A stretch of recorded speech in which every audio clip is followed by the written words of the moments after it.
My name is Nax, and I will be your host for the duration of the Solcup. I am joined today by two wonderful people, John G and Bearlight. Guys, say what's up to the stream. Hello, everybody, and welcome to Solcup. I am super excited to be part of this team today, and I'm joined here with Bearlight Nax, and I'm really looking forward to some of these games tonight. It's the first time that I'm here with the Solcup crew, and it has been a pleasure. I'm super thankful that you all brought me on to this big event that just shows that Roller Champions is growing by leaps and bounds. I'm excited to start everything up and excited to know math and not say 14 tempter whenever you're asked a question 7x7. I'm excited to be here next. Yeah, what did you guys think of the pre-show? You guys as well. I know it's your first time seeing it. People in the chat, let me know. We worked really hard on it. It was a lot of fun. Thank you to everyone for participating. I absolutely loved the pre-show. One of my favorite parts was the trivia for the chat. The chat was off the chart. It was absolutely amazing, and I was surprised at how many I got wrong. Oddly enough, I got the Midnight Madness one wrong, and I casted it. What about you, Bearlight? Oh my goodness, the chat interaction, first of all, was my favorite thing. And if you agree, chat, hit us with an inye in chat. Super entertaining. All the humor throughout it obviously struck me, but it had to be just that last little push where we got to hear and experience all the players that we get to see in game. I got to really experience who they are as people and saw them stumble in the process too. It was super fun to watch. Now, I want to get into talking a little bit about this tournament. Obviously, there's been a lot of changes since the Umi Bowl. A lot of roster changes, a lot of sort of roster mania, you could call it that. John, I want to know your prediction for who is going to take the whole thing. Bear, I want to know yours as well, and then I'll give you my expert opinion, because I got it right last time with the Psychopaths. John, what is your prediction? There's $1 million if you get it right for you. Who do you think is winning the Solcup? Million on the line. Now, this might be a little bit biased, but GSL has been performing so well. I'm so happy to be manager of that team. And, you know, we've got two second place TFL finishes, the Zabalba win, which is a South American tournament. And, you know, I really think they could go all the way, but it's going to be a hard fought fight between Freelo and maybe even the Ghouls. Yeah, I can see that. I can definitely see that. As far as, you know, my prediction goes, I have GSL Alpha at number 5, and don't hate me for that. I think they'll perform really well, and they have been as of late when we talk about some of the other events I've seen them in. But in this one, want to say Ghouls, but I really think that Flo, aka used to be called Freelo, now coming in, is just a difference maker with Doma leading the way, one of the best players in the NA. Watching him play is absolutely a difference maker, so I'm going with Flo to win this one. Okay, yeah, I am going to agree with your prediction as an expert here on panel, more or less. I want to continue my streak of predicting the correct winners. So I'm going to go with Flo, #Flo. Let's go. I think they're going all the way. I believe in Alexander. I believe in Doma, Scotus, Caleb, whoever's going to be playing. I think they can go all the way. Now, I want to know about some other teams here. I know we've had a lot of roster changes, John. For example, we've had a lot of swaps with GSL. Kingsmen has brought in some new people. Who stands out to you? Who do you think will be more of the dark horse in the tournament? Who do you think can make it as further than what people think? So we're talking underdogs here. I honestly can't really put a finger on anybody right now as an underdog, because they've all been performing really well. Honestly, the top 5 seeded teams here have every bit of chance to win as any other team. So if I were forced to choose one, you know what? I think I see dark. I don't know why, but I see dark. Wow. I see dark. Okay, sure. yeah. You got Riley, Stray Kid, and Zyber. And these guys have been playing for a long time, so I'm really excited to see how they perform. How about you, Bear? What's your thought? So I like your answer, John G, and I'll tell you why. Riley filled in for Ballhawks for a little bit of time, and she's really a solid, well-rounded player. So I do kind of see where you're going with that one. I'm gonna have to say Kingsman. When Fetsy joined Focus for one of the tournaments in another tournament, played really well together, and Fetsy is a difference maker. So I think Kingsman is probably where they deserve to be here at number 6, but I do see them, if they get rolling, if they get hot, they can beat one of those teams like Focus, like Ghouls. I've seen it happen before, and it could happen again. Obviously, Fear and Rainsy have played together as well, so their chemistry pretty solid too. So look for Kingsman as maybe being one of those teams that nobody's really talking about now, but we might be towards the end of this broadcast.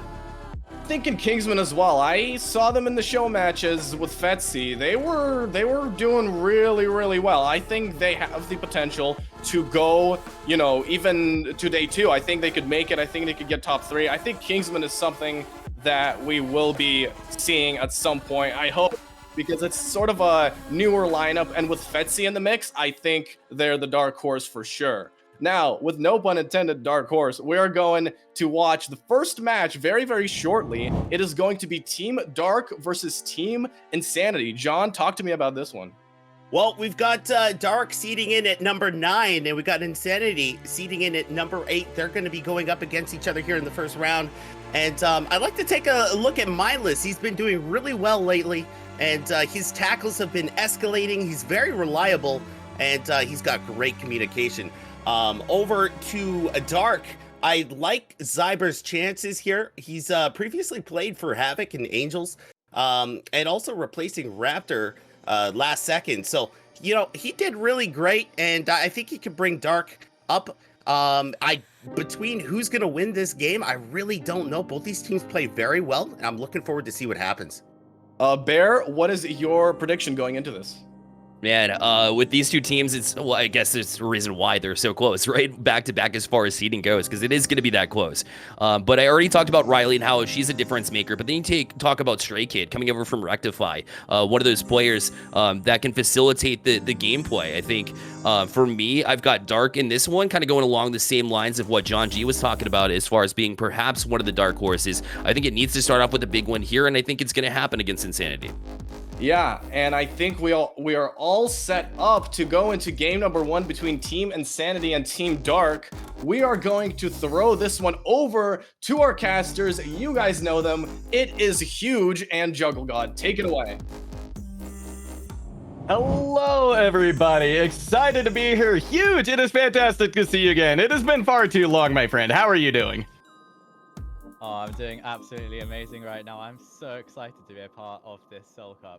I can tell you, when I got that letter, or should I say email through, I felt like Harry Potter getting his acceptance.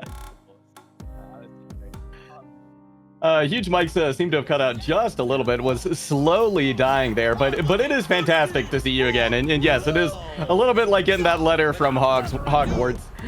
But we are jumping into the game. Gonna be Dark, like we said, going up against Insanity, and this game I think is going to be a showcase of the defense, some of the defensive powerhouses in this tournament. I anticipate we're gonna see a pretty low scoring game here because we've got just a couple of phenomenal goalkeepers in Zyber and Nathender, so it's gonna be up to the rest of the team to get through those two players, and that is no small task.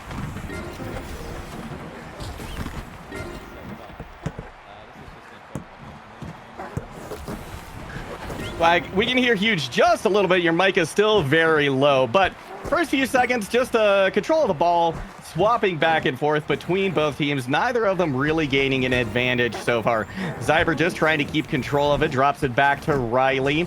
Gonna look for a pass. Find Stray Kid up on the wall. They're going to be able to go down to that 3-4 bowl, start to activate the goal. Are they going to go for one? They've got one of the goaltenders up there already, but it's not the one we were looking out for. Stray Kid takes a shot, gets a goal.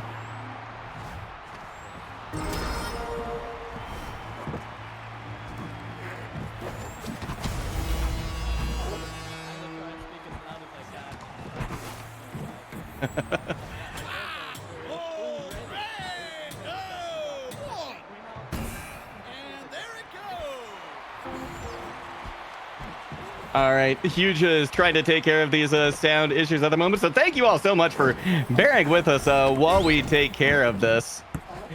It's going to be Team Insanity coming up with the initial possession here. They're going to be able to get it through that first ball. They drop a pass back, though, and it's going to be a loose ball. Zyber picking it up for Dark, and already Dark showing a pretty good mechanics, pretty good team play going into this. And you know what? Maybe those predictions for them being the dark horse in this tournament are looking more and more likely here. 5.5 minutes left to go. Rolling pass down to Riley. No defenders over there. One is able to drop back. A mindless on the ball. It's Zyber able to dodge around a couple of players. They've got an open shot. That's another goal, making it 2-0. And Dark is starting to look like they're running away with this. Team Insanity's gonna have to pick this up somehow. Well, hopefully my mic is picking up. I've gone to the backup mic. I've gone to the backup mic. All right, please, can we get a round of applause in the chat? I have somehow managed to come through in a pinch. And Dark is not in a pinch at all, actually. It appears, you know, I'm going to be honest, I was not looking at the game, but I will from now on, I promise. And we'll see if Team Insanity can actually bring this back here. It's 2-0, so it's not absolutely desolate here for Insanity. And I think they are probably stronger on the whole on the offense against Dark, but perhaps Dark is just a better caliber team. We'll have to see now. They've got possession of the ball right now. They're going to make it round towards gate 2, managing to dodge a few tackles flying in there. Is Stray Kid throwing up to Riley, who kind of whiffs the pickup on the pass. Eventually managing to pick it up. The goal is open for the three-pointer. Can they end it here? Stray Kid is possibly going to go for the goal, but gets tackled away by Nathenda. And that is going to be a great defender in Nathenda. And it looks like Team Insanity is stealing this one away. And they're going to try and make a run here if they can only pick up the ball. It's going to be Motsy Saucer comes away with it. They try for magnetic pass, but they dodge away a little too fast. The recipient is. Stray Kid briefly has the ball, but they're tackled. Falls back to Riley. Now it's just a mosh pit over here in this 1-2 ball. Everybody vying for control of the ball until it just gets launched over to the 3-4 ball.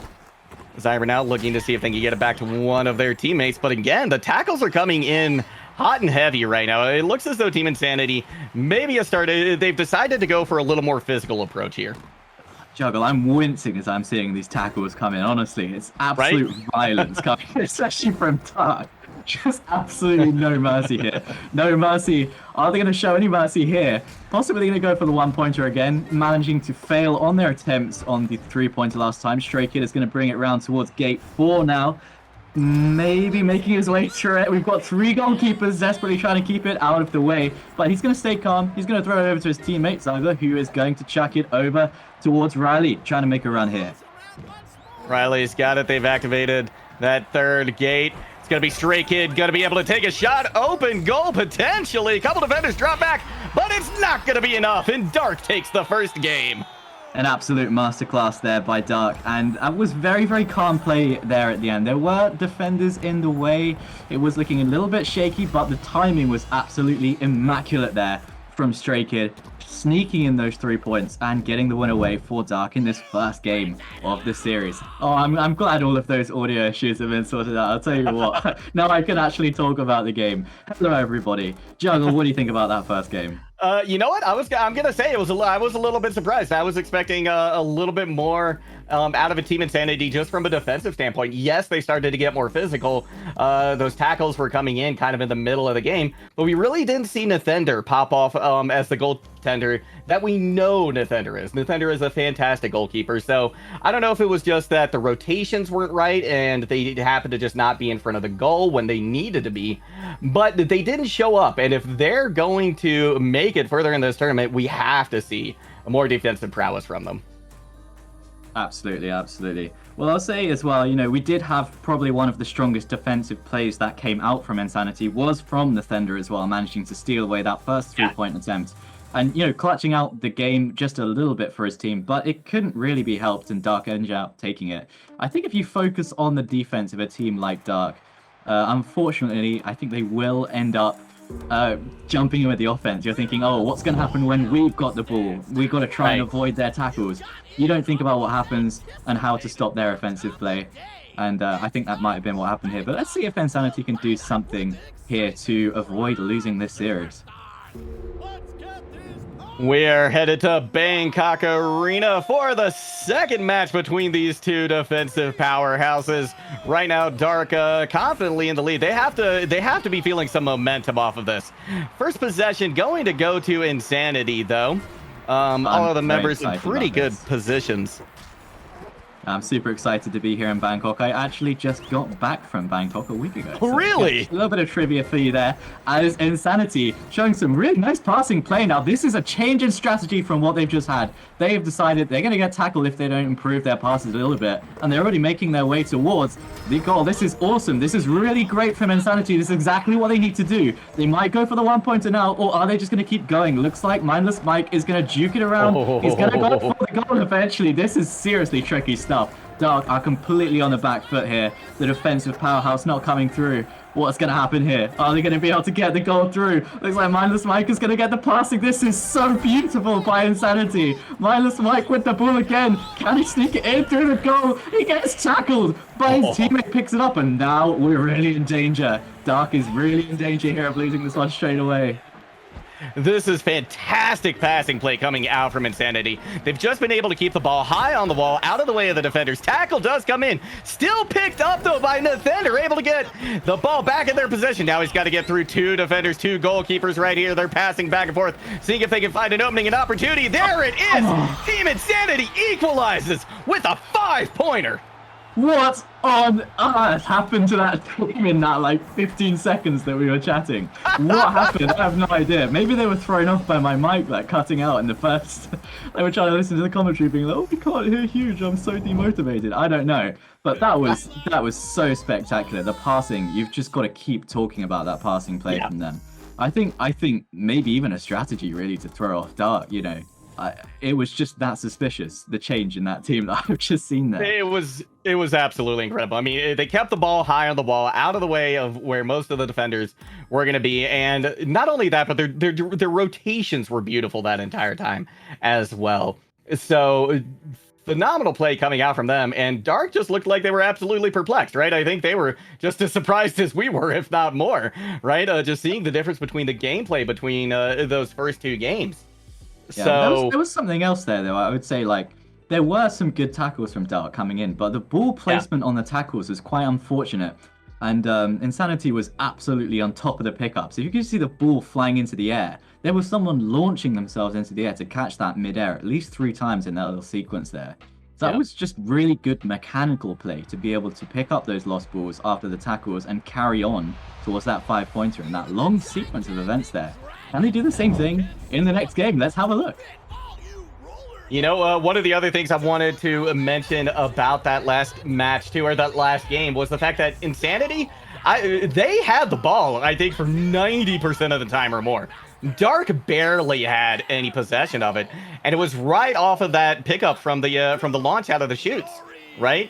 Team Nsanity had it, and they barely let it slip over to Dark at all. No, there was really no possession there from Dark, and that's a strong shootout from the cannon there. There we go. Nice violence there to begin with, and now Dark have got possession for the first time. Let's see what they can do with this. I mean, have we gone through the first gate? No, we haven't. We haven't even made it there yet. So let's see what they go for as their strategy, their counter strategy there. Maybe I think they're going to be very, very uneager to give the ball to Nsanity after what just happened. So let's see what they do, what they go for. Nice pass there. Gonna be a rolling pass over to Riley. She's able to get it. Has to drop it back to Stray Kid, though, because she lost a little momentum. Finds Zyber high on the wall. They're going for the 3-pointer here, but there's a couple defenders making life a little difficult for them. One player down near the goal. Can they get the pass off to them? No, they're gonna just drop it in from the back. Riley looking for an opportunity here, but says, no, you know what? We're gonna go for the 5-pointer. We are gonna end it right here, right now, because this, oh, what a beautiful goaltend there from Motzi.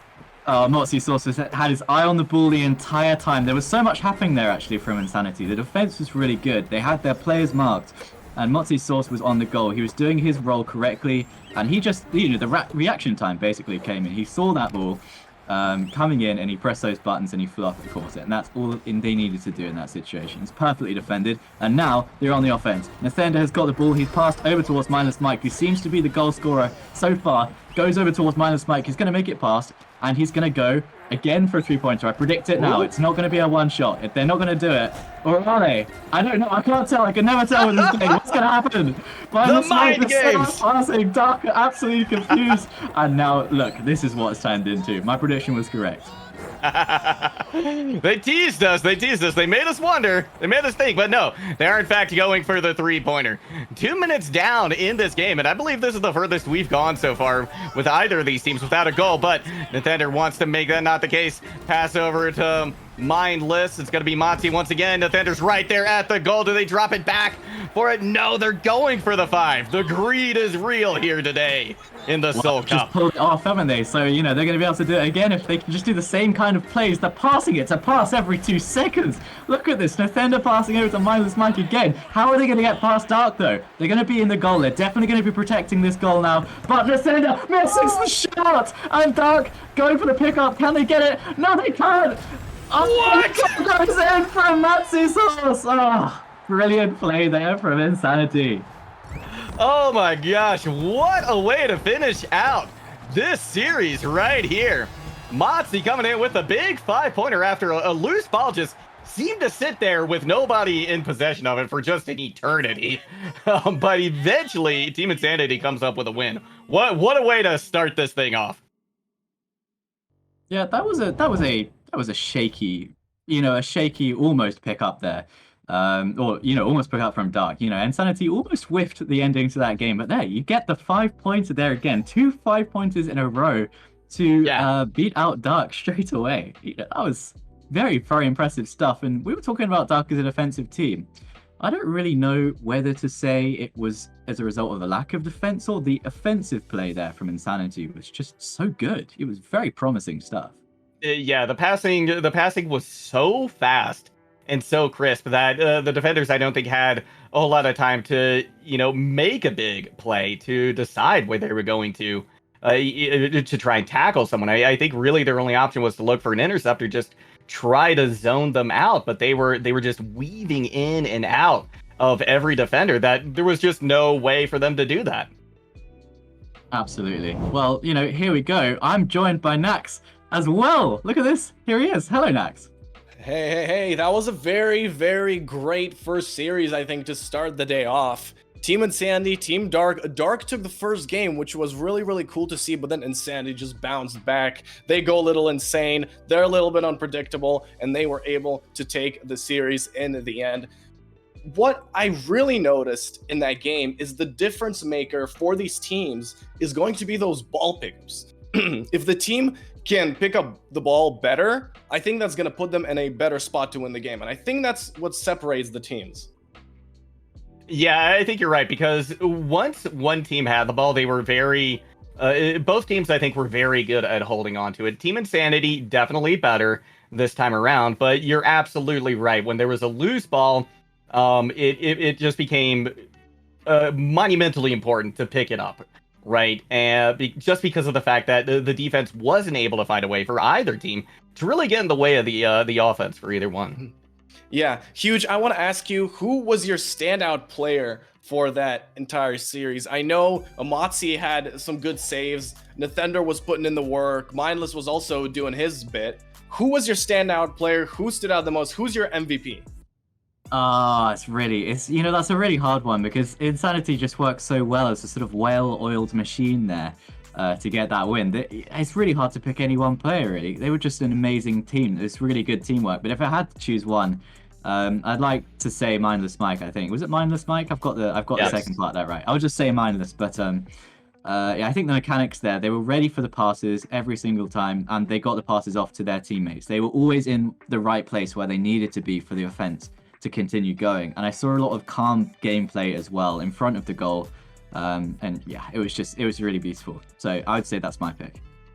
How about you, Juggle? Who was your MVP? It's gonna be Mindless as well, actually, hands down. Because in addition, I know that maybe they're not the team captain, but they have phenomenal comms. They're gonna be the person, I think, calling the shots. And my guess is after that first game, after that first loss to Dark, Mindless sat there and just said, "Okay, let's reset." Right, let's come back in this, do what we know how to do, and take this series. So I'm giving it to Mindless as well. Okay, yeah, I think Mindless, yeah, definitely stood out the most in that game. I want to take a look over at this bracket as the winners round 1 matches are finishing up. I believe there's still one more that is currently playing. Everything else is pretty much finished up. Looks like Focus and Kingsmen are going to be going up in the quarterfinals. Kingsmen taking out the Hellhunters, which actually went to distance 2-1, just like this game. Looks like Flo was able to make it through, and then it also looks like GSL made it through, as well as the Golden Boys, which it's actually going to be the next matchup that we are going to be taking a look at. Aside from that, the Ghouls are waiting for Team Insanity to play them, and then in that lowers bracket, you have your Hellhunters, you have Kingsman Elite, you have Aerials, you have Roller Mesta just waiting. Losers bracket is best of 3 because we don't like best of 1s that much. We wanted to go with best of 3s, and it's just a little bit more insurance sort of for the players. But for this upcoming match, I think it's these veterans in the Golden Boys. They've been together for so long. They've won like so many tournaments. I don't even know how many. But on the other hand, GSL Alpha has been performing very, very well recently in the team frontline tournaments. They've also won the Zibalaba tournament, I believe. So I think it's going to be a really cool match. If you guys had to pick a winner, what do you think? I'm gonna have to go with the Golden Boys. I think having the experience, having that pedigree that they do, right? Having a lot of experience in these higher tier tournaments and these higher stakes tournaments, that's gonna give them an edge in the mental, and I think that's gonna lead them to a victory. Don't get me wrong, GSL Alpha, they're great. They're showing a lot of promise and potential. But I think Golden Boy's gonna come away with this one. Yeah. What about you, Huge? Oh, yeah, I jumped in there with the yep. But yeah, that was going to be my prediction as well. Actually, I think the Golden Boys, again, as you said, the experience is very, very good. I think it's going to be a very interesting match either way. But I do really think that they have won a lot of things, and they are very good. I think in a pinch situation as well. The Golden Boys, we see quite a lot of well-rounded play. There's a lot of well-rounded players on those teams that are capable of a great many things. You know, Tempter, of course, being very, very mechanically skilled. And just very knowledgeable about the game as well. Perhaps not so good at maths, though.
Hello everybody, welcome back to the Solcup 2022, and I am joined here by Chamako. Chamako, how are you doing? I can't be more excited. Let me tell you, I mean, the next match that we have, we're so hyped about it. We're talking about it could be the finals right now. I mean, that good are these teams. So I'm ecstatic. I'm so hyped. I just want to get into the lobby and start playing. I mean, and start casting, not playing. I'm going to be, if I play with those guys, I'm going to be dead. But yeah, start casting. Let's go. No, just kidding. Let's talk a little bit first before we go into the game. So, I want to hear your opinions. Have you got any predictions for this game at all, or are you sort of going into it blind-eyed? What do you think?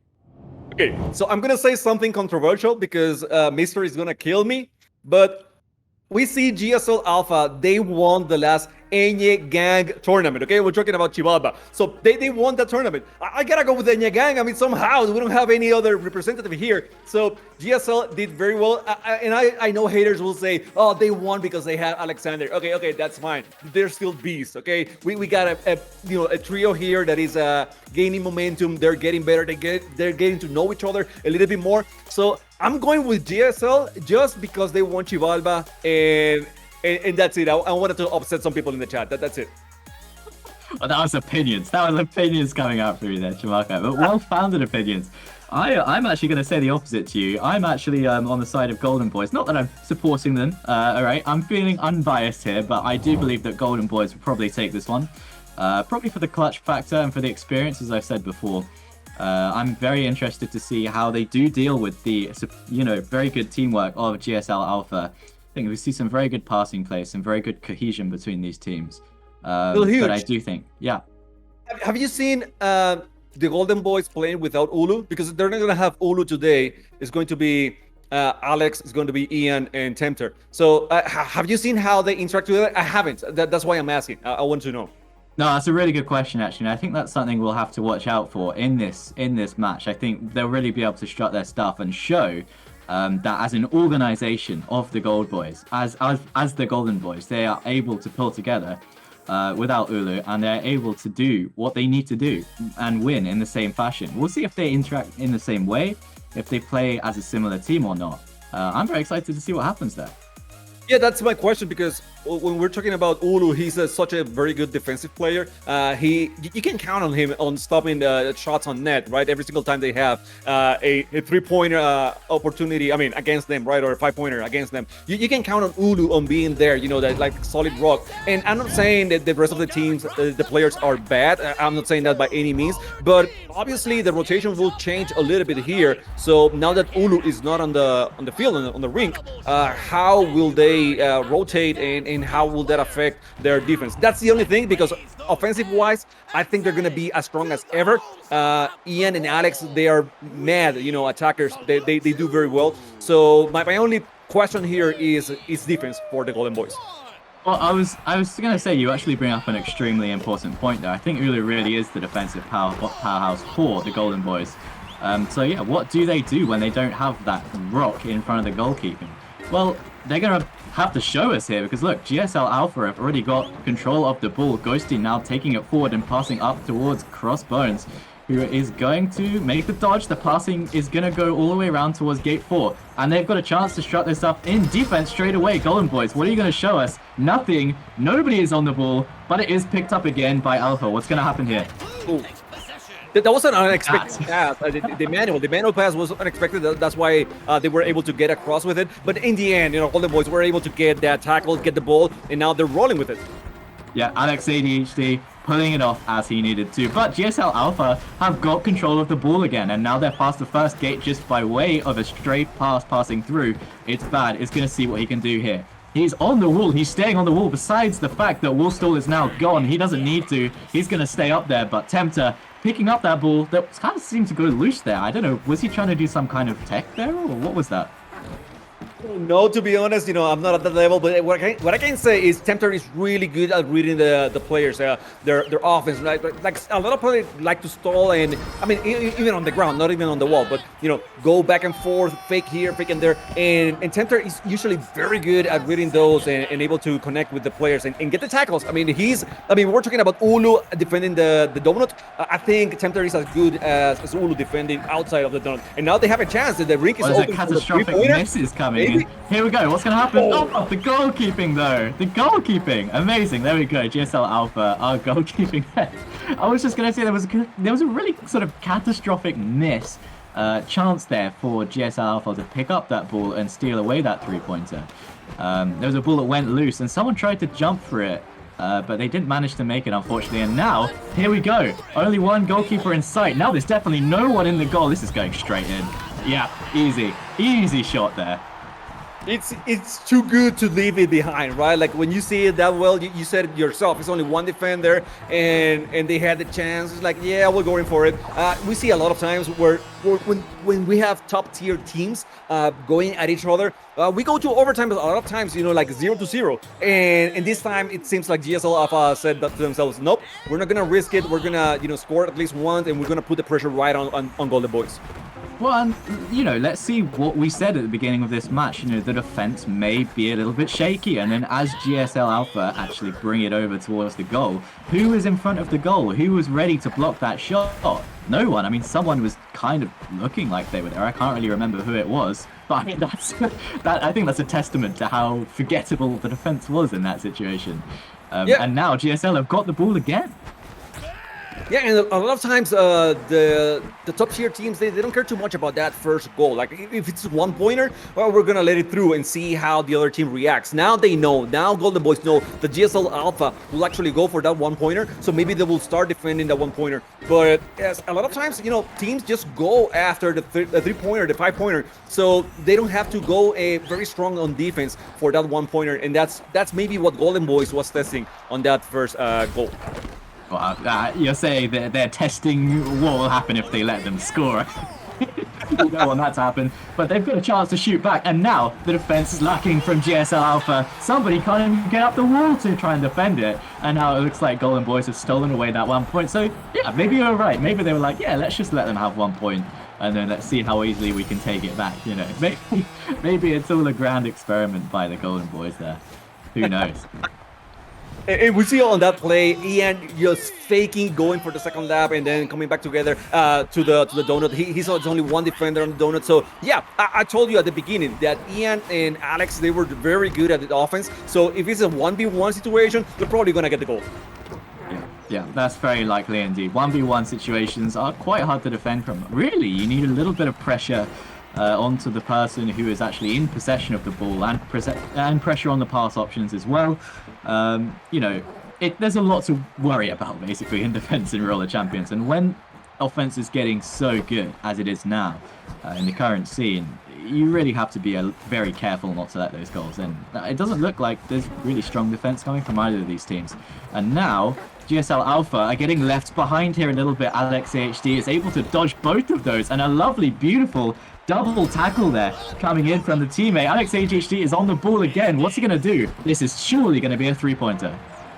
They're going for it. He manual passed to Ian, and Ian now on the second ball. He has a chance. There's a three-pointer. Alex against one defender. We talked about this before, but now a few defenders went to the donut, so he decided, okay, let's go for the 5. Oh, here we go. Ian's got it. And he's going the wrong way. Ian, where are you going? Your teammates are over there. You're getting tackled by it. It's bad. You are punished there for your insolence going the wrong way. I mean, who knows what he was up to there. And now look, it's 1-1. That was a great chance to score a three-pointer or even one.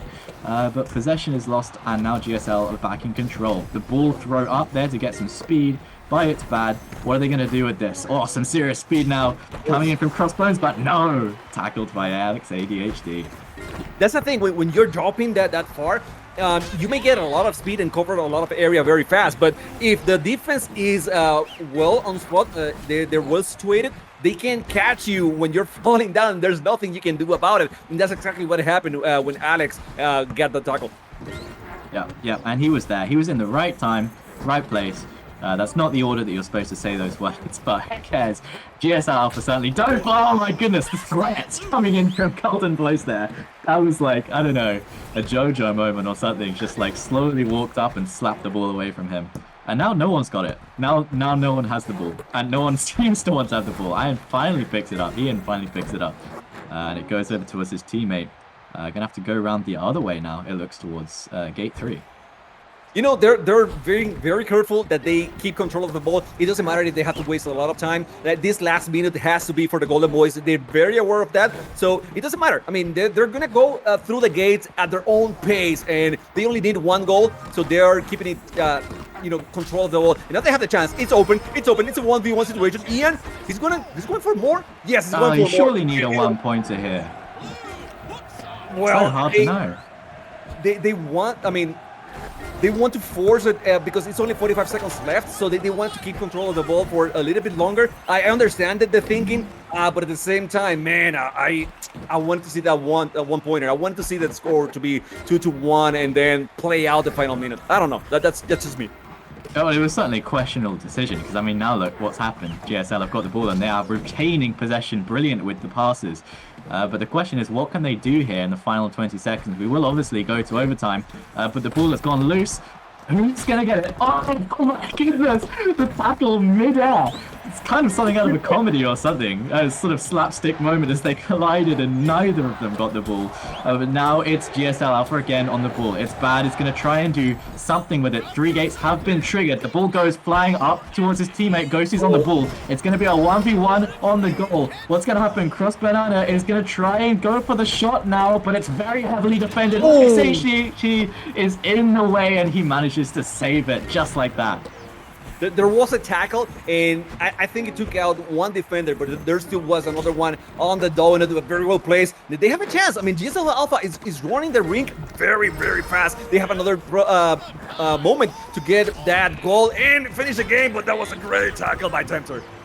All I can say is that the Golden Boys are holding on right now, and you cannot be doing that. It was Tempter missing the ball there, or perhaps Ian, I don't know, but charging straight past it. Nerves definitely a factor here. Now they're going to try and do something on towards the first gate. Lots of speed here for Tempter now. What can he do with this? He's going to try and get past Ghost. He does manage to do so. His teammate's waiting for the pass. Surely this goes up now to Ian, who gets the ball. He's going to try and get past. Oh, that was close, that tackle, but he manages to make past. Alex HD gets the tackle with the magnetic pass. It's still being defended and it goes in.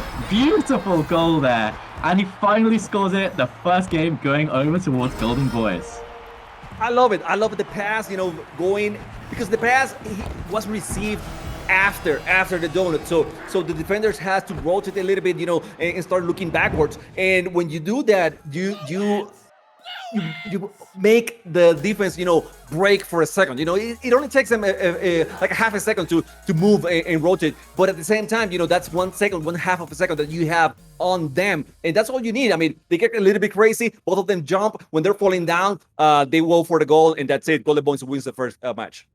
That's absolutely, as you say, all you need really is that half a second. But I think the top tier teams here in this tournament will be working around that little window that they have. They're using different strategies to try and negate the time that you can't be in front of the goal. I think goalkeeping has become harder with a lot of the recent changes to the game.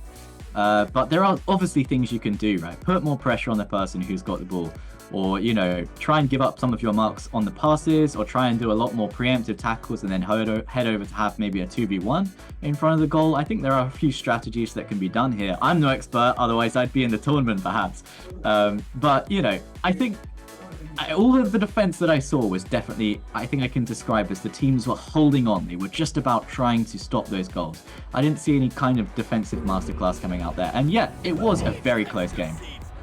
Yep, I think defensive-wise, outside of the donut, it was okay. I mean, it was okay. We saw a couple of tackles that they were reading. It was more of a tackle thing. They were not able to intercept the passes as much.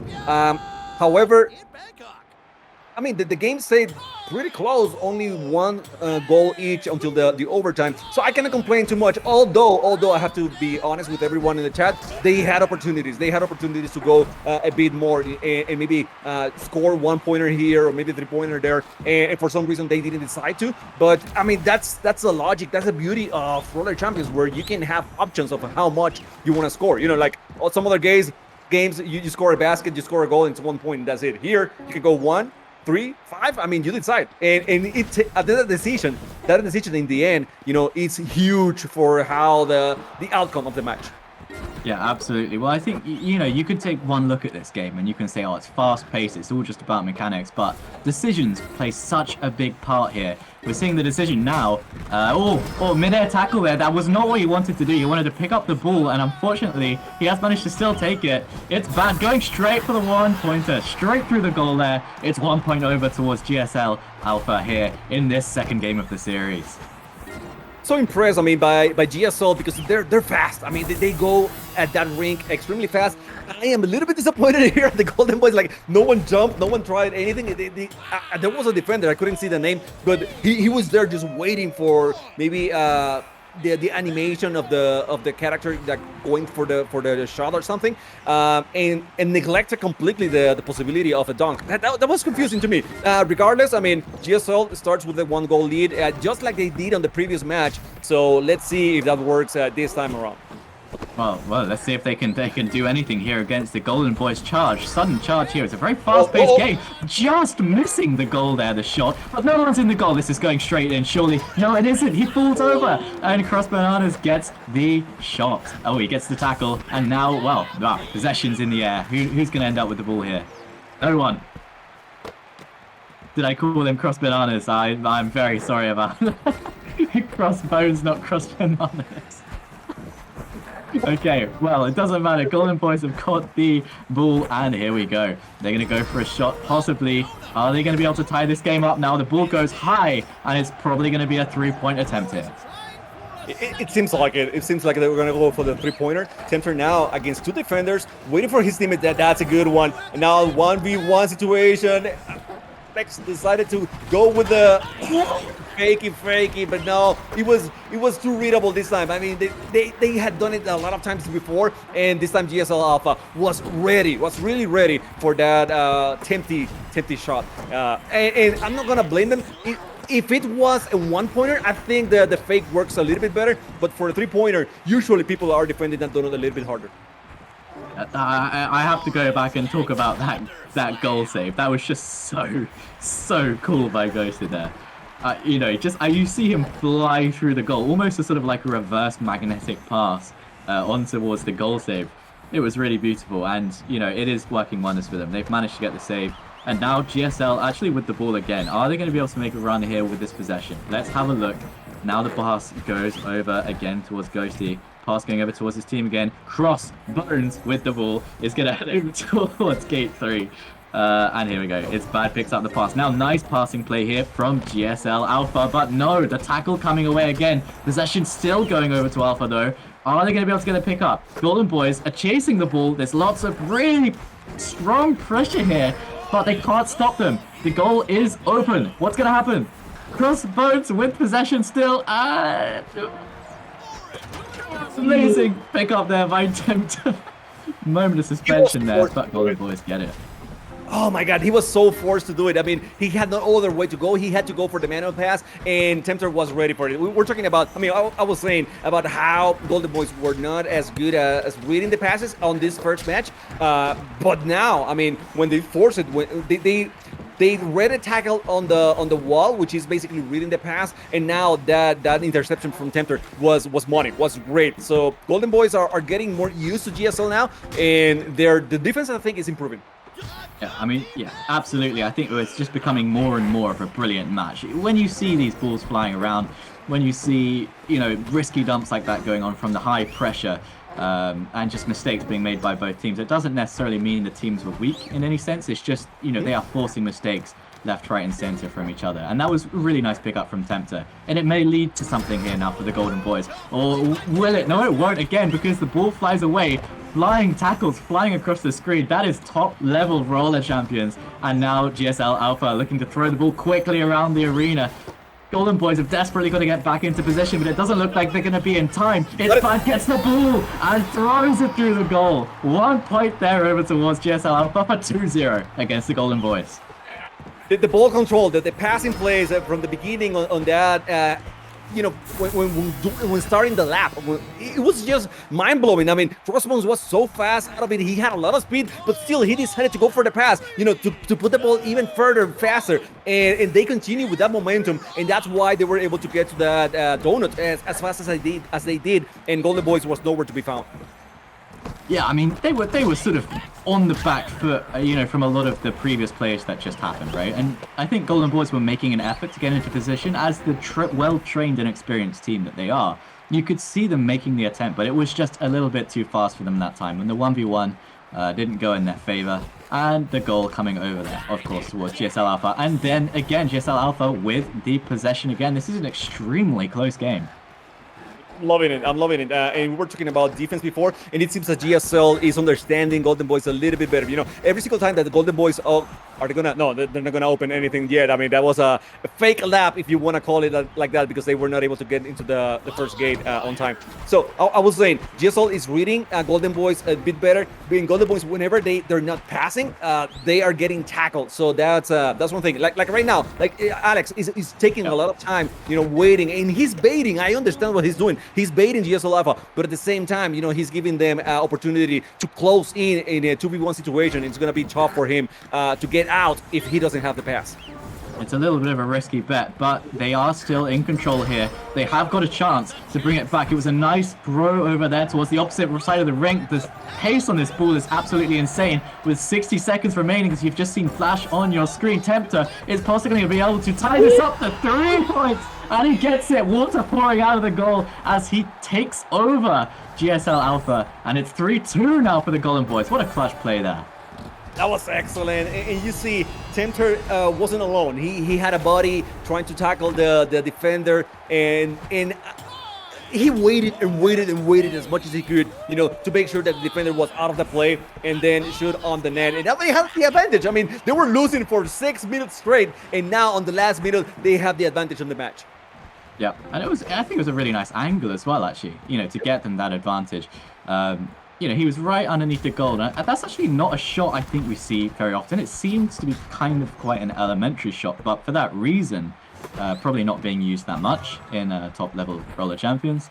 And then, therefore, it becomes a little bit harder to predict. You're expecting maybe a pass over the goal and then from behind, maybe a pencil kick or something through the goal.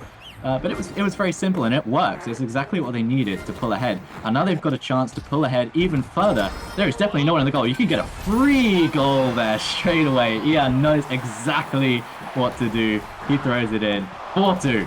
Here we go. Now, on that one, I'm not sure I wanted the goal, to be honest with you, because it's only 10 seconds left on the clock. They could have drained that 10 seconds. Just keep the possession, for those 10 seconds, and that's it. Now, if GSL Alpha wins the kickoff, they might have a chance. I mean, well, that's good. That's good by Tempter. Good read, excellent read on the wall. And now he has these only 4 seconds left to go. 2 seconds, he's way ahead in this. Yeah. Golden Boys winning the series. 2-0. Oh my God, I wasn't expecting this. They got it. That was perfect for them. They managed to get it away. Yeah, they did shoot the goal, and as you say, it was pretty risky, but it really worked for them, and eventually they managed to pull it away with the win. So it was just beautiful play by them.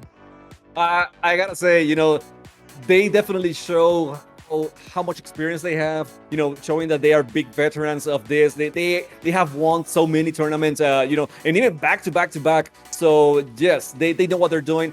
I should shut up and let Nax, say a few things here, because he probably knows a lot more than I do.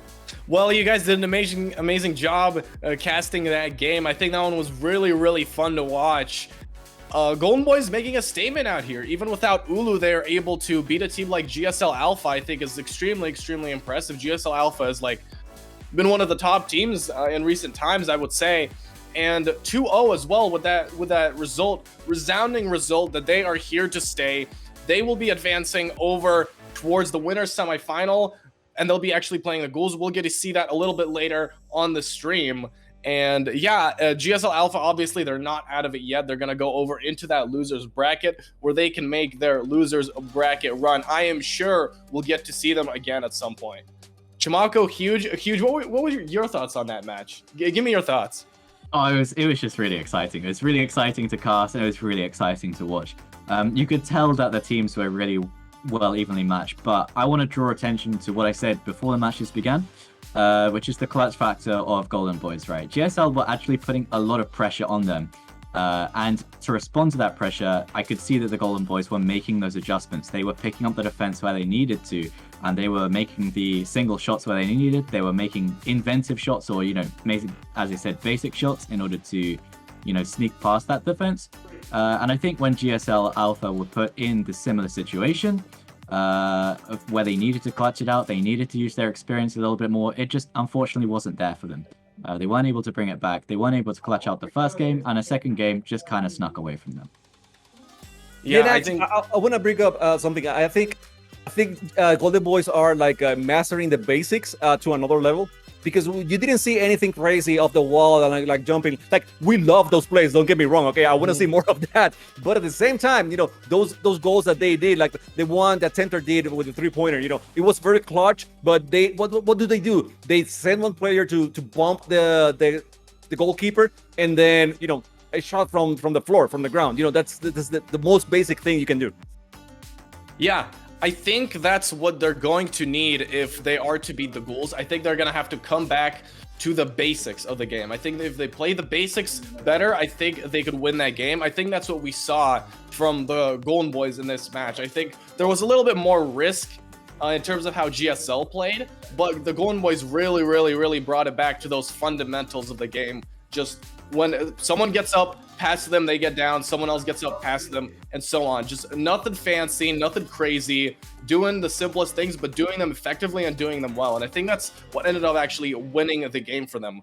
I want to take a look at this bracket. Let's see what we got going on. Looks like Flow and Focus are both in the winners semifinal. We will be taking a look at that later as well. Looks like we have some updates in terms of the losers bracket.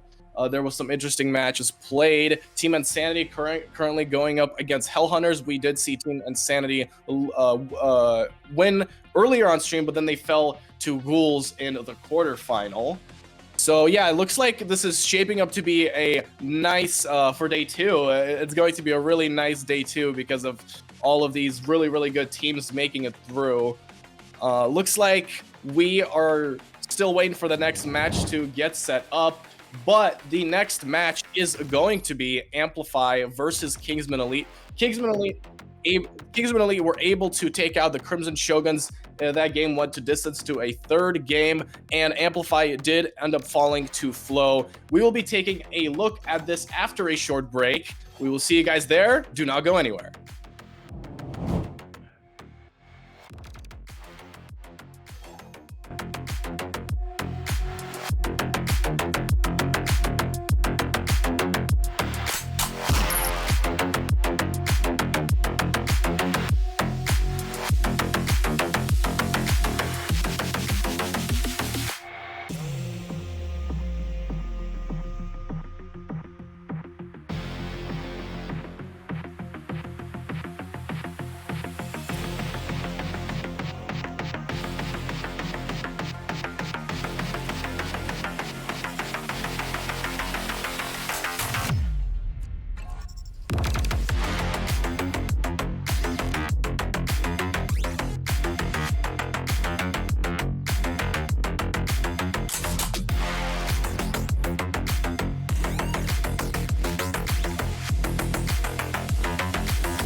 You're the night sky trying to make me see your stars, but the dark gets lonely.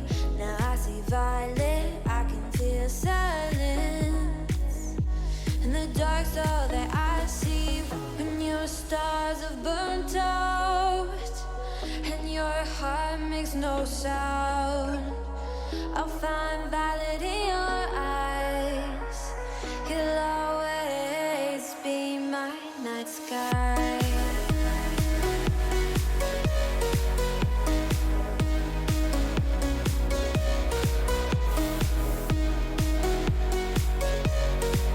You'll always be my night sky.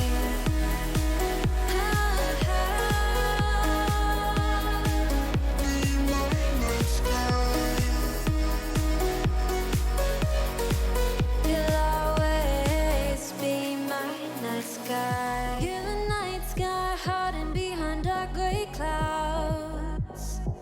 I can't figure you out now. I see all blue. There is so much cold in you, and the silence is so loud when you go. I just stay dancing with my shadow all day. Watch the tide. I can't find the point where our two paths align. But you're the night sky. I'm trying to see your stars, but I've always feared the dark. Now I see violet. I can feel your silence. You always feel so far when your stars have burnt out and your heart makes no sound. I'll find violet in your eyes. You'll always be my night sky.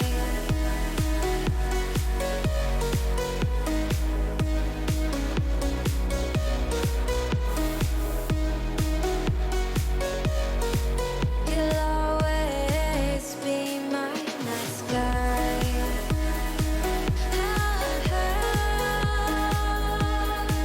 Be my night sky.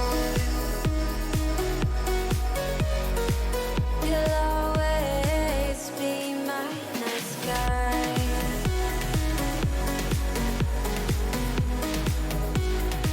Be my night sky. You'll always be my night sky.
Hello, welcome back to the Soul Cup, hosted by Infinity, supported by Ubisoft. I am joined by Juggle God and John G.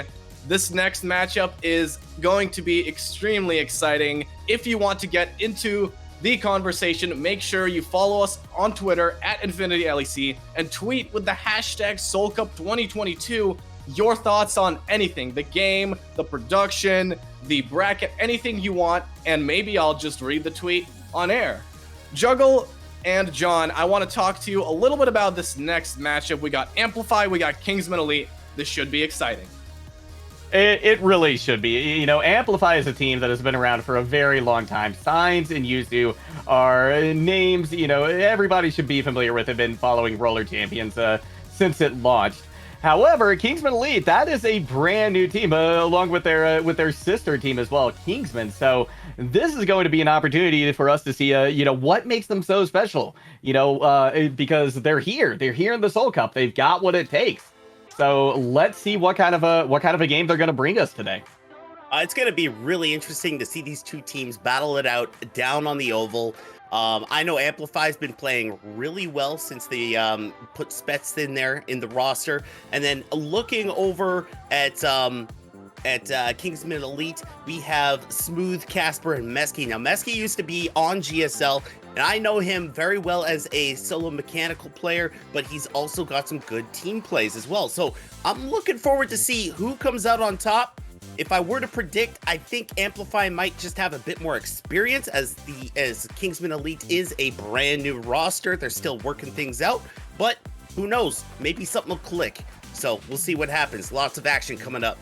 I know the Kingsmen players are all very, very mechanical. I know Casper's one of the most mechanical players I think I've seen and played with. He's very, very good mechanically. Mesky loves that kind of stuff, but I think if they're going to beat Amplify, they're gonna have to play more as a team. Amplify is a very, very good defensive team. They're a very good defensive squad. They sometimes even give the Ghouls some trouble. They give Golden Boys some trouble as well in the past. They are a tough team. So Kingsman is really, I think, going to be chasing this game, and they need to go back and play as a team if they're to beat this Amplify squad. We are jumping into the game.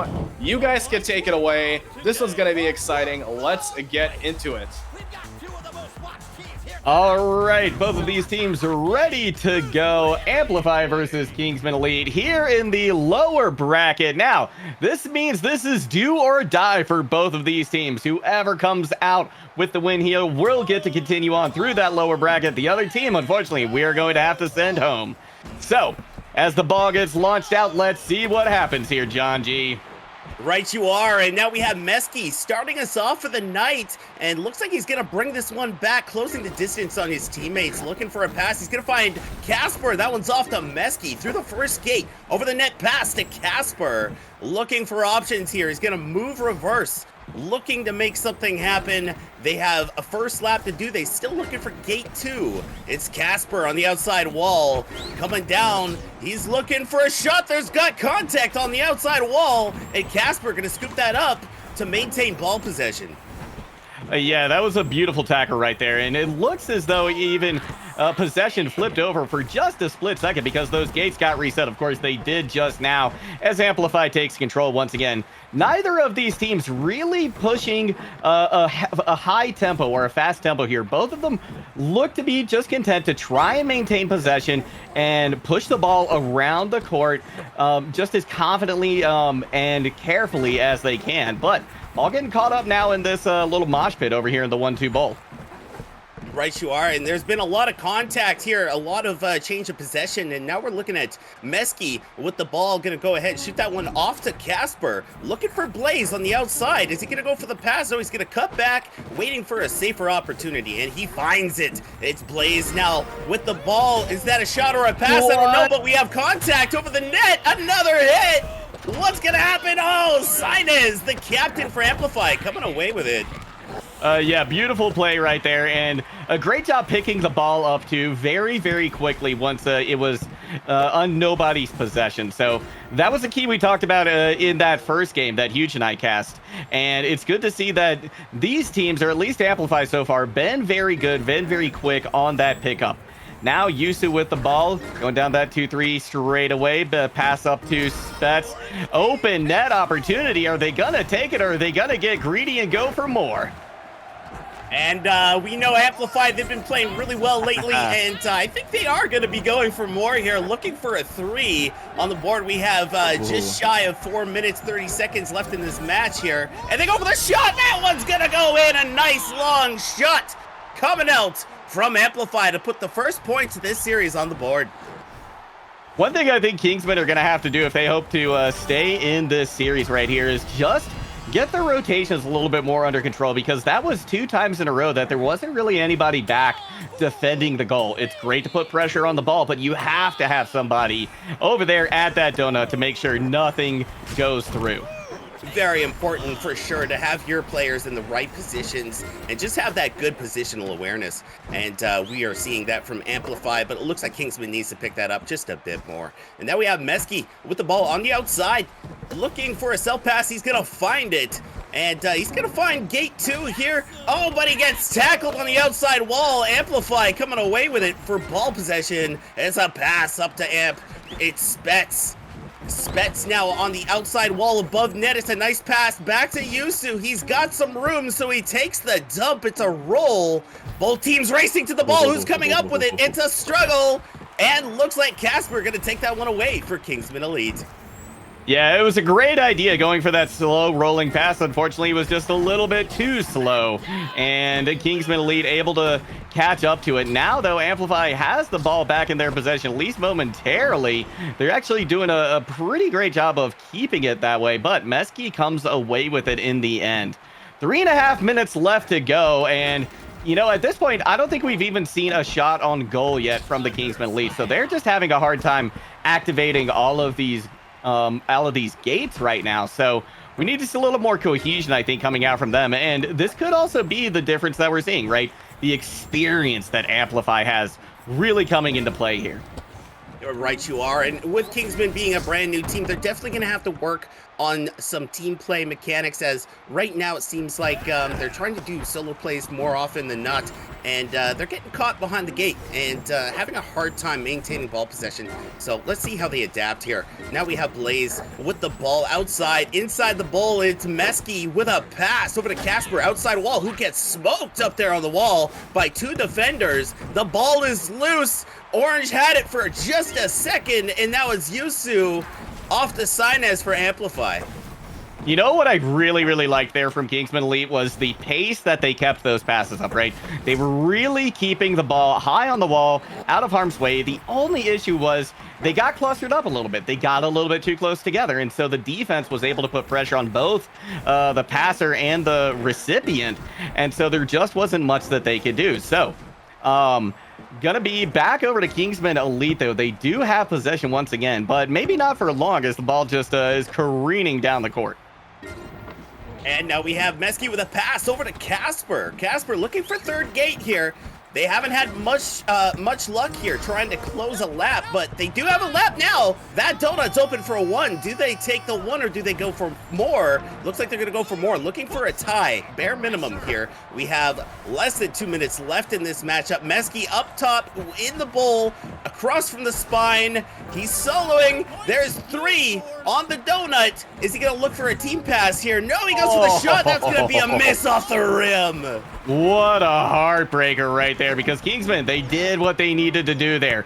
Everything was working for them. The timing was even beautiful, but just slightly off the mark with that shot. And that might be the nail in the coffin right there, because Amplify has done just a wonderful job of keeping possession of the ball throughout this game. It's only been a few short opportunities that Kingsman have really had to make something happen. And you know what? I think they did, like you were saying, they did absolutely everything they needed to do. They really needed that 3. Really needed. He's definitely going to be he's going to be upset about that one later. But let's look at what's going on right now. We got Amplify outside bowl. It's Spets coming down the first lane. They're looking for gate 2, lap 2. And it's going to be outside wall to Sinez, the captain, bringing it home here. Coming down through the final gate. He's going to get smoked on the wall. Lots of defenders. Blaze coming away with it, but it's back to Sinez. We have a lot of toss-ups here with ball possession.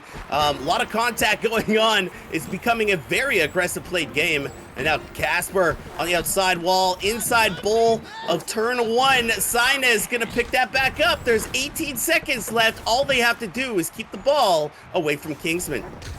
Oh, but Sign's taken out by Blaze. 10 seconds left to go. Possession has to stay in the Kingsman court. It's going to be Casper taking things backwards. They've got that first gate, but they've got so many more to go. And it's going to be Amplify who gets the ball off a tackle right at the end to clutch out the game. That was absolutely amazing to watch. Sinez ending the game with ball possession. And I gotta say, Sinez's passing ability there, it was really good to see Amplify working as a team and Sinez was getting the ball out to where it needed to go.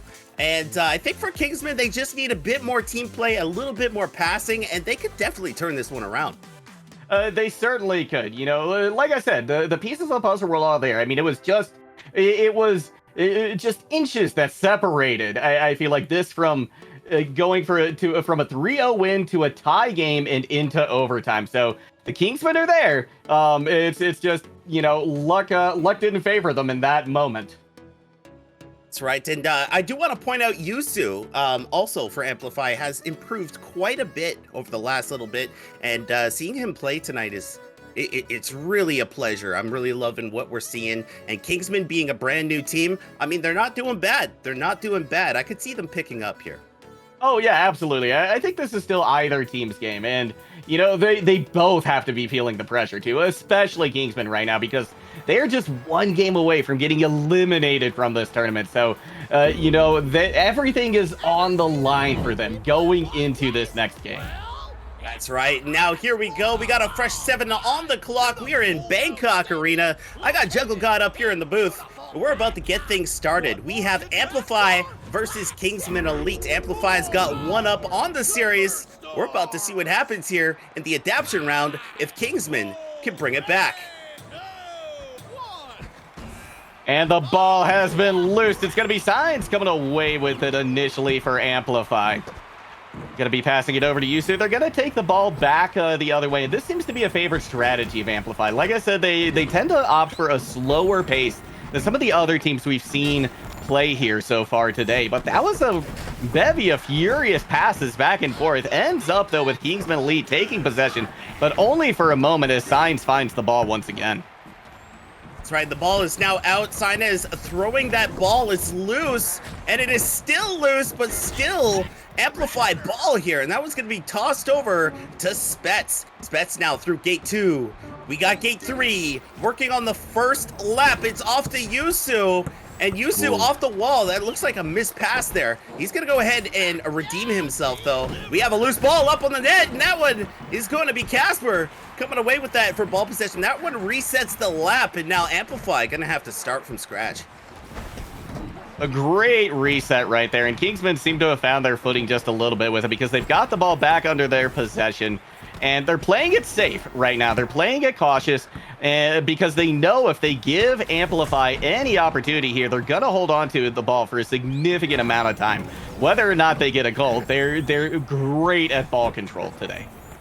Very much so, and now we have Casper going to pass that one up, and that's going to be Blaze, and it looks like Mesky coming down, and that was going to be off to Sinez now. Captain playing very well today. Like I said earlier, his passing has been on point, and he's been very good with his map awareness. I think that's part of the reason why Amplify is succeeding so well here against Kingsmen Elite. And now we have Spets coming backwards. This one's going to be in turn 2, reverse lap here, looking for gate 2. He's going to get smoked on the outside wall, though, by Blaze, and that one's going to switch over ball possession.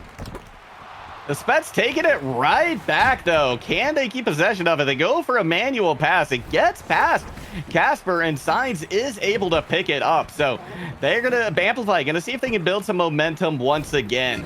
4 minutes, 45 seconds still left on the clock, so plenty of time for both of these teams to make something happen. No pressure, really, as far as time is concerned right now. So, again, Amplify taking their time, just maximizing control of the ball, maximizing possession time. That's right, and because Amplify's already got 1 up on the series, they can take their time, play it a little bit more safe on offense. That is not the case, though, for Kingsmen. They are feeling the pressure. I think I could see that. And it looks like Mesky here stopping, looking for maybe a slingshot or something. Casper is going to take that. It's coming back to Mesky. They're looking for gate 1. There we go. He's going to cut back with a dive. It's a pass up to Blaze on the outside wall, looking for options, and he finds it. That's going to be a pass. And coming down now, it's Casper. Looking for a teammate. It's Mesky, but Mesky gets smoked, and it's back to Amplify. You know, Amplify is just doing a phenomenal job of keeping pressure on whoever has control of the ball right now. In that last possession, as soon as the pass was made, you could see all 3 members of Amplify just dart over to get in the way. But right now we've got an open net situation. Ball's rolling on the ground, though. Who's going to come up with it? It's going to be Kingsmen Elite. And there you have it. I really didn't know who was going to get that ball. I'm pretty sure I saw about 5 players circling it like sharks. And looks like Kingsman ended up coming up with it. So now we got Blaze with the ball. Looks like he's struggling here. He tripped up a bit. Spets also. And oh, that's going to be a close pass behind a defender to Casper. Oh, and another close one to Mesky. Some very risky passes here, but they are landing, which is good. Mesky taking his time. He's coming back. Looks like he's looking for some mechanical plays here. It's a bit of a slingshot up the wall. That's a dive pass that misses, unfortunately, and it looks like Amplify gonna come away with it again. They've been so good on defense to get ball possession back.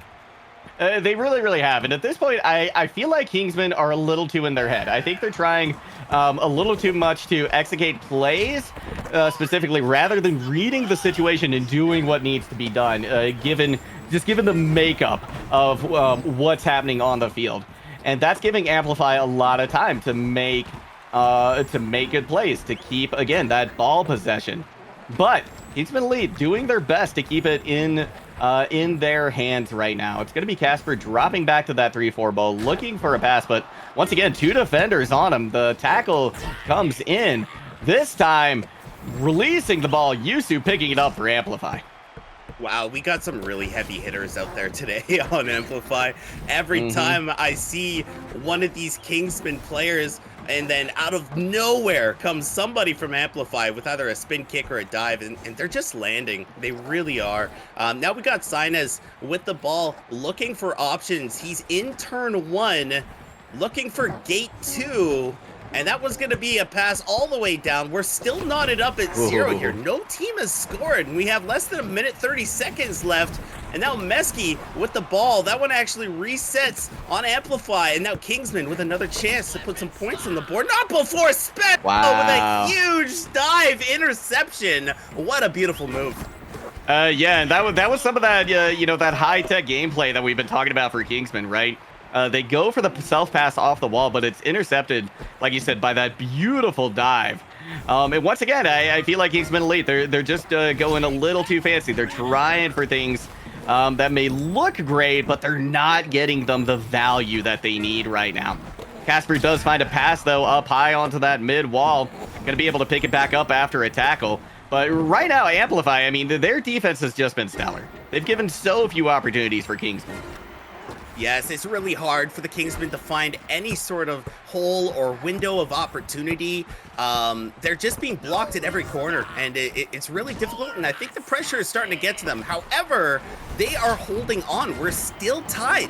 Nothing on the board yet, so both teams struggling here to make something happen. And that ball's going to fall down close to inner wall. Sinez coming away with it for Amplify, looking for a pass. He's going to find Spets up top. That's gate 2. That's gate 3.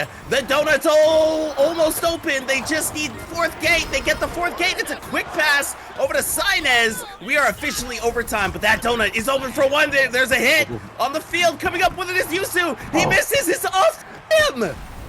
Oh, what a close shot. It's going to be Signs now driving it back down through that 2-3 straight away. Keeping the ball in their possession because this is do or die right now. This is sudden death. Doesn't matter that it's 3 on the board because it's a win regardless. Amplify takes the series and continues through the lower bracket. Now, when I say Yusu has been improving, that's what I mean. His positional awareness was great. He was completely ready for that pass, and he was able to put the goal in with a dunk for the W. Congratulations to Amplify moving on. Kingsman going down to the loser bracket. What a fantastic match we Or have this just is the loser bracket. Yeah, it is, yeah. What a fantastic match we have just witnessed. Amplify showing some masterclass defense. I saw so many tackles, dive pencil tackles off the walls. I saw Spets going off. I saw Sinez making tackles on the wall. I saw some demon cancels coming out. I saw a lot of mechanical defensive play. Amplify going to move on towards that losers round 3. And I do want to say a happy birthday to Sinez. It is his birthday today. So if this isn't signs, Inez, people, you know, mispronounce your name all the time. I'm sorry, but happy birthday to you. And if this isn't a great birthday present, then I don't know what is. Absolutely. A great play coming out from both teams. And you know what? I got to hand it to the Kingsmen as well because, you know, there is a lot of mechanical prowess in that team, right? They showed me a lot of really cool stuff today.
like you want me, and I guess in a way you do.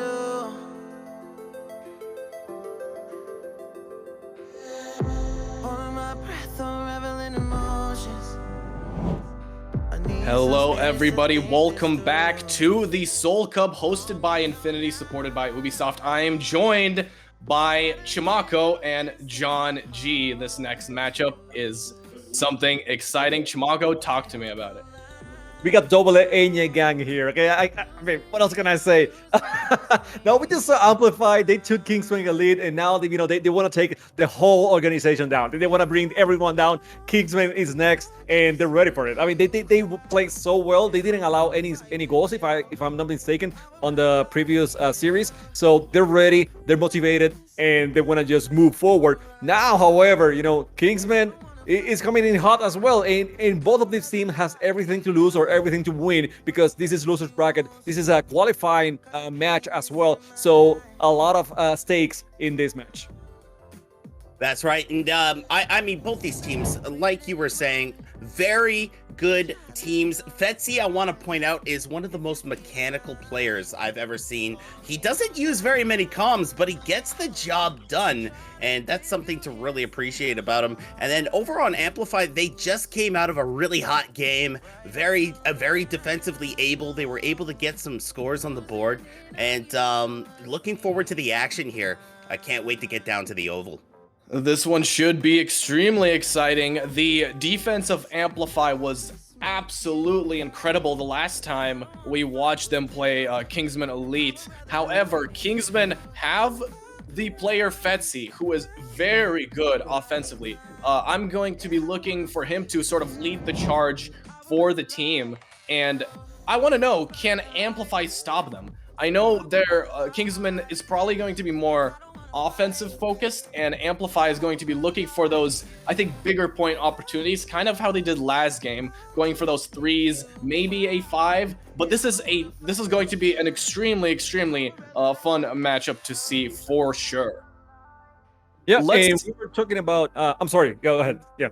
Yeah. I just want to take us to look at the upcoming schedule, actually, of the games we have left right now. Kingsmen versus Amplify. After that, Ghouls versus Golden Boys, which is a classic, and then Flow versus Focus. So we have some incredible matches coming up for you, and yeah, it's gonna just be a great rest of day one. Chimako, go ahead. I'm gonna go with Flow and Focus here just very quickly, because John and I, we did like 7 hours of those two teams playing together. But I was gonna say about Fetzy, because we're talking about this guy is very mechanical, but as well he's like a chameleon. He fits everywhere. We have seen how he won Midnight Madness with Mama's Boys, how he won. I think he was playing with Focus. Paul wasn't playing on that time, and then he was a sub for the team, and they won again on that tournament. So he is being very good at adapting to his teammates, which is huge. I mean, in Roller Champions, because I mean, we're talking about, no, he doesn't have that many comps. That's fine. I mean, he still fits in very well. So that's a player that you want to have your eye on. That's right. And I mean, Fetzy just joined this team, Kingsman, on September 27th. He's actually very new to this team, but he's embedded himself really well, and he's working hand in hand with Rainsy and Fear and doing some really great things. And then looking over to Amplify, they've been a very all-rounded team. They're good on offense and defense, and they're not too one-sided. So I think they're going to be a hard team to penetrate here. Definitely. Kingsman going to have to really work hard. Yeah, I think so. I think if I were to make a prediction, I am leaning a little bit towards Kingsman, but that's not for sure. I just have no idea. This was a complete toss-up 50-50 coin flip for me. We are jumping into game number 1 between Amplify and Kingsman. Take it away, guys. I'm so glad that we didn't have to make a prediction here. Here we go, guys. We have Amplify versus Kingsman. Fresh 7 on the clock, and we are in Brooklyn. The smell of ribs is almost in the air. I can almost smell the ribs. That's one thing I loved about Brooklyn. All right, here we go. We're going down to the action. Take it away, Chimako. Hey John, another thing that you have in Brooklyn is a lot of Enya gang, and we have it here on the rink as well. So whenever Yuzu or Fetsi catches the ball, I'm gonna switch to Spanish because that's the Enya gang representing here, and we gotta make them some justice. So we're right away with Amplify taking the action. They're controlling the ball, and Yuzu se la está llevando, pasa por el segundo gate. The pass is bad, and Rainsy is able to collect the ball. We do love that crispy Spanish here. Gotta love it. Now we got Amplify with the ball. It's off to Sainez. The captain shoots it off to Yusu, one of the most advanced players here in the last couple weeks here. And unfortunately, it's not gonna be enough though, because we got Rainsy gonna go ahead and pick that one up in the turn 2 bowl, moving his way backwards. He's got ball possession. It's off to Fear on the outside wall and back into Fetsi. Fetzi's now got the ball. That's gate 2. That's gate 3. Looking for a pass. He's gonna find Fear on the outside. Inside now through the final gate. That donut's open for 1, but Spets is not gonna have it. He's gonna go ahead and smoke him to grab ball possession. That's good defense. I mean, you don't want to wait until the ball is so close to the donut that you can do anything unless defend intercept the ball, right? Goal keep. So you don't want to goal keep that much. You want to intercept the ball before they get to that donut shooting area. So that's great from Spets, and now they're going backwards. They're taking the time, but at the same time, I mean, I have talked about this over and over again. You want to keep control of the ball. There's plenty of time on the clock right now. The game is tied, so Amplify being very wise in the ball movement, controlling the ball very, very well. And Yusu se la está llevando, va avanzando ahí por encima. No, couldn't go against Fetsi. That was a 1v1 Enya possession, and Fetsi was the one to win it. And here we go. Now we have the ball off to Rainsy, but that was going to be picked up by Spets for ball possession. We now have Amplify making their way back, but he's going to take a hit there by the Kingsmen. The Kingsmen with a nice pass over to Rainsy. And Rainsy bringing it down, looking for a pass that's most likely going to be Fear just around the spine here. He's looking to close the distance, and he finds them in the turn 2 bowl. That is the 4th gate. The donut's open for 1. Do they take the lead here? No! They're going to go ahead and get hit, and that is change of possession. You gotta love how Spets is tackling the attacker. You know, every time Amplify has someone that is close to shoot, Spets is gonna get the tackle, get the ball away. I mean, not only the tackle, but you're also getting the ball away, which is very important. Spets with a chance for the 1-pointer, and no, he goes with Sainez. Sainez against Spets. Yuzu up front, he might catch it. Yuzu se lleva el balón desde el ball, avanzando, tiene los 3 puntos abiertos, busca la jugada para sí mismo. Oh, la consigue Yuzu with the goal, with the self-pass. That was amazing. What an amazing shot. Look at this in the replay. Off the wall, through the net. I'm pretty sure he dove through it as well. It was very stylish and absolutely amazing from Amplify to put 3 on the board. We have just over 4 minutes after that amazing shot. And here we have Spets now with the ball. Amplify starting us off here on the second face-off. And he's making his way backwards. He's got a couple defenders to get by, and he does just that as Sainez grabs the 2nd gate. 3rd gate now in the books, and we're looking for options. It's Sainez. He's going to go for a pass that was going to miss. Spets going to pick it up, though. The donut's open for 1. Do they want to put a 1 to prevent the other team from tying with a 3? No. They're going to keep this one going, Chamaco. They can go for the 3 and finish it now, and that's exactly what they're going for. Yuzu, de nuevo, otra vez tiene la oportunidad para hacer otros 3 puntos más. Va a seguir, lo busca, y le hace el pase de atrás. That's got it, and Duncan, and it's 6-0. This game is over. My God, Amplify is on fire. They came out of the last match, or the last series rather, hot, and they are still hot. We are seeing some really great pass plays around the net. And right there, that was just a great game. Amplify taking away the first one in this best of 3.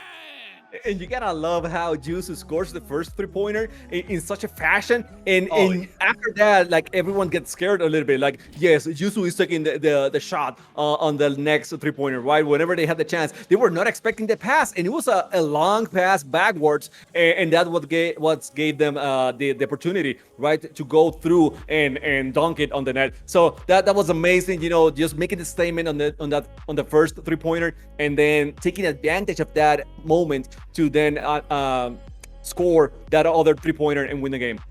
That's right. And the thing with Kingsmen is they're more of an offensive team. Now, the thing is they can't capitalize on that if they don't get the ball. Their defense needs to show up a little bit more here in this adaptation round. They need to try and be a bit more aggressive on defense and get those tackles. So really looking forward to see what happens here. Amplify just on fire right now. They're looking so good. And Kingsmen, they probably, I mean, they should talk a little bit to their partners in Kingsmen Elite, because it seems like they allowed Amplify to have control of the ball too often, too much. I didn't feel like I was casting too much about, you know, Fetzy Fear. They didn't connect too much. They couldn't control the ball that often. So they will have to find a ways. Maybe use most of those mechanics that we were talking about from Fetzy beforehand. But we didn't see that too much of that as well. So they're gonna spice it up. They need to spice it up. They need to change things a little bit here if they want to win this next match. And it seems like we are having some issues, so you're gonna see our faces once again. I'm sorry about that. Yeah, so our beautiful faces, once again, we have lost a player on that last one. Hopefully we can pick them up quickly. That is the first hiccup, though, of this Soul Cup. I'm really appreciating the production today. I hope you guys are enjoying your time. I know I am. And it's just a pleasure to be here in the booth with Chamako. And man, we have some great matches tonight, don't we? Oh, it's been amazing so far. It's been like surprising because I mean we haven't had that many surprise finishes, like the teams that we are expecting to win, that they're winning, but the way they're winning, I think, you know, going for those fibers, scoring 6 points at the moment, going with the 1-pointers every now and then. So we have had a little bit of everything. So it's not the same gameplay over and over. Like sometimes you look at the region and you say, oh, they're gonna play this way. I don't think we have had that, John, and maybe you feel otherwise. But in my opinion, it's been like unique every single matchup that we have had. Every single matchup has been unique. We're seeing players do things that I don't even usually see them doing. Now, for example, Nsanity earlier today, all that passing, they've never played like that. They've always been a little bit more mechanical, lots more self passes, but to see Nsanity quick pass like that was very unique and very interesting to see. And also we have some upcoming matches here, and I do want to point out Ghouls versus Golden Boys. Both those teams were invited to the Destruction Derby, and Ghouls ended up beating the Golden Boys. So there's almost kind of like a grudge match coming up to see if maybe Golden Boys can beat the Ghouls this time. I'm really excited to see what happens there. That got a sting a little bit. The Ghouls, they were so happy. I mean, you can see in the social media and Twitter and everything, they were so happy about, you know, winning the whole thing. And Golden Boys were like, man, top 3, top 4, whatever. We couldn't do our best. Well, this is the time now, right? This is the moment to shine. They have had some time to practice, to look at the footage once again, and to go over it, and maybe to capitalize and make strategies for next time. So next time is now. Next time it is now against the Ghouls. That's gonna be a crazy matchup. But don't forget, Flow against Focus. It's bro, every time, I mean, you know, I'm a Paul Angst fanboy, you know that. But last time that we saw those two teams play at each other, Alexander was out of his mind. You know, I think one of the brightest young people coming up in this game is Alexander right now. You have to keep an eye on that person. I mean, he's such a gifted player that he can do anything. I mean, if you think there's a limit, he's gonna push towards that limit, you know, to break it and keep going further. That's right, and yeah, I totally agree with you. Alex, definitely one of the most amazing players. Love his technique, and but enough about that. Let's get back to the action here. We have match 2 in this series, this best of 3 series. It's Amplify versus Kingsmen in the loser bracket. Let's see which team has what it takes to move forward. Amplify has already got the ball here. No, that one's actually going to come out of the can and just completely missed, but Yusu gonna pick that one up. We have a loose ball, and is Rainsy gonna start us off? No, never mind. Oh my god, the ball's just back and forth. What a time right now. I'm gonna slow it down a little bit. By the way, John, do you know I'm right here on this stadium right now? I'm casting from Mexico myself. So I mean, I feel It's I right. feel like I have a home court advantage here. I don't know. I'm part of the crowd. But anyways, it seems like Amplify going with those long nano passes. I'm liking that a lot because you covered a lot of space. You can redirect the ball away from the defense, and you have just the donuts open. Yuzu has the chance, and he completely forgets about it. And Fetzy is the one to knock it off his hands. And here we go with Kingsmen. Honestly, they really need to keep this ball. They're an offensive playing team, so as long as they keep the ball possession, they can capitalize on their offensive gameplay. They are a little bit more offensive than Amplify. It's just they haven't really had a chance until now to show us, and it's Fetzy with the ball. Lap 2, they're looking for big points here. And is he gonna go ahead for a pass? Yes, he's gonna dive pass over to Rainsy. The donut's open for one. He gets it. Spats coming up with a save. I don't understand why he went so close. I mean, I do understand. It was like a game of chicken. Like who's gonna jump first? Okay, who's going to jump first, and then who's gonna make the shot? He was waiting for the goalkeeper to jump and get out of the way so he could fake him and then get an easy shot on net. But at the same time, oh man, it was like straight onto the fire. It wasn't a good play. Yuzu ahora se la está llevando, hace el pase, la recibe Spets. Spets will continue handling the ball back to Yuzu. And Yuzu with the seesaw action. Spets controlling the ball. Oh, he didn't see Rainsy. He couldn't see it by any means. Rainsy with a great tackle and back to Fetzy. Right you are, and yeah, I didn't see Rainsy at all. He came out of nowhere. I don't know what happened there, but now we have Fetzy with the ball looking to get this one away to Fear, and he does just that with another pass back to Fetzy. Fetzy looking for options. He gets around a defender. He's got two in front of the donut, and Sainez rather, comes out of the net to tackle. What a great offensive play there. And now Yusu taking the ball. It's Amplify going for their first lap. People are asking in the chat, why some Spanish? Why? Because Yusu and Fetzy are both Latin Americans. They speak Spanish. So in honor to them, to the Enya gang, we do a little bit of Spanish. That's the whole reason. So now Kingsmen trying to get the lap and maybe score for the first time in this series. They really need this. Fear taking his time. Going for the pass to Rainsy. Open. The donut's open. Rainsy will not even flinch for that one-pointer. He continues. Fetzy goes with the manual pass. Catch by Fear. Fear once again. Back to Fetzy. Fetzy over. Pass. And now they have a three-pointer. They might think about this one. Rainsy, no! Doesn't even flinch again. They're going for the fiver. Maybe thinking about the fake, but nothing. I mean, Kingsmen don't even consider the three-pointer as an option.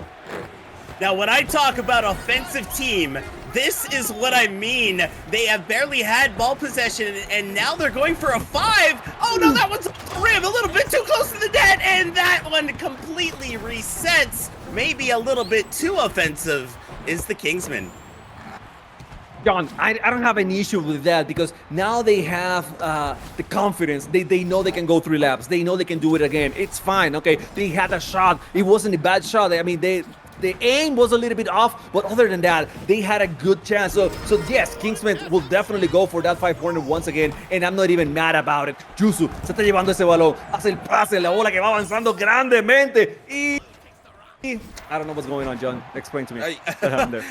I sat on the controller. Now we got Rainsy with yep. We lost a player. It looks like we've lost a player once again. Unfortunately, we are going to go ahead and get things situated. But both these teams really showing up. This one ended with zeros on the board. So definitely both teams adapting to each other and trying to find a way to find that window of opportunity to get some points on the board. I was very impressed with Kingsmen almost getting a 5. I think the pressure just got to them and they just weren't able to sink it. It was off the rim. And it's a thing, when you lost a match and you still go for the 5 afterwards. Like, it's whatever, we didn't score anything on the previous match. It doesn't matter. I mean, we believe in ourselves. We trust in our teammates. We have confidence. We can do this. I mean, we have done it before. It's our playstyle. We're not going to switch because we had a bad match. It doesn't matter. We are going for what has worked for us, what we trained for. And I love it. I mean, I respect it. Kingsman is going for that opportunity, for that 5-pointer. and I can't be mad. I actually think it's very close to what happened in the first series. I think it was Dark, and I don't remember the other team, but Insanity. So I think Dark won the first match, and then Insanity says, okay, we're gonna play our way anyways, and they won back-to-back with 5-pointers. I mean, so who knows? Maybe Kingsmen will be able to go to the 5-pointer afterwards. After we fix this small issue that we have. That's right. And you know what? It is so easy to get overwhelmed when the other team has a 5 on your donut and you are on defense. Sometimes you just can't save it. So when you get these teams that love to just keep going until they get the 5, when you're on defense, you're like, oh no, like this could be it. It comes down to this moment, and that can sometimes get into your head. So it's really a play of mental strength here for Amplify when Kingsmen come around to do it again, because they know they can do it. So I have a feeling they're gonna keep going for it at this point. Yeah. And another thing is, when you go to 5 consistently and you don't even flinch, you don't even think about the 1-pointer or the 3-pointer, the other team, in this case Amplify, they might get a little bit, they might think that we don't have to defend those 1-pointer and 3-pointers, and so we can just leave the net wide open, go for the tackle, and just wait for the 5-pointer. That's the only thing that you're going for. And if that happens and Kingsman is able to capitalize on that, say they go for the first lap, the second lap, and then go for the 3-pointer, attack right away, they might find an open net. They might have an open chance to do so, because they just created this illusion that they are only going for the 5-pointer. That's right. And especially with this new update as well, it's a little bit more difficult for goaltenders, because you can't stay up on the wall like you used to be in front of the donut. So there's that as well being linked in. Now I know Yusu actually has some pretty good goaltending skills, so I'm expecting to see Yusu in front of the goal when Kingsmen are on attack. And I mean, both the teams are really good. It could go either way right now, and I feel like Kingsmen could bring it back, but we're just gonna have to see. Kingsmen are starting to find their footing, so that's what I'd like to see. And Fetzy, especially being that mechanical player, just really enjoying watching this game so far. Yeah, and they have been able to go a lot faster than they had before. And it's not like getting momentum and going fast the whole time, but being able to recognize, okay, so there's defenders in front of me. I am not going to hog on, to keep the ball the whole time. I'm going to pass it and go for that open person. And that open person is going to be there to save me, to get the pass whenever I needed to. So that's a little bit of communication. Rotation is essential here. If you're too far away, you cannot get the pass. If you're too close, you don't help your teammate. So finding that sweet spot, which Kingsman is actually finding, or they found on that second match, it's really important. That's right. Now, I'm a little bit interested to have your opinion on this. Given what we've seen so far, what's your prediction on this? Who do you think's going to come away with the W? It's so hard to say, because, for example, I was casting Golden Boys and GSL, and you see GSL winning that second match, for 6 minutes, and I'm thinking to myself, okay, they got it, this is it. And then all of a sudden, Golden Boys get a 3-pointer and then another goal. So it's very tough. I mean, if I go just by what I'm seeing on what I saw on this second match, I would say Kingsmen force a game number 3. However, they have had here over 2 minutes now of downtime. They might be talking, they might be, going for some strategies, finding what happens, because, I mean, they got to take advantage of every single moment that they have. So it's like a new game, right? When we go back to this game, it's still 0-0. The clock will be a little bit down, but other than that, it feels like a new game. So who knows if Amplify will come different and will find a way to stop the advancements from the Kingsmen. But right now, I mean, to answer your question, Kingsmen is looking better. That's it. Yes, definitely. Like, even though Amplify's got that one, just the fact that Kingsmen were able to get around and almost score a 5, I do believe that Kingsmen could come away with this one and force a game 3, but we're just gonna have to wait and see. So I know they're resetting the laps right now, making sure everything's back the way it was. So now we're back down to the arena. We're back in Mexico. I could almost see Chamaco in the audience, but not quite, just too many people. And now we got Easy Fear with the ball. That was going to be off to Fetsy, and we are back into the action here. We got it. Rainsy, just a little bit too fast. He has Fetsy up high in the wall. Fetsy, open the net. Again, I'm not even flinching for that one. It doesn't matter. I mean, 1 pointer, what's that? I don't know. Let's keep it going. Let's keep it rolling. Again, to Fear. Fear. Going for the second lap, almost got it. Rainsy just going on the gate, and again, John, it doesn't matter. I mean, they don't really care about anything else than the fiber. No, this is what I mean by this team is extremely aggressive. They don't want to put a 1 up. They'll put a 3 up if they have to, but this is what they truly want, is the 5, but that one's going to be stuffed by Spets. What a great interception. That might have just saved them the game there. Spets has had some great interceptions, great tackling so far in the series. Not only on this game, but the whole series. He has avoided a lot of situations from Kingsmen. So he is a player that they really need on the defense. However, they are allowing a lot of laps and back-to-back laps. I mean, this is probably going to be the third time that Kingsmen find an open fiber. This is, I mean, scary for Amplify. They need to stop that somehow. I don't know how, but somehow they gotta start stopping that. And the onslaught of pressure that Amplify must be feeling right now when these guys get to a third lap, like their heart's gotta be racing, because I know mine is. And now Rainsy gonna back pass it over to Fetsy. That donut's open for 3, but about to be open for 5. And there it is, Rainsy on the inside wall, outside corner now, looking for a window. He goes for a shot. That was gonna be, oh no, I think his own team might have saved it. I'm not sure if that was gonna miss or not, Chamako. They got it now. Yes. There it is, a 5 on the board with less than a minute left, and Kingsman is gonna take this one. We saw it coming, Chamako. We saw it. I mean, it was a matter of time. You had so many opportunities until something, it's gotta happen. And they were so controlled on that possession. They were, close to the donut, but not extremely close. They were waiting for it. They were sending people to tackle. They were reading the defensive players, all 3 defensive players.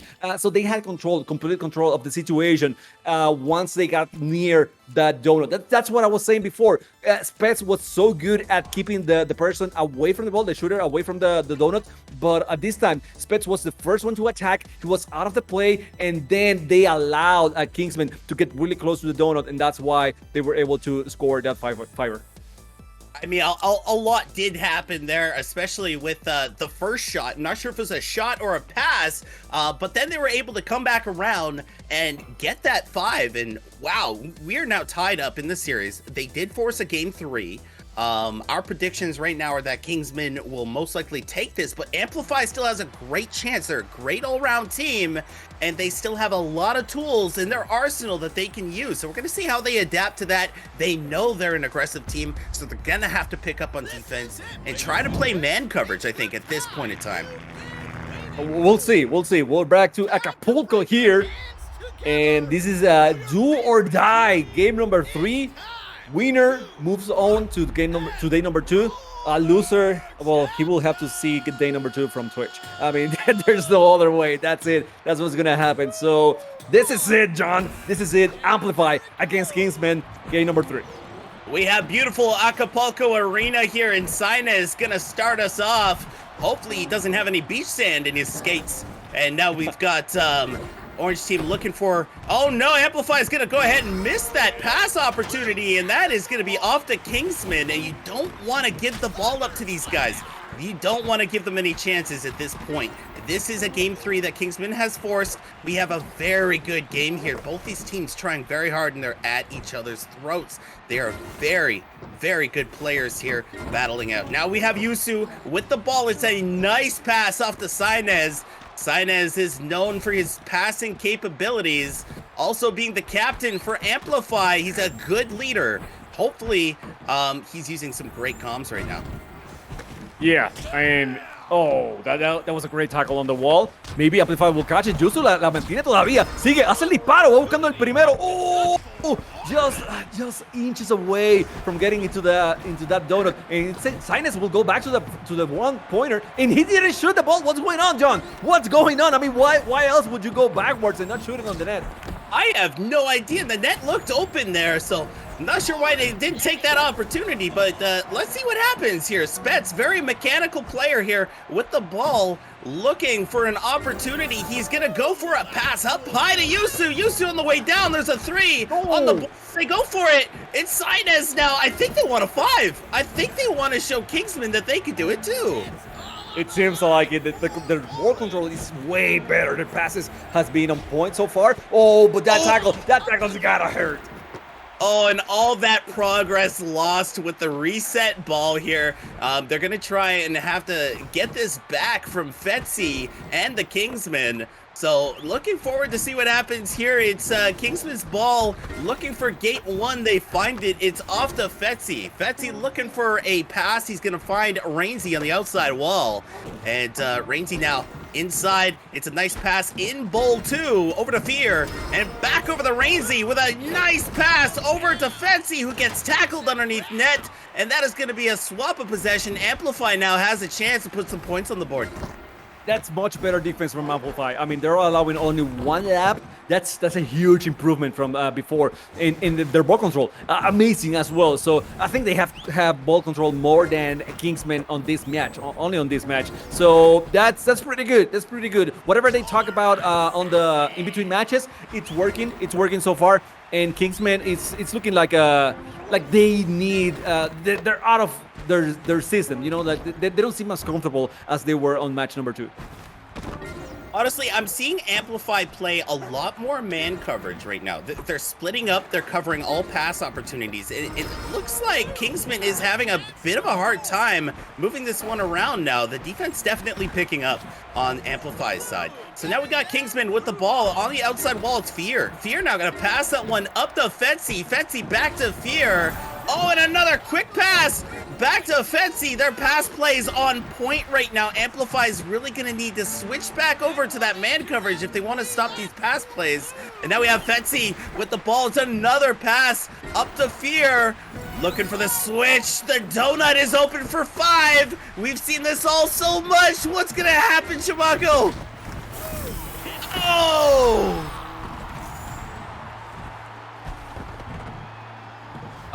Looks like we're having a bit of a problem with Chimako's mic, but what an absolute goal. Amazing to see that.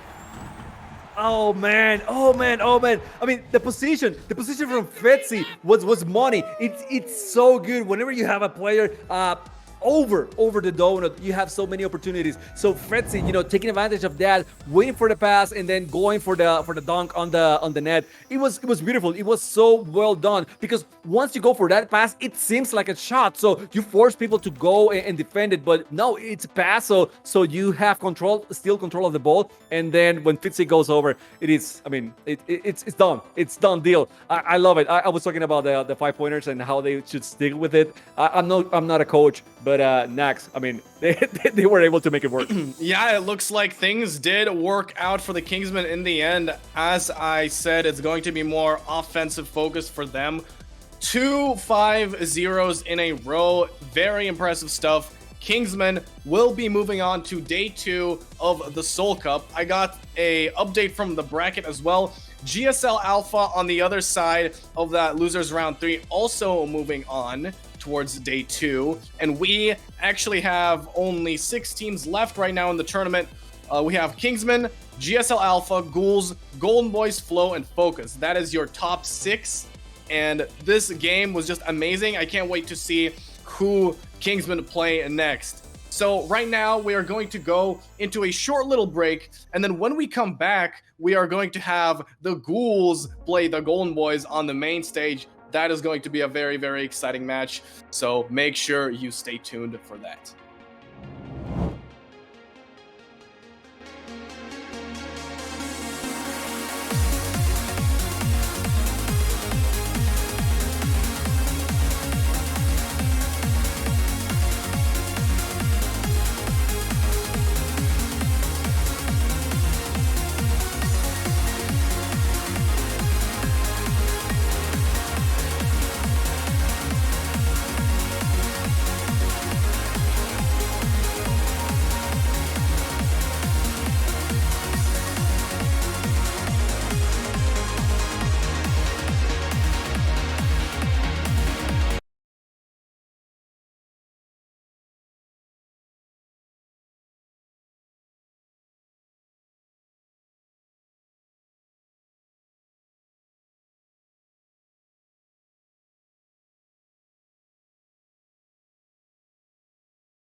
Ghouls wins this one. Well, earlier today, we did see Golden Boys take out GSL Alpha 2-0, which was a really impressive result. I wasn't really expecting it to be that one-sided for the Golden Boys, and they did play with Ian. So honestly, Golden Boys have been playing very, very well today. You know, some days they don't play that well, some days they play better. Looks like today is a good day for them.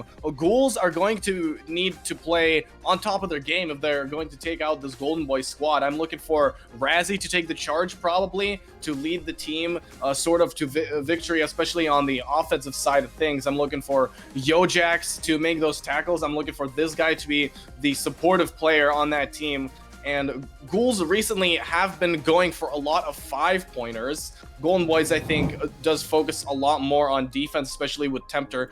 Very, very good defensive player. You see him making crazy tackles left, right, and center. So I think this one's going to be probably a low-scoring match, but don't quote me on that because, you know, one possession can change everything. See, I do have to mention the nerves, because I've been saying this throughout to all the guys that have been working on Solcup, that GSL Alpha was my prediction to take the whole thing. But when they did come up against the Golden Boys, it felt like they were playing nervous. And here's where I think the Ghouls might fall under the same kind of gimmick, because you're playing like one of the top tournaments, if you will. So and Ghouls have, I feel like they've definitely faced pressure before, and how they handled it, sometimes good, sometimes bad, but hopefully it doesn't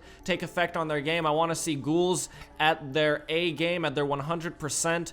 Bear, do you think that the pressure will get to any of these teams? So with Ghouls, they've been in big situations, and I've seen them collapse under that pressure before. But the reason I'm going to stick with Ghouls here on this one is because, you know, seeing the Golden Boys perform more simplified gameplay. So honestly, with me, ZMax, you're talking about how the game is going to be low scoring, and if that's the case, Golden Boys have a shot. But that being said, there's just been so much control, so much chaos in these big situations. I think the Ghouls are still going to put up that high octane offense. I think their passing is going to be on point. I think they're going to go for that 5-point play, which is always more exciting for chat. I know you guys love that, and because of that, I think the higher offense tends to lean towards Ghouls. So I still see them pulling it off in this instance. I'm actually going to just say one quick thing before we jump right into this game, that I'm expecting there to be 1-pointers, because we're so high into the bracket at this point that the next slot is so much more important. So I feel like solidifying the victory and maybe getting the 1 point might be the better play, because we know that the defense from Golden Boys, especially Tempter, has been unstoppable. Yep. So I am expecting 1-pointers here. Yeah, and as you know, this is the winner's semifinal match, so the winners are for sure securing the top 3 spot, meaning you're securing some of that sweet, sweet prize pool. So this is going to be, I think, a bloodbath in terms of matches. It's going to be very exciting. I can't wait to see it. I think you are right when it comes to the 1-pointer thing. I think we're going to see more low scoring. I don't think teams are going to risk it as much. However, you never know with the Ghouls and Golden Boys. Could happen. You guys can take it away. I'm going to sit back. I'm going to enjoy the game. Have fun. Holy, it's time for my shoutcasting to really kick in. Ghouls are on the orange team. We got the likes of Razzie, we got Yojax, we got this guy. And on the Golden Boys, Team Blue, we got Tempter, Alex ADHD, and Ian. Take it away, Bear. And how about on one of the new maps as well in Bangkok? I got to see them play on this arena as well. So we'll see who gets off to that quick start and who's able to control the pace, especially through that first bowl, which we know is always pretty chaotic. But it will be the Golden Boys with the first possession here as Ian gets possession of it. And one is wide open if they want it. Passes over to the Tempter here. Nobody back. I'm not sure what's going on here, as the Golden Boys will take that 1-pointer, just like you said, ZMax. Yes, I was looking. He was thinking about it. Maybe he was like, maybe ZMax mentioned that I shouldn't do it. But he double-checked. The goal was left completely wide open. And that's interesting because are the Ghouls just gonna go for that 5-pointer? That's one, I feel like that's a reason to just leave the 1 open if you know and are confident that you're gonna go either for the 3 or the 5. So let's see how this plays out. Alex now on the ball. And he's gonna try to make a move, but Razzie was all over him in that regards, and so Yojax brings it back down. We'll toss it high. The Razzie boy on the inner wall will transition over. A bit of a south pass way up there, the mechanics that we've seen so often. And like Timter, he likes the bullet all the way across the rink, and with good reason too. But up the hip, it's gonna be Yojax. Finds Razzie with a great pass too. He'll hit the first gate. Thinking about 2 laps, we'll toss it all the way across, and they like to stretch this rink, but you do risk that, where it kind of goes just a little bit off, and if you can't collect it, the denial is pretty easy on the other end for Golden Boys. Yeah, and this is exactly what I'm talking about when it comes to good defense, because while that dump may have been a good one, Tempter all over that really fast, and while I'm saying that, Golden Boys have opened the goal, unfortunately cannot recover that loose pass. Ghouls now with possession, can they respond? They did leave the goal open. Oh, unlucky there from Tempter. Razzie now on the ball, moving left and right, transferring the walls, hitting the checkpoint, given off to Yojax. And he will settle it and go far side, looking to circle around all the way, especially when the defenders are on the front stretch. Allows you to kind of swing around. As this guy with a great job to avoid too will get it over to Yojax. And they just want to keep circling clockwise. It's not a bad idea when you know that all 3 are going to be stacked in the same area, trying to wait in the waters while you circle around. But Razzie Boy will avoid some more now. We'll get it high to this guy. We'll open the gate and they continue this clockwork fashion here, ZMAX. Again, an interesting strategy. We've seen it work a couple of times in this broadcast as well. So, I mean, it's a new Solcup and new strategies come with it. Yeah, and I really want them to take the 1 here. It is pretty much unguarded, but Razzie says no. This guy moving it along the bowl counterclockwise. It is a great tactic, like you said, to stretch out the opposition, make some more room for your players to skate around, get some room to get a pass open up here. Yojax barely has support. Razzie there to help. They're going for that 2nd lap. Goes right by Ian. They looks like they're dispossessed. What am I talking about? Tempter, this is exactly why I said to take the 1s. That's right. ZMAX, you know Timter's all about those tackles, and sure enough, I could sense that you knew that was coming, and he landed it perfectly. And Golden Boys, a long shot here, too. Oh, it bounces around twice off the post, but Alex able to collect it now, pulls it back down. We'll look to settle. He's got 2 guarding the net, and when the shot comes through, this guy able to jump on it for a great denial. So the roller coaster ride ends with 0 goals. Oh, my emotions are through the roof right now. Alex, I think that, or not Alex rather, sorry, one of the Ghouls members were able to intercept that ball off of Alex's shot. That was well done on defense.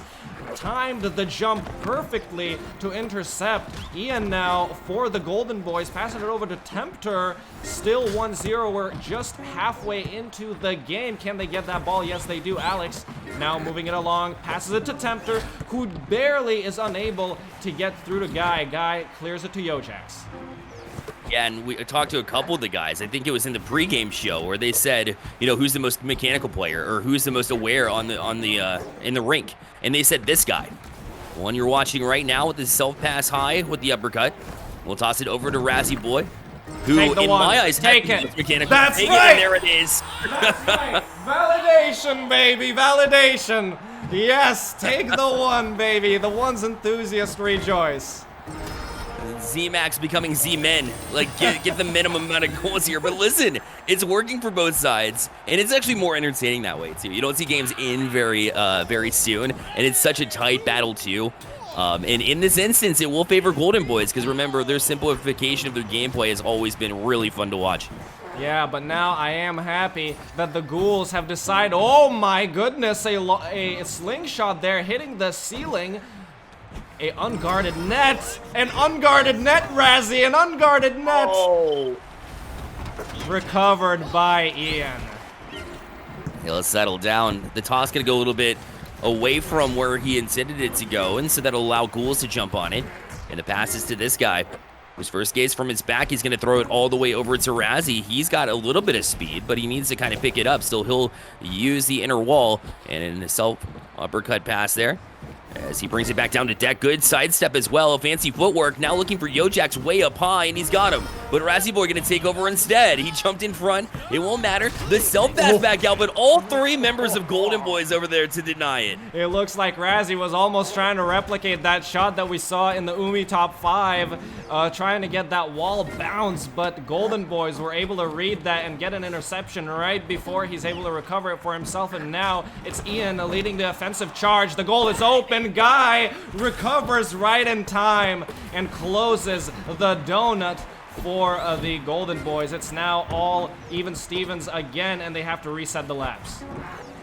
And Ian will already hit 2, though. That's 3. It does get the pass off from Timter, who was jumping across that second bull. He waits back. The shot from a distance as well. It almost worked for him before. Almost worked again, but in both instances, no luck here. So Timter back down, able to get past Yojax as he was challenging way up on the wall. And back up top. Ian waits for it, seeing all 3 members of the Ghouls sitting back, but the 3 ball is open if they want it. He's going to hold back. Right timing in the shot, and it's in. 4-1 now for Golden Boy.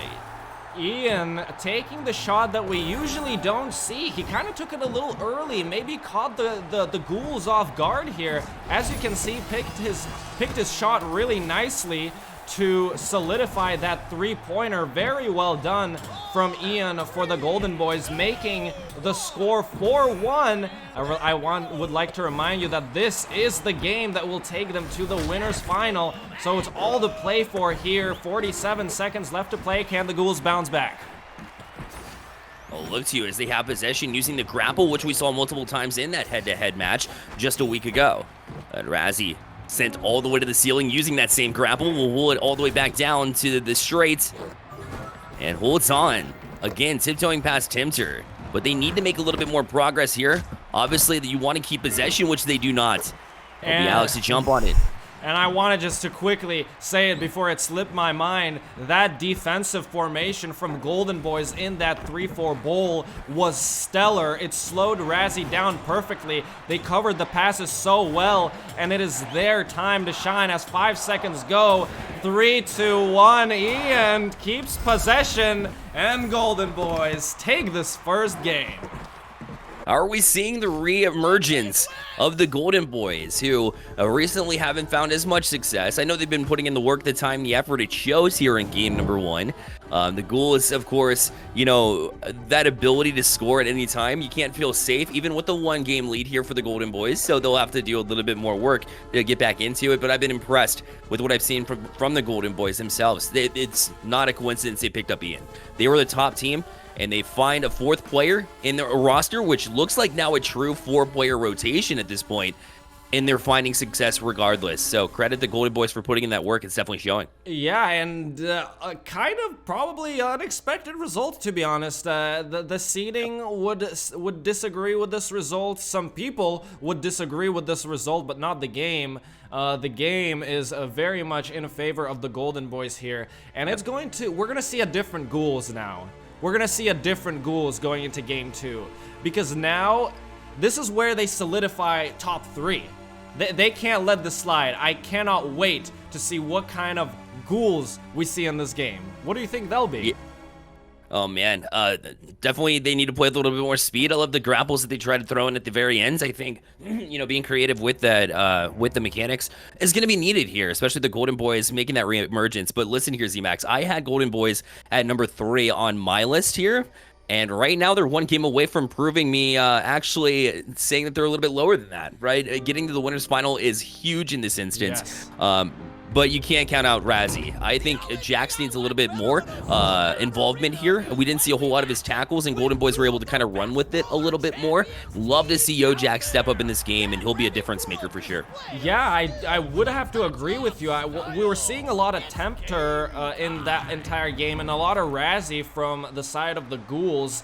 But unfortunately, not a lot of this guy, so definitely my eyes are on him right now. But Tempter and Ian, we were seeing a lot of Ian, for sure. Yeah. So definitely a standout player for the Golden Boys at the moment. Who will be the standout player now? Let's see. Razzie will toss it. Yojax through the first gate. And, you know, Yojax is one of those players that you want him in possession when he is at the gate, that first gate, because getting through this first bowl is so difficult. But his passing ability, his tackling ability, he's really the one that you want in a scrum, and being able to break out of it to get that speed rolling and get that momentum going, which is everything here around the rink. As you see Ian tackle from behind, Yojax right on cue, able to jump on this one. So he said a little bit more involvement, but the pencil challenge here from Ian, who will toss it over to Alex. So the Golden Boys answer with physicality. Yojax with a key tackle back there. It was very, very good stuff. Finally seeing some really good plays from Yojax. But unfortunately, Ian was there to pick it up, and now it's the Golden Boys yet again on the offensive. Tempter moving from the outside wall to the inside, passing it. Unfortunately, the pass does not connect. This guy with a great dive and grab and dump to Yojax, who's gonna catch it up, hit gate 1. Razzie and Yojax exchanging the ball. 1-2, 1-2. Here we go. Yojax passing it up to Razzie, who's got incredible height, incredible speed from this guy moving forward. Wow. Yeah, he had some kind of height. It was all the way up to the ceiling there for sure. And out through the last gate, Razzie trips though, and he couldn't get it off. This guy was right there waiting for the pass to happen, but you can't. He was encumbered. His hands were tied there because he fell. And a bit of a miss there as well from Golden Boys as they try to jump up to get possession, so it'll fall right into the hands of the Ghouls. And a pretty defensive battle here this time around. A lot less room to work with here throughout this game as defenses close in, and with good reason. Both of these offenses can be so dynamic, so you have to jump on it before they can make any kind of moves. I feel like there's been a little bit too much unnecessary diving from the side of the Ghouls, kind of forcing them in an isolated position where they can't give the ball away to their teammate. This guy was open, but unfortunately he wasn't in range of Razzie, so he couldn't get it away, hence he got tackled in that attack. But now it's time for the Golden Boys to respond with an attack of their own. Tempter getting the ball as they pass gate 1. Ian now moving the offensive. He's got very nicely set up Alex ADHD, who moved it right past this guy. Tempter deciding to go backwards now, jumping off, looking for a passing option. Alex transfers the walls, perfectly done, and going to get tackled by Yojax. Again, and it seemed like they were bested because you saw two members of Ghouls way down low ready for a challenge when Golden Boys had all the height, all the verticality in that situation. And yet Yojax waited for them to come back down, and right when they hit that hip is when he attacked. So great timing on that challenge. And that's one of the reasons why they've been so good. A great interception here from Ian as his anticipation has been unreal. This has really been a breakout game and match for Ian so far. That was a defensive masterclass from Ian there to display that amazing interception, timing it perfectly. And Golden Boys are really, I feel like they're starting to control the game a little bit more. Ghouls did have more attacks now, but I'm seeing a little bit more possession now from the Golden Boys, hitting gate 3, sliding past him. If they just clear this bowl, it's an open goal. Alex takes the quick shot, unable to set it up. They still have the ball. And now it's over to Tempter, so even though you miss, you're still going to have a lot of momentum moving forward to try to get maybe a three-point play. And maybe the shot will be a little bit more accurate this time. Just create more chances than you had prior. That's a great way to be here for the Golden Boys. The hip will be used. It's up to Alex.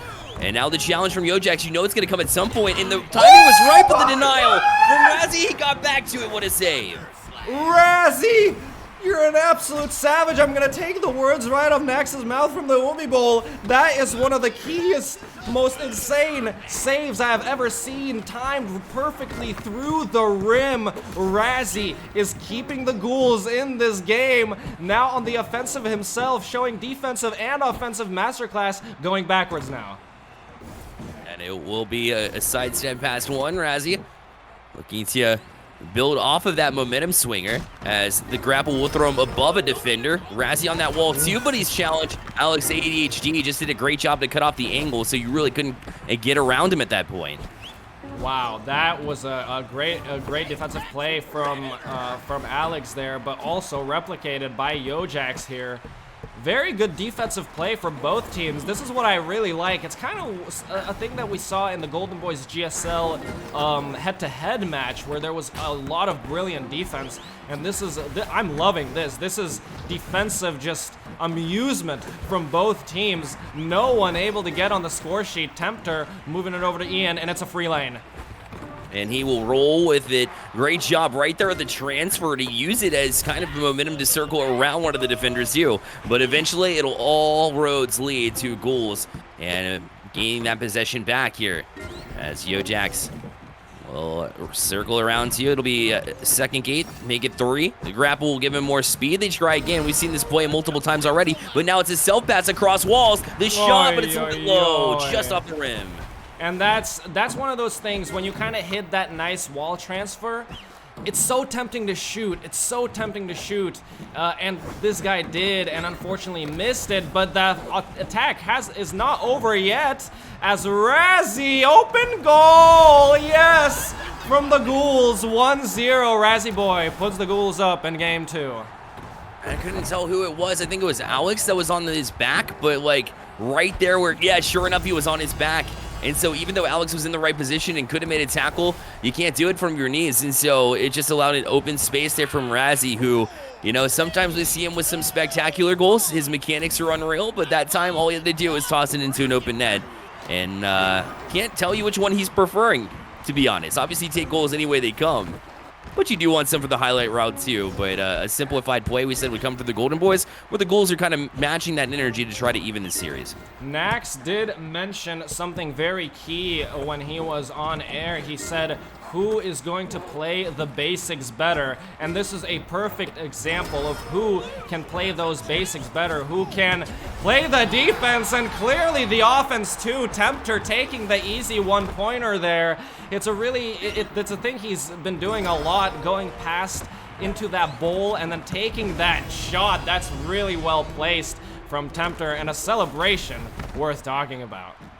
Guys, call Z-Max a prophet. These one-goalers has been way more than I've ever seen from either of these two teams, honestly. Like, I know my roller champions, man. I know it. You're right. Golden Boys and Ghouls, more one-pointers than I've ever seen them make in a single match, that's for sure. And I've seen best of 5s between these two teams. Even the head-to-head where we saw 9 games back-to-back. But oh yeah, here's Razzie making it around here. Does get past one. He's got Yojax on the far side, but you can see the adjustment from Golden Boys as Alex was trying to man-on-man cover Yojax. But will it matter here as the speed has been gained from this guy, who's back? It's Tempter, but he's tackled. And it should be opening in from behind. What a save again. We have overtime. I don't believe it. I have no idea. How do you recover from that? Bear! What have I just seen? They're not gonna win it, are they? They're not gonna win it, are they? No! Oh, Golden Boys do! Ian, you madman, Ian! Oh my word! Oh my word, Bear! He was not even on the radar. He was not even on the radar, makes the save, able to transition on that, and while the Ghouls are scratching their heads, twiddling their thumbs, saying, what just happened to us? And the Golden Boys were able to circle around again, and they will be in the upper finals. What a match. What did we just see, Z-Max? I think my mic peaked at some point because that was insane. Wow. That was insane. Guy thought that he had the goal wide open, but Ian recovered from the void. He recovered from the void to start an attack of their own and absolutely take their team into the finals. I genuinely can't believe what we've just saw. I need a breather. Next, I need to bring you in here, man. Only in the Soul Cup. You're so right. You're so right. Oh my goodness. What a match we have just witnessed. I did say Golden Boys were playing extremely well earlier today, so honestly, I'm not too surprised to see this result. That last play was just incredible. I couldn't even follow it. At one moment, I see an Ian save. Next thing I know, the ball's going in the net for the Golden Boys, and they're winning 2-0 against the Ghouls, and they're going to the winners final in day number 2. They have secured a top 3 placement, meaning they have secured some of that prize pool, and that is just so great to see for the Golden Boys. Incredible game. Oh, Speechless. I can't. How dare I ever go against the Golden Boys? You know, I've been a fan of these guys since I saw them with TFL in those open skates, and they're for good reason, right? They're such a powerful, impactful team. I haven't seen them win in a very long time. It's a match to that caliber, and they did it. They pulled it off. I don't know if I can ever doubt the Golden Boys again. They put it together here. Next, it was incredible. Absolutely. I do want to give a huge shout out to the people that have rated the stream, Crossbones and Razzie. If there was some other people I'm missing, but I know those two, I saw those two, so thank you so much for that. If you have any spicy thoughts about the bracket, the games, this crazy game that we just watched, make sure you tweet us at InfinityLEC with the hashtag Solcup 2022. It'll help us out a lot, and maybe I'll read them out loud. So yeah, make sure you get in on the conversation because we are having some crazy games tonight. Yeah, and I do apologize if my mic was muted at a certain point. Well, it just peaked, I think, because I was screaming like it was absolutely insane. I don't know how much of that actually caught on broadcast. I hope a little bit of it did, because it was one of the hypest. It was the hypest moment that we've seen in this tournament by far, and I'm just so glad that Bear, me and you got to cast this game. I mean, crazy stuff. Next, any opinions? I am speechless, honestly, at the Golden Boys' performance. If they keep this up into day 2, I think they have a really good shot at taking the whole thing, honestly. The way they've been playing has been stellar. Tempter's tackles have been unreal. Ian has been saving the ball left, right, and center. And Alex was providing, I think, more of the offense for that team. I saw some really nice passes. I saw some really good playmaking. Their 3 stacks in that 3-4 bowl have been absolutely stellar to stop the Ghouls from doing those slingshots. Ghouls were successful a couple of times, but then the Golden Boys caught on to what they were doing, and they were able to shut down the offense of the Ghouls completely. I think initially the Ghouls wanted to go for those bigger points. They wanted to go for the 3s. They wanted to go for the 5s. They loved the ones alone, and it just didn't work out. Golden Boys were just better in terms of their defense. Ghouls had to start settling for the 1-pointers, but it was a little bit too late. Yeah, that's something that it was a little bit too late. That's why you take the ones early, man. That's why you take the ones early. And what did I say? I said it would favor the Golden Boys if it did, so we were both right, Z-Max. Exactly. Yep, sure enough, Golden Boys pulled it off. It feels great to be right, man. I like, it just feels so good to be right. However, I did think the Ghouls were gonna take this, so I'm kind of wrong on that part. Golden Boys surprising me with some good play. Amazing play. The best we've seen in this tournament so far. And this is that grudge match that we were talking about all the way from the 10K that they played against each other. Ghouls ended up taking that one, and now Golden Boys are taking that one. It was 2-0 both times, so a little bit of a revenge there for the Golden Boys, knocking down the first-seeded Ghouls into the losers bracket. We will still see the Ghouls, I believe, on day 2. I'm pretty sure we'll at least they will be playing on day 2. I don't know if we'll see them or not, but we will be looking at that later on in day 2. I have this upcoming match right in the bracket. We got the Flow, which was named Freelo previously, and Focus. This one's also going to be a really good match to watch. What do you guys think in terms of this upcoming match? Who do you have winning? What do you think is going to happen? Well, Flow and Focus, both really good teams. I'm not too sure on who I want to back. I feel like my first call would be Focus, but Flow has been playing out of their minds. So I think I might have to go with Flow here. Okay, awesome.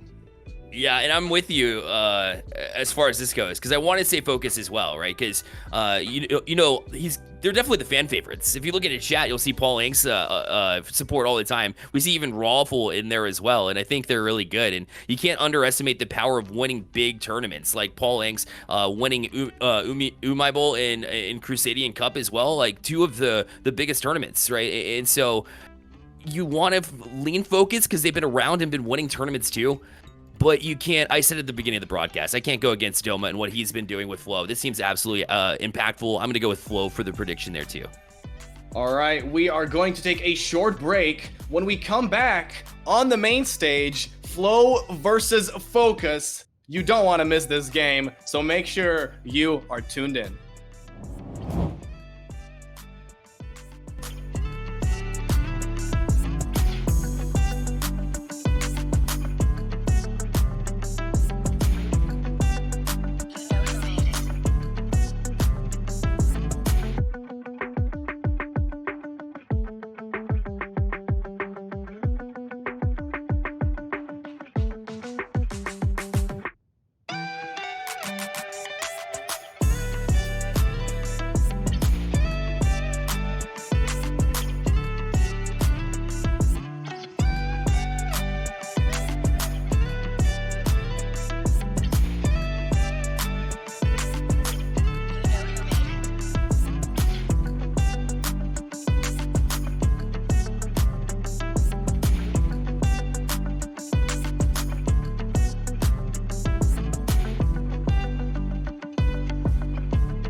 Hello, everybody. Welcome back to the Solcup 2022, hosted by Infinity and supported by Ubisoft. My name is Nax. I am joined by Bearlight for this wonderful, wonderful matchup we're about to have in Flow versus Focus. This is super, super exciting. It is. These two teams have been grinding through, just like we saw with Ghouls and Golden Boys. And if they haven't been able to perform good enough, they decided they wanted to pop off today even more so. So to kind of a toss-up as far as who I want in this one. Like I mentioned prior to the break, though, gotta stick with the boys in Flow. I think they're just that top team here. Skodos and Doma with great combinations here. Their passing is unreal, and I still see them advancing forward. I'm hyped for this one. I'm extremely hyped to see, especially Alexander play. He was popping off the last few tournaments that I've seen him playing. Honestly, anything could happen. We saw Golden Boys beat Ghouls earlier tonight, takes this. I'm leaning obviously towards Flow, which was my initial prediction. However, we just don't know. This is going to be extremely exciting. Both of these teams are top of the top, best of the best. It doesn't really get much better than Flow and Focus in terms of competitive play. So we are going to be seeing some really cool plays. I think we're going to be seeing very, very good defensive stops. We're going to be seeing some really cool passes. I think we're going to see everything in this game. Is going to be everything we dreamed of. Very, very excited to get into it. Yeah, and Rawful is here in chat as well. He's the founder of this team, and he's at my age, actually. 32 years of age, 32 years young, right? Age is just a number, though. His awareness, in fact, his age might actually attribute to his incredible awareness when we talk about him on the rank. He is incredible, so I'm not counting Focus out from the get-go. Again, I did that with Golden Boys. I learned from my mistake. Also, Character with his great lane defense is outstanding. He's one that could be shut down. If we're looking at a defensive battle, you have to rely on Character in that regards. I know both teams are great at defending, and in fact, you have just as good support in Skotos across the rank in Flow. So both of these teams have great defense, but they'll have to rely more heavily on that support in order to really make that happen here next. I'm going to be looking at Paul Angs to see if he can stop the offensive powerhouse that is Flow. Flow is an extremely, extremely offensive-focused team. That doesn't mean they're bad at defense. They have Skotos, who's one of the best tacklers, I think, in the game. But between Alexander and Doma, those two players are extremely hard to tackle. Doma specifically. Alexander is going to be probably leading that charge. Doma's going to be holding onto that ball for, I think, a little bit longer, keeping the doing possession over progression, as we like to refer to it. And I just want to see if Paul Angs is going to step up his game in terms of the defensive skill. People always name Paul Angs when it comes to best player NA in terms of defense. Paul Angs is always somewhere on that list. am going to need to see that defensive masterclass come out of Focus if they are to win this game against Flow.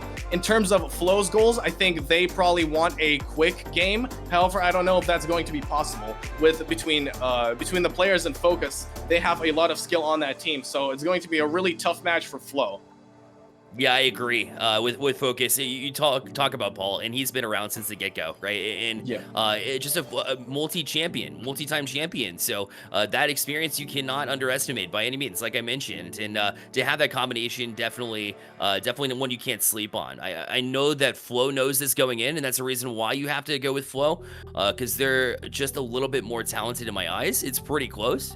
But they know their opponent. They know who they're up against. We've seen them compete multiple times for multiple titles across all different platforms and organizations that throw together amazing roller champions content like here at the Solcup. So Flow, again, Alexander is one that I kind of glanced over at first, but he actually made the move from PC to from PS4 to PC. You saw his mechanics were already solid, and then you get a PC, your frames go up, you have all of this new capabilities, right? And then suddenly, no coincidence that he's been popping off too. So I tend to look over him because in the past he hasn't been super impactful, but now he's been an incredible force here with this team.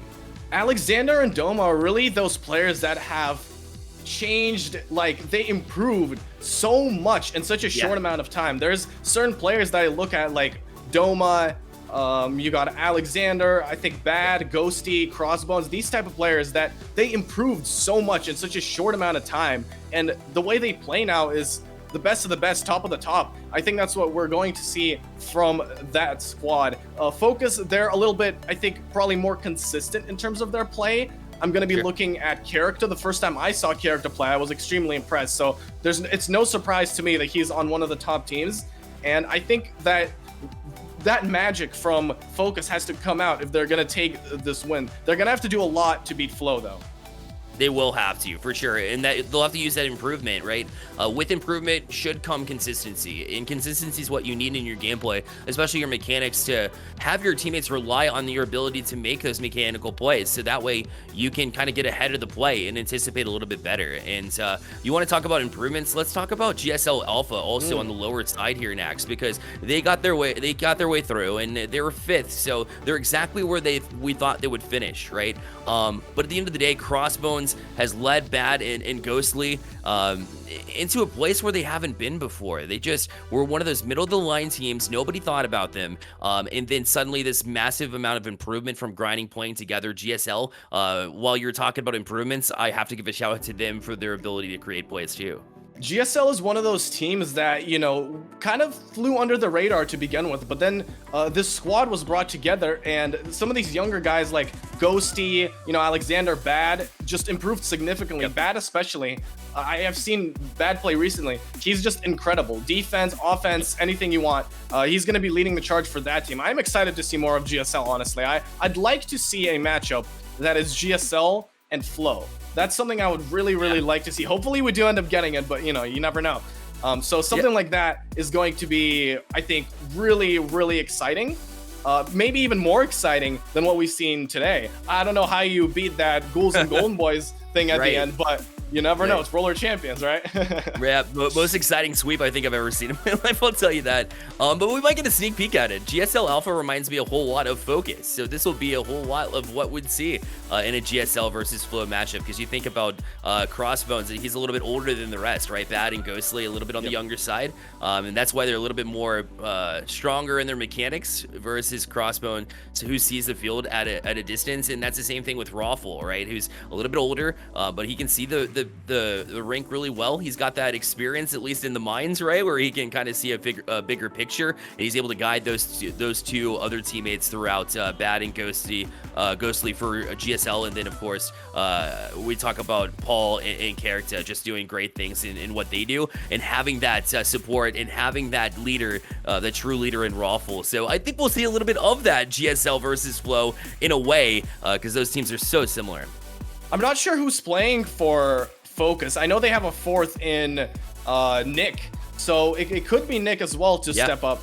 It's probably going to be Paul, Character, and Rawful is what I'm hearing. So honestly, either way, that squad is extremely, extremely good. Nick or Rawful, whoever they have in there is just gonna do bits for them. Rawful, I want to talk a little bit about Rawful. Rawful's, I think, very consistent player. I think he's someone you rely on for both offense, both defense. He's not going to be your flashiest player, obviously, on that team, but he is going to be the one that holds it all together, sort of.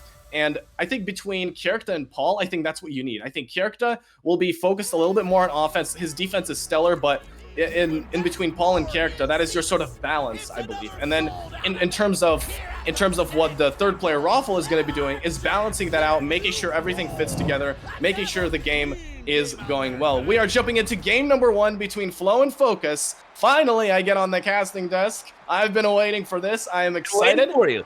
Yes. Yeah. Super excited to have you for sure. And I do want to get into Kingsmen, who also made it through. That was one of our dark horse. But we are into game number 1 now of Flow versus Focus, the game that has been highly anticipated, in which we've seen 4 title games multiple times. And off this roll-in, it'll be Doma, the man that I called out as the player to watch here, and then Alex would be yours. And right on cue, they go back and forth with some great passing here. The give and go up to Scotus now as well, as he hits the last gate here. And one gate is open. Scotus gonna hit that first gate. Thinking about this 1-pointer. Eventually will transition here. It looks like they'll go for 2. It looks like they do want that second lab. The pass does come out towards Doma. Doma, as I said, is going to be slowing it down just for a moment. Let's see what he can do. A pass off to Skodas does come out. Skodas just taking his time here. Doesn't want to be too eager in terms of that attack. That other checkpoint has been passed, but Character with a nice tackle can't pick up the ball as Rawful gets tackled as soon as he tries to pick it up. Doma still on the ball, and he's going back a little bit.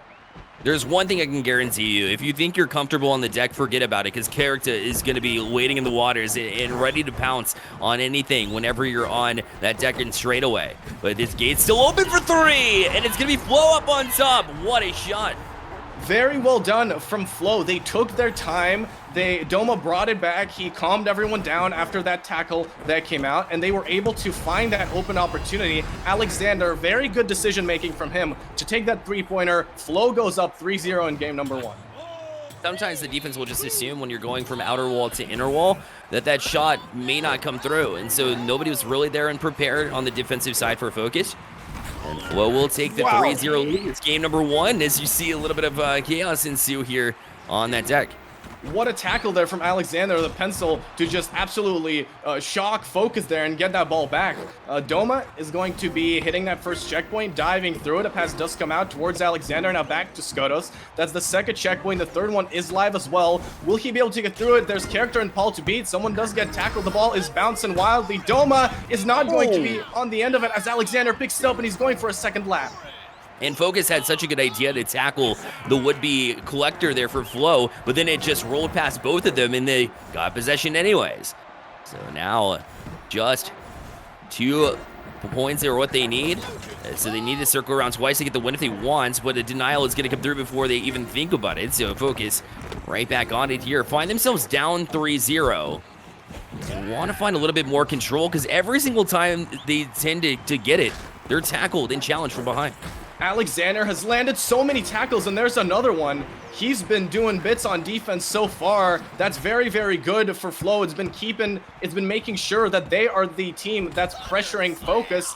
Great tackle there as Focus is going to get back the ball. There's just a boxing match happening right now as Alexander is the one who comes up with the ball. Pass towards Doma, going to bounce off, but he will end up taking it. Ooh, just tried to go to Skotos, but it's not going to be good enough. Ball's bouncing around chaotically as Character is able to pick it back up. And he will hit the first gate, looking for Paul up top, and he does get him. Back down he goes, thinking about the clockwise rotation, seeing all three bunched up in that first bowl. But look at the speed from Alexander to close in the gap. So he's forced to get a pass off, and Focus will bowl it all the way across just to get the second gate. They're able to get to it off the Raffle as he sidesteps one coming from the backside. Great awareness yet again. We called that out before the broadcast. And he continues to impress. Ball with the fourth gate.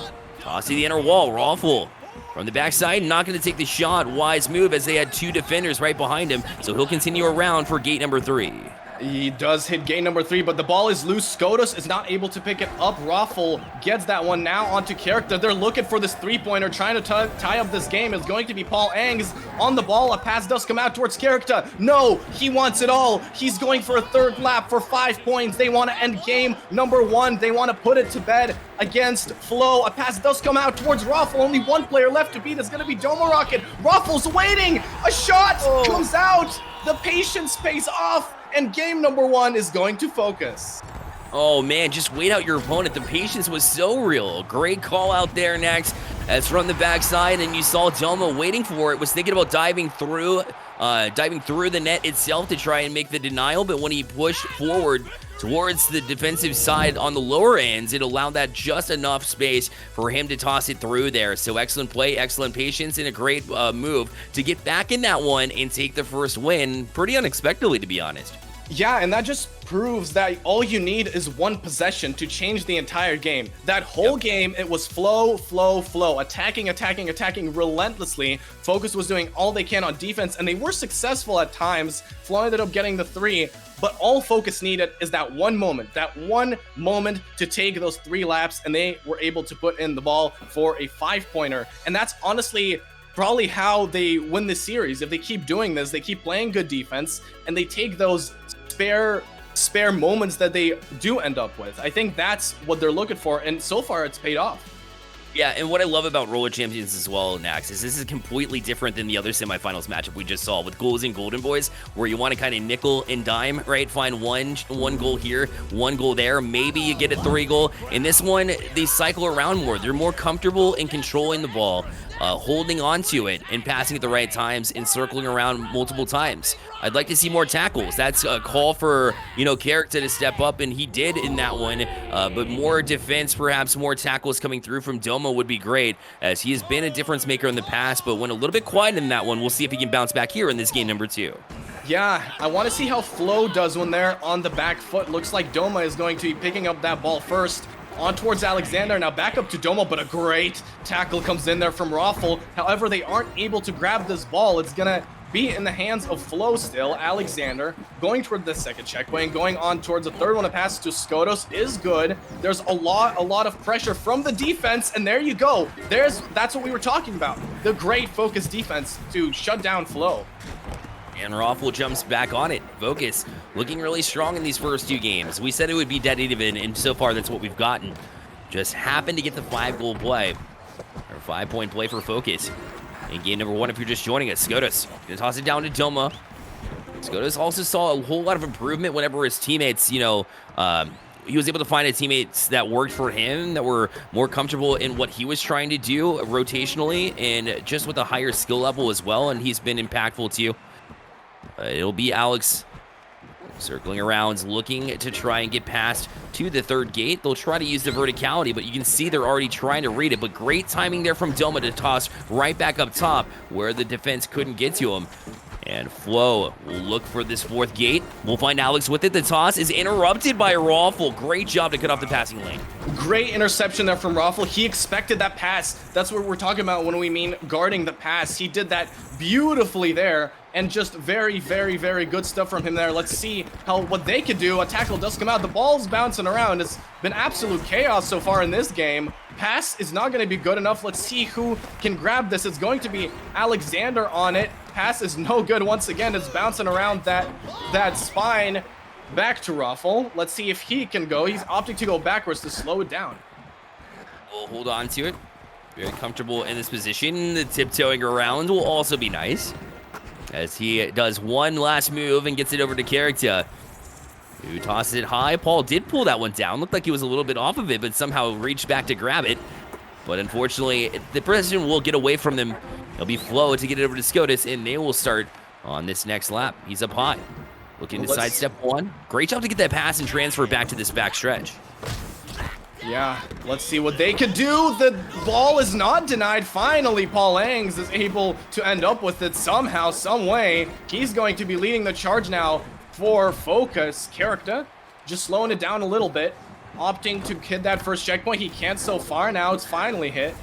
Hitting his break, hitting his dodge, and Raffle now with the ball. Let's see if a pass comes out from him. Yes, it does. Paul Angs, but Doma to shut it down. Yeah, they wanted the little short passes there for Focus, but the thing was, it was read all the way by Flo, and they were able to kind of jump into the chaos that was ensuing there for Focus, which, you're right, this entire game here has been pretty whack as far as, as far as trying to separate, trying to get rotations through. It's just been a slugfest right now on bumps, as this one will roll through. It just shows how evenly matched these two teams are, and honestly, we are at a deadlock right now. It's 0-0. I think it's looking better for Focus in terms of offensive playing. I know they did win the first game, but they had that one moment. Everything else was flow. Now they're able to keep the ball a lot more. They're able to do a lot more progression with it. Wow, Doma is landing so many tackles. What is going on? They can't recover the ball, but Character ends up with it. He's getting chased right now by Doma. Paul Angs, the goal is open. Will we see Alexander make it back? Yes. Character has to hold on to the ball. Let's see what he's going to opt to do. Open net. Will he take it? Yes, he does. 1-0 Focus, 3 minutes left. And one cut took two of the members of Flo, while the other was across the rink out of the picture here in the first place. And that's why he was able to basically take a victory lap here, dance around, and then get that goal. So one move can change it all. The communication for Flo broke down a little bit, and so that double commit will allow him the opportunity for a free goal, one of the most free goals that we'll see here in this tournament.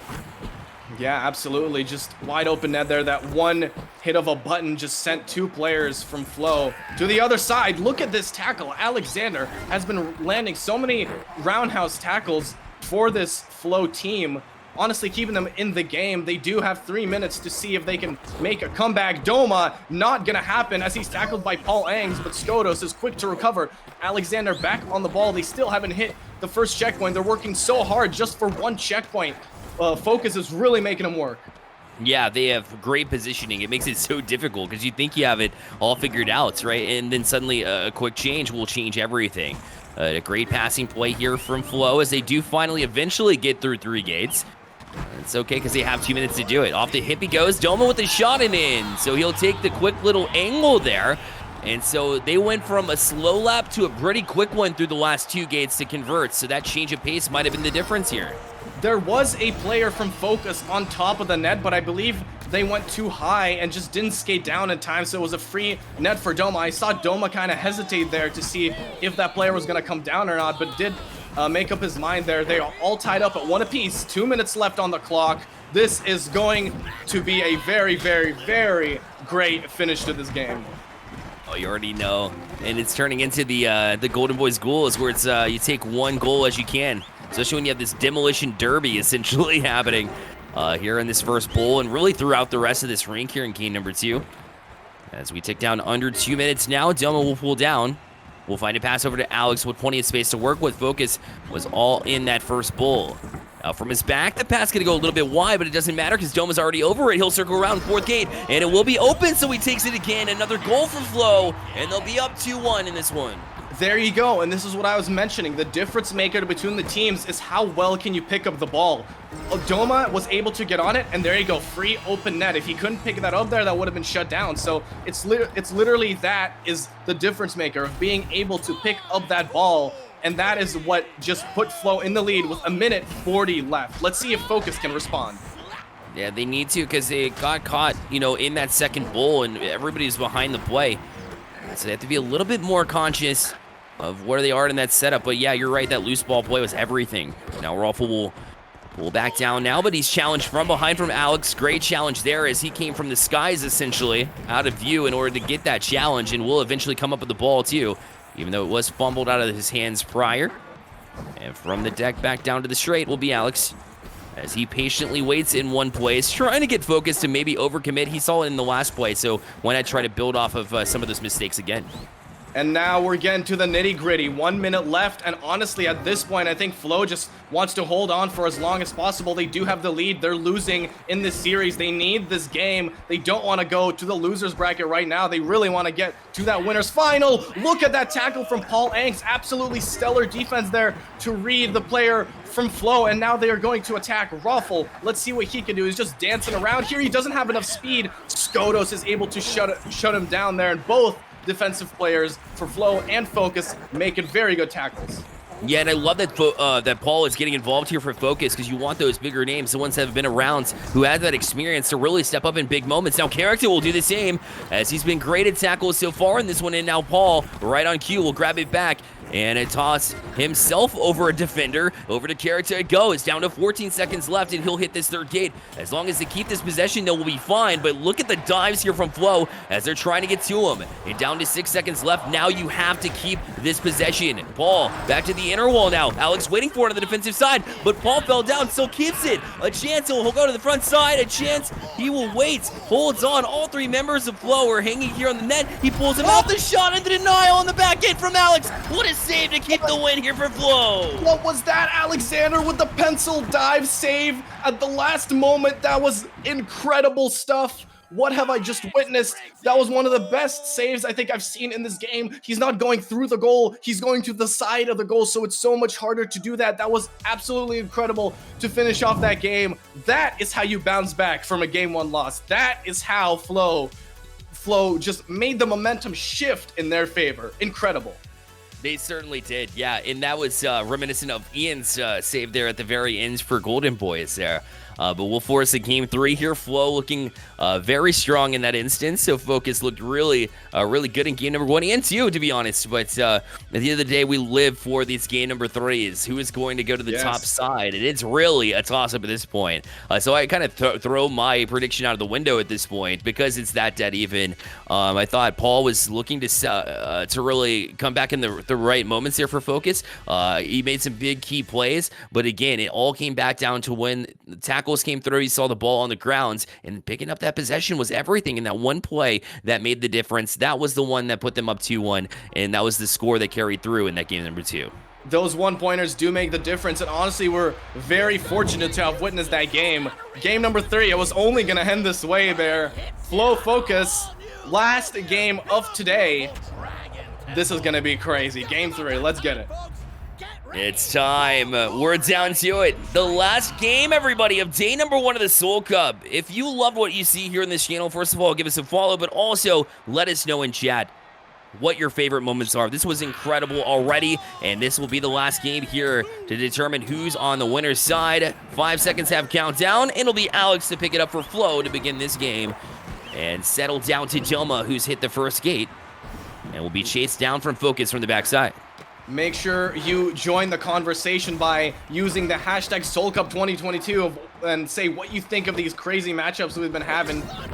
Wow, another great tackle. So many good tackles we've seen in these games. Look at this, 2 tackles coming in there. Paul Ang's able to come out with the ball. Raffle now with it. Let's see what he can do. Dive, no pass for him, so he's going to have to slow it down. One player chasing him, but Character is finally there in support. And he will dance around a little bit.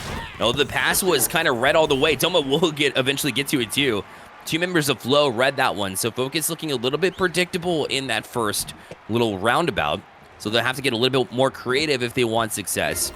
As SCOTUS will pick it back down, or pick it up and roll back down. And Doma Rocket to dance here on the deck. Doesn't look like he's in much of a rush here, especially for a game 3 where you tend to be antsy. Perhaps maybe being a little bit more calm, cool, collected might pay off for him. Those players from Focus are just narrowly missing the players from Flow. Pass does come out. Doma, goal is open. Will he take the one? He should! A tackle for Paul at the end to save that. Oh my goodness, what a tackle. Paul Ang's defensive masterclass. This is why he's on those lists of a best tackler and a best defensive player. That is exactly why you've just seen it. No, sure. Exactly right. Defense wins championships, and he's had a couple of championships to call his own. So it makes a whole lot of sense. He shines in big moments, and on the defensive side, it's even more helpful sometimes. As you've seen huge saves, and how do you get around those huge saves? By being defensive and really holding it down in the back end. But now it'll be SCOTUS. Again, a lot of work from Flow here, but they're willing to put in that work just to hit the first gate.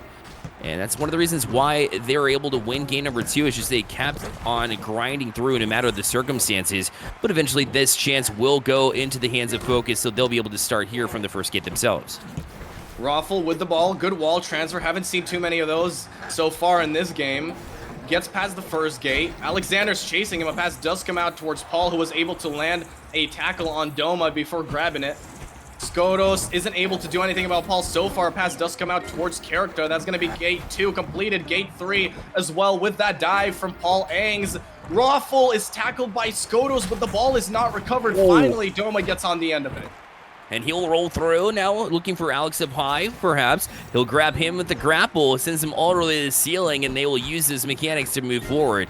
But they got to go all the way to the opposite side of the ring to get this gate 2. It'll be SCOTUS looking for Alex, waiting for him. Eventually, we'll get it over to Doma, who will swing forward and holds on to it. All 3 members of Focus went from inner wall to outer wall at the same time, and now 2 challengers here. A double commit, which should allow a lot of room here. But it was all a facade. Looked like Raffle was trying to get them thinking it was the case so that he could come back down and challenge. But Flow's still in control. SCOTUS now passing it down to Alex. Alex to Doma. Great connection. Team play from them. Goal is not really open. Alexander thinking about shooting it, but he looks like he can't make up his mind. Finally, a pass towards SCOTUS. They're going to go for a second lap. A little bit risky here.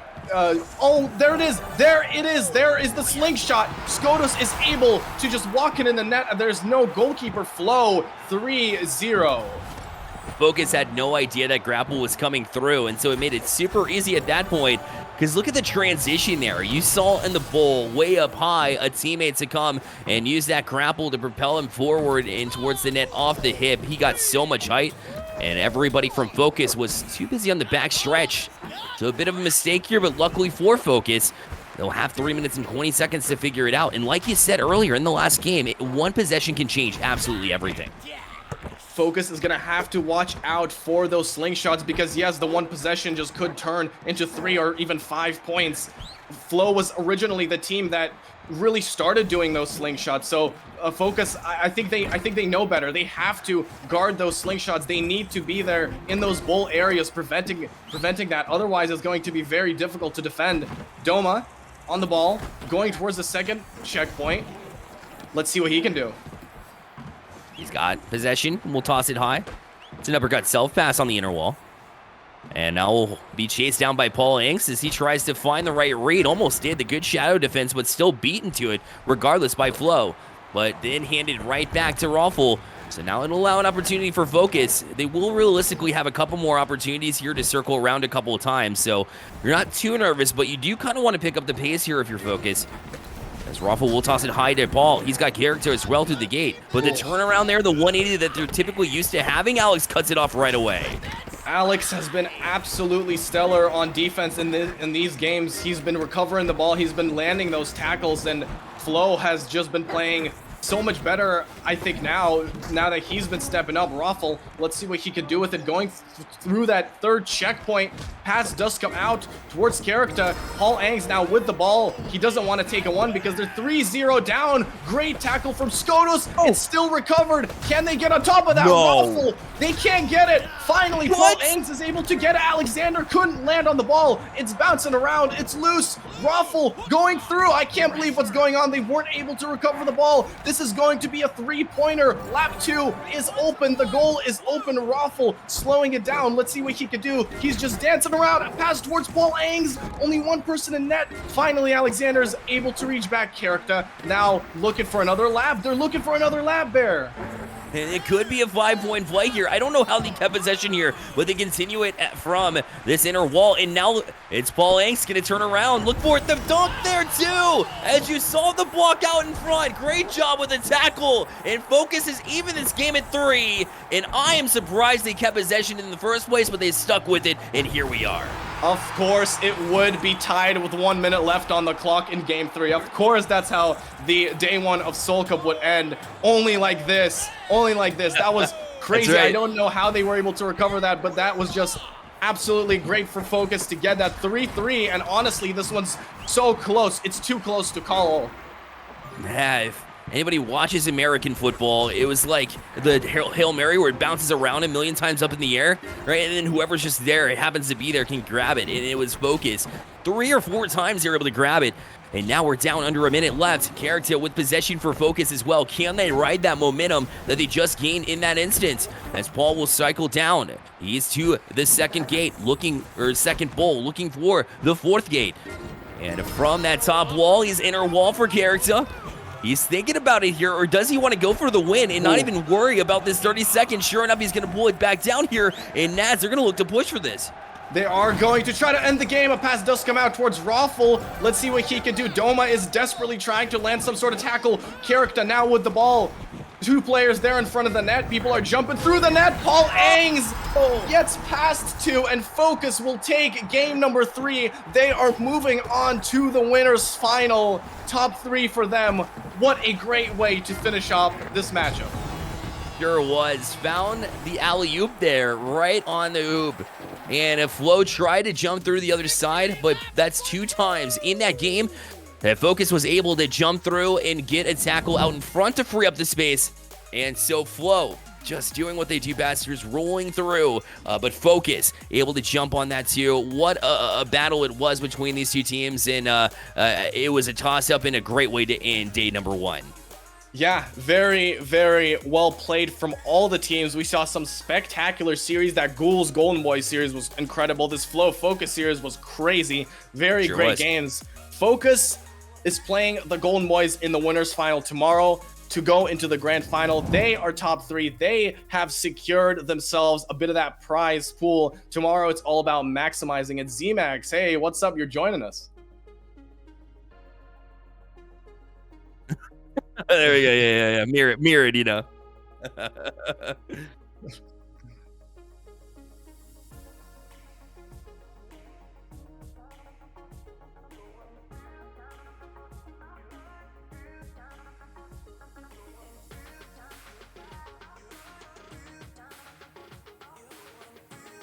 Yeah. I'm totally not muted.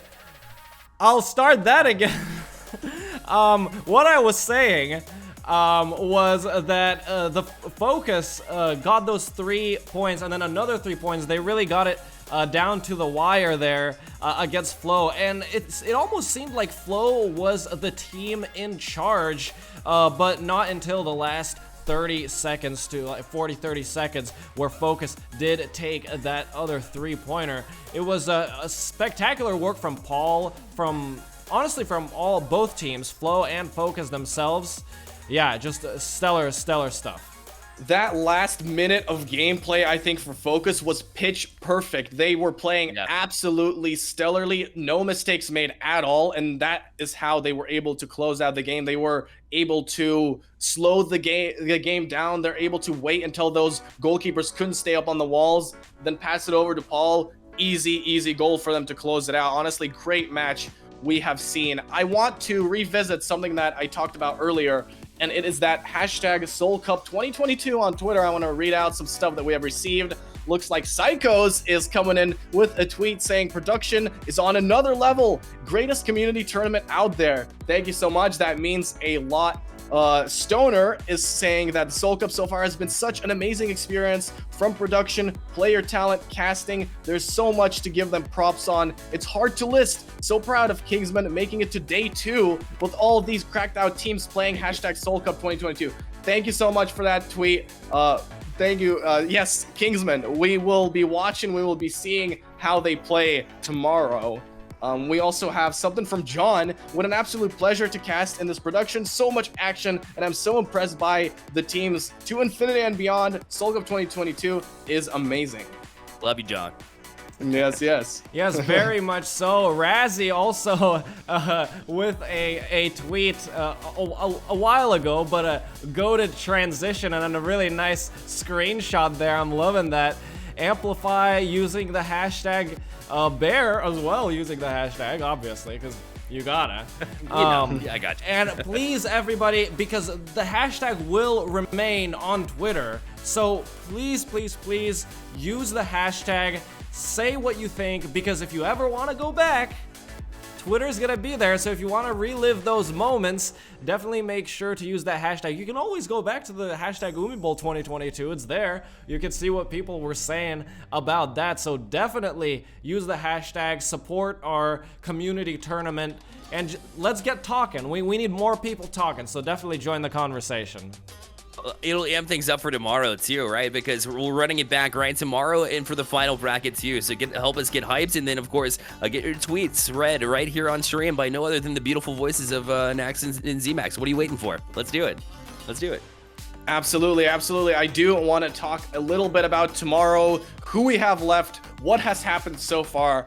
We have 6 teams remaining, 2 in the winners final and 4 in the quarterfinal. That is going to be the winners final. Obviously, Golden Boys focus. We watched them earlier today take the win against Ghouls and Flow. In terms of losers quarterfinal, Flow going up against GSL Alpha and Ghouls going up against Kingsmen. Tomorrow, first thing, that is I can't call it. It's going to be really, really exciting stuff to witness. I am super excited for tomorrow, honestly. Just quickly, unfortunately, I don't have the setup at the moment, but John is here with us. John, do you want to say a few words? I know your image. You're gonna be like the spirit that's like floating in that logo above me or something. You wanna go ahead and say something to the people? Yeah, honestly, we had so much fun tonight. This has been an absolutely amazing production. And hey guys, I'm up here. I see you. I see you. You got I want to it. say, Golden Boys beating the Ghouls. I honestly didn't see that coming. That was a really great matchup, and it's something I wanted to talk about because with the Ghouls beating them in the Destruction Derby, I didn't see that coming. I honestly, I think that was great. It was kind of like a grudge match. It was Golden Boys saying, hey, we're still here, and we could still beat you. So that was very interesting to watch. Also, I want to give a shout out to Nsanity because their passing plays is something we've never seen before. Oh, yeah. Never seen before. I was very impressed with those passing plays. So there's a nice little shout out to Nsanity and also Kingsmen doing the 2-5s to bring Amplify to the best of 3 and to move forward. So that was also a really great matchup. But more than that, I want to give a big shout out to Nax and ZMax, the Infinity guys.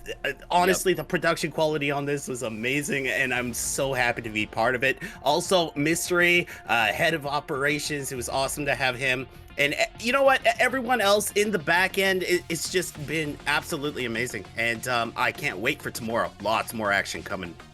I want to give a quick shout out to Alano, who made all the graphics, the wonderful, beautiful graphics that you see on screen right now. Thank you so much for that. Just really, really sort of brought up the production level of the Infinity's tournaments. And yeah, I can't wait to see it what we have in store for more stuff. I'm sensing someone else in this chat. Where?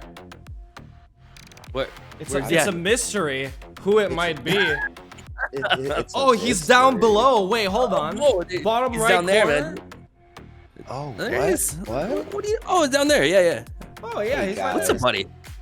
I'm gonna keep this one short and sweet because I'll put the tearjerker for tomorrow. Tomorrow's a bigger day.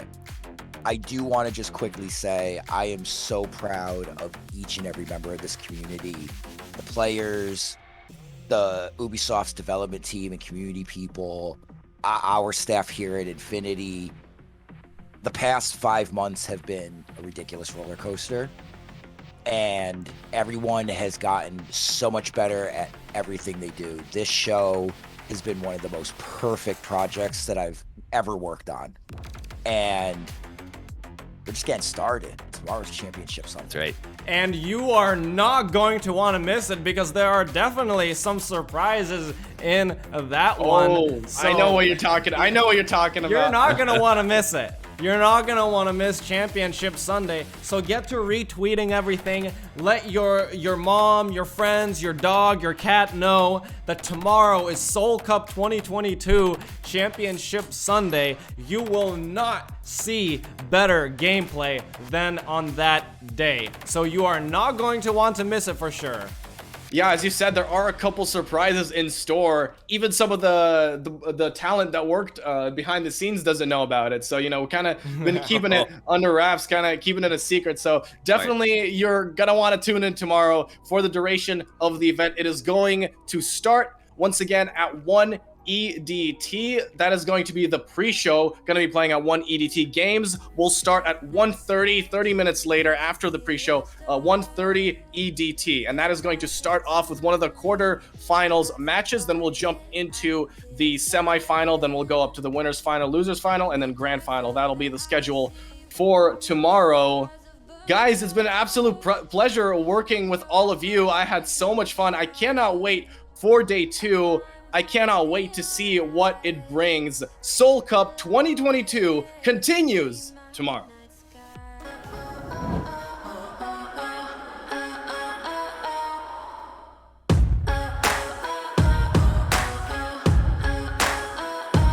Think you got fire flowing through your veins, dreaming of flying through the acid rain, rolling up in style, bringing our A game, taking it higher, never be the same.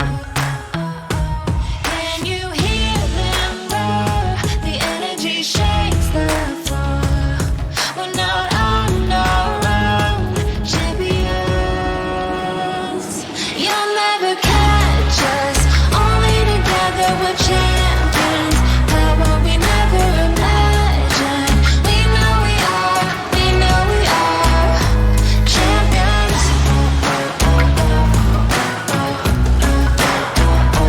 Champions.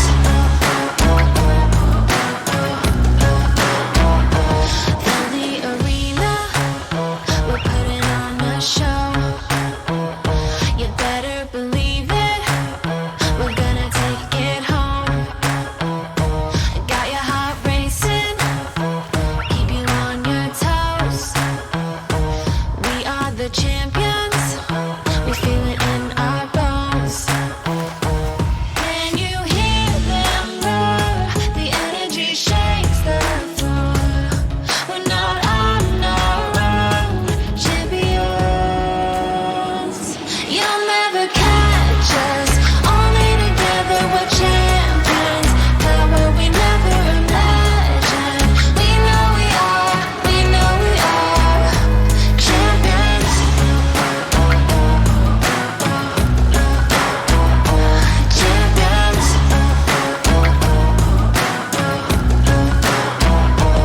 Champions.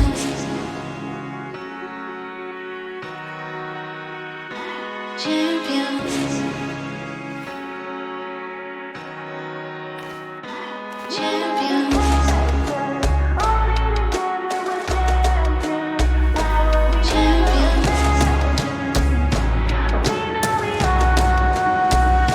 You'll never catch us, only together we're champions. Power we never imagined. We know we are champions. Champions.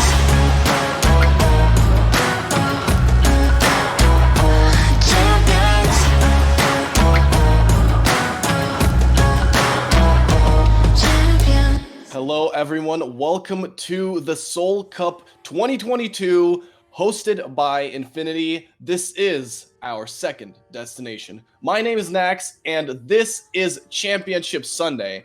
I am joined today by John and Bearlight to talk about the upcoming matches. Guys, say hello. Hi guys, welcome to the second day of Soul Cup. We are so excited to get some more action. Today we have a couple teams that are going to be playing. To start us off, it's going to be GSL versus Freelo. I'm really excited to get into it, and we got a lot of action coming your way today. Second and final day of the Soul Cup. This is so exciting just to see all the mechanics improve into where we are today, Nax. And then on top of that, we get to see who's the champion of North America right now, who's the best team here. And by the looks of it yesterday, it could be anybody's shot here today. Absolutely. I think you said it. The mechanical play has certainly leveled up, and honestly, yeah, it could genuinely be anyone. I can't even call it. It's way too close. There's so many great teams. We have the likes of Golden Boys, Focus in the winners final already. So those two teams have solidified the top 3 spot for the Soul Cup 2022. And then in the losers quarterfinal, we have 4 different teams: Flow, GSL Alpha, which is going to be our first game of the stream. Then we got Ghouls playing the Kingsmen, which is going to be the second. And then we will go up, obviously, to that winner's final to see who will advance into the grand final from the winner's side. Guys, what do you think about this first upcoming match, Flow versus GSL Alpha? This one is going to be crazy. Honestly, these two teams have been absolutely amazing. In the last TFL, these two teams actually made it to the grand finals, and Freelo ended up getting, or Flow ended up getting the bracket reset to get the win. So this is kind of a little bit of a grudge match here to see what happens. I'd like to say Bad here on GSL is a very great all-round player, a great tackler. And over on Flow, we got SCOTUS, which in my opinion might be the best NA support player. I think so as well. I think also that GSL, when they got shocked by Golden Boys, to be quite honest, because they've been a better team as of late, and so they got sent really early to the lower side of the bracket, but they worked their way through. They put a lot of heart in the second half of that day, and now showing up today, trying to build off of what they did yesterday. So I liked them to do well in this matchup, but it's still Flow. It's the team that I picked to win to begin with, and Focus came up with huge plays super late in that series in order to get that win. So I think Flow takes this one, but just by a little bit. In terms of Focus, I just want to mention Paul Angs. If he ends up winning this tournament, he is going to be the only player to win both the Umi Bowl and Soul Cup. That is something that will be exclusive only to him. So I'm sure he's trying to get that title. He'll also be, technically speaking, the most winningest player of Infinity. So that's pretty exciting stuff right there. Obviously, I did make my prediction to be Flow, but you just never know at this point. Players are playing. We have the Flow versus GSL Alpha match, which could be a grand final in itself, and they're playing to go to 4th place. This is the 5th, 6th matchup, technically speaking. So this just goes to show how crazy the competition has become. And we just had some gifted subs coming in from for Burry. Thank you so much for that. Very appreciate that. That's absolutely. I just look down and I see like a bunch of gifted subs. So yeah, thank you so much. And I'm really looking forward to this matchup as well. GSL has been performing very well, and so has Freelo. But what I want to talk about is these final 6 teams here are actually, like, anybody could take this. And the thing is after the update, a lot of the mechanical players had to bring it down a little bit of a notch. They're learning new things, and I feel like all these players are at the ceiling. So it comes down to the little adjustments they makes all the difference. Your pass timing, you're getting those tackles faster before they can get around the laps. It's gonna be interesting to see what these players do and their fine adjustments to bring themselves into the finals.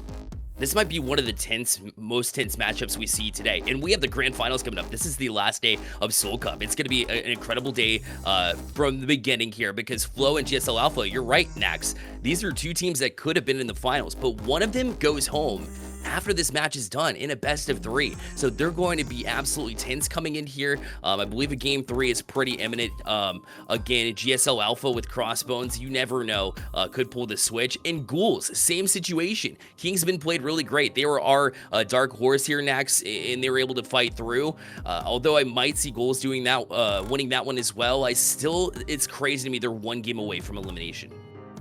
You said it yourself, and I'm very excited to see which team, because both of these teams have a lot of younger guys on the team. I'm excited to see which one of the teams is able to, muster up that energy and not get too tense in terms of this competition. I'm excited to see which team is going to pull it off. I am going to throw it over to Huge, who is joining John at the casting desk for this first match. Thank you very much for that, Nax. And I am joining John G. Hopefully I'm joining you. Am I audible? I'm going to ask you, John G, can you hear me? Oh, I can hear that beautiful voice of yours, Huge. Yes. Beautiful. I'm so happy to hear that. So, we've got some really exciting matches coming up today. I can tell you I'm very excited for this first one. It is Flow versus GSL. And these teams are really strong. And as was just said, very surprising to see them in the losers bracket, but this is the end of the tournament. This is what it comes down to. It's all on the line now. If one of these teams loses, they are out of the tournament. It's just unbelievable stuff. I'm really feeling the tension, but I have to ask you, who's your pick for taking this game? Now, it's a biased pick. GSL is my team. I'm the manager. I should never asked you. I really want them to win. I really do. But when it comes down to it, Flow is the veteran team. They've been in it for a lot longer than GSL has, so it's going to be interesting to see. I'm leaning more towards Freelo. I think Freelo takes this, but I really believe my boys could beat them. They beat them before, so it really comes down to whichever team just is able to make those fine adjustments. And Ghosty too. He's one of the more younger players, but a very good goaltender. So I think if Freelo wants to take this one, they're really gonna have to think hard about how they shoot on the donut. Well, that was a very unbiased review, very unbiased opinion. That I really appreciate your ability there to give the W to the team the one that you're not involved with. If you ask my opinion, I'd say Flow definitely take this hands down. They've got no chance, GSL. I'm only joking. Of course, this is going to be really with you. Yeah. Oh, no. This is going to be a really hard matchup for both of these teams. There is a lot that will play into this. As we said, there's lots that have changed with mechanics recently, so that will mix things up as well. It's going to be a really exciting match, and I think we're just about ready to head into the action now. I certainly am. How about you? Oh, I am. I was born ready for this. I was born for the Oval. Well, let's hit it then. Let's do it. As soon as we possibly can, we'll get into this match. If we can do that, that would be awesome. But meanwhile, yeah, I think we're loading into the game now, apparently. I've just heard things. I've just heard that things are happening behind the scenes. Wonderful. Yeah. I love hearing the things, and I can now hear the crowd. So let's get down to it. We are at Zen Temple. We got a fresh 7 on the clock. I'm joined here by Huge in the booth, and we're looking for a fantastic game. This is the first game of the best of 3 series here in the lower bracket. It's Freelo versus GSL. I'm not in the booth. I'm in my room. But I wish I was in the booth. That would be a lot cooler. Either way, here we go. The ball is going to be sent out in around 5, 4, 3, 2, 1 second. Here it comes, and it goes straight out into Crossbones TTV. Amazing. He's got the ball, and let's see what he can do with it. If we see an immediate 5-pointer, that's going to be very exciting all the same. But it is already looking dangerous for GSL. There's lots of possible blocks coming in. How are they going to get around here towards Gate 3? They are certainly not. Doma Rocket taking it straight away. There we go. And it's over towards Flow. And now we have Doma Rocket with the ball, gonna get a nice pass up the SCOTUS. Flow coming down, looking for an opportunity. He's gonna reverse here. And SCOTUS, like I've been saying, one of the best, if not the best support player. As long as he's got good teammates, it's almost a guaranteed win almost every time. And now it's off to Doma Rocket. They're going reverse. They're still looking for the first lap. It's Gate 3. He finds a pass inside. It's Alexander coming back down to Doma Rocket inside the bowl of turn 2. Looking for another pass. It's Alex. Quick pass to SCOTUS. Another pass to Alex on the inside wall. Coming around behind the donut. It's open for 1, but it looks like they're going to take another lap here.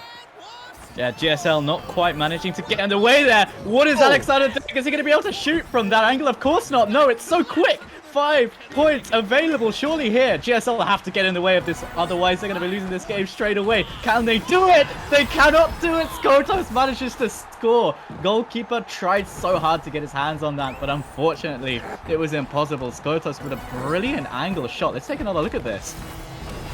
My gosh, what a show. I cannot believe how fast they got around that last lap with the 2 slingshot moves. Very good team play there, and that is a heartbreaker for GSL. They're really gonna have to want to turn that around here in the second round, or in the second matchup here. Wow, they're definitely gonna have to rethink their strategy here in the adaptation round. I mean, that had to be breaking some sort of record. That final lap was just unbelievably fast.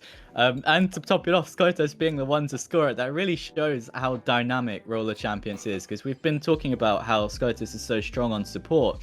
But, you know, he's the one to finish it off and top it off for 5 points there for Flow. And now GSL already on the rocks. They really, I didn't see them put a lot into the tackles there at the end. They were kind of investing a lot in their goalkeeping. A very risky strategy when there's a lot of inventive shots to be had in this game. When you pull off those shots, it's game over if you can't get in the way of it. Am I right? That's right. It really is, and these players really need to focus and figure out the adjustments they need to make here. And I mean, during that slingshot, I think one of the players were like on the ceiling, weren't they, Huge?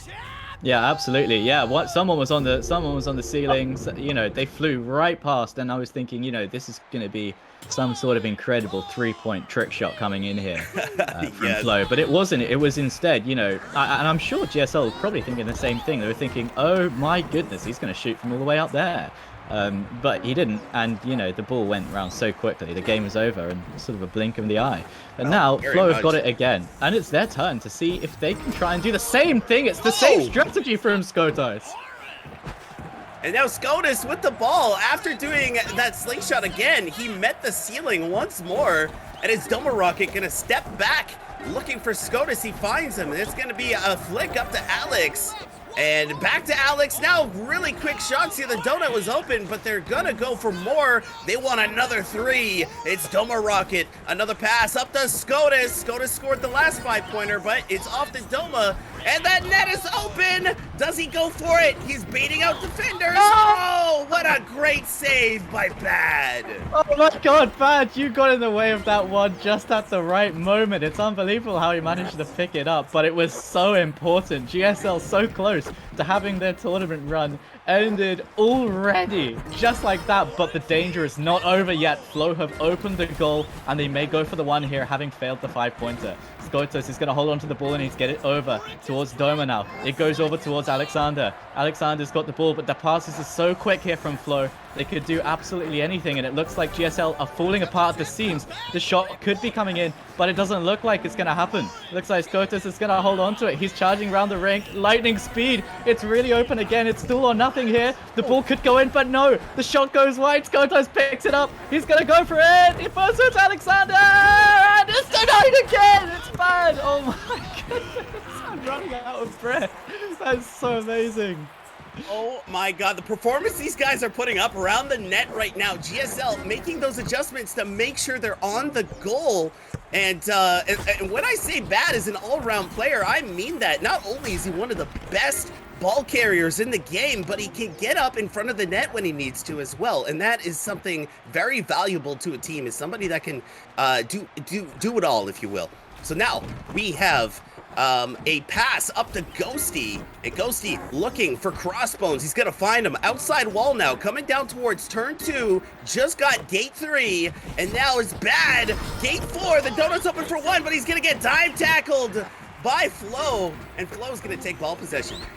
Now, unfortunately, Bad being punished on the offense there, as the defense was so strong from him, essentially saving the tournament for his team, and now Flow are going to keep it again. You have to think, having been denied those 5 points 2 times, are they going to possibly look for another goal here? The goal was completely open, but they ignored it, and Bad is punishing them once again on the defense. Truly the MVP of this game so far. I mean, GSL would not be in the game right now. They would be packing their bags in the airport and on their way home. But look, Ghosty's got the ball, but it's not going to be easy. Flow take back possessions once again, and they're going to charge over towards the first gate.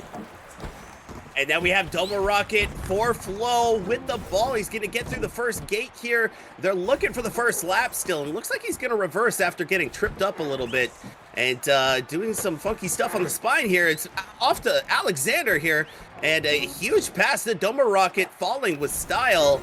And he gets a nice dive pass. Oh, he's gonna get hit. We have some contact on the inside wall here on the second lane. And it's Scotus gonna retrieve that ball to maintain the ball possession. It's off to Scotus, inside wall. Oh, and we got contact. Anybody's ball here, but Alexander gonna redeem it for his team.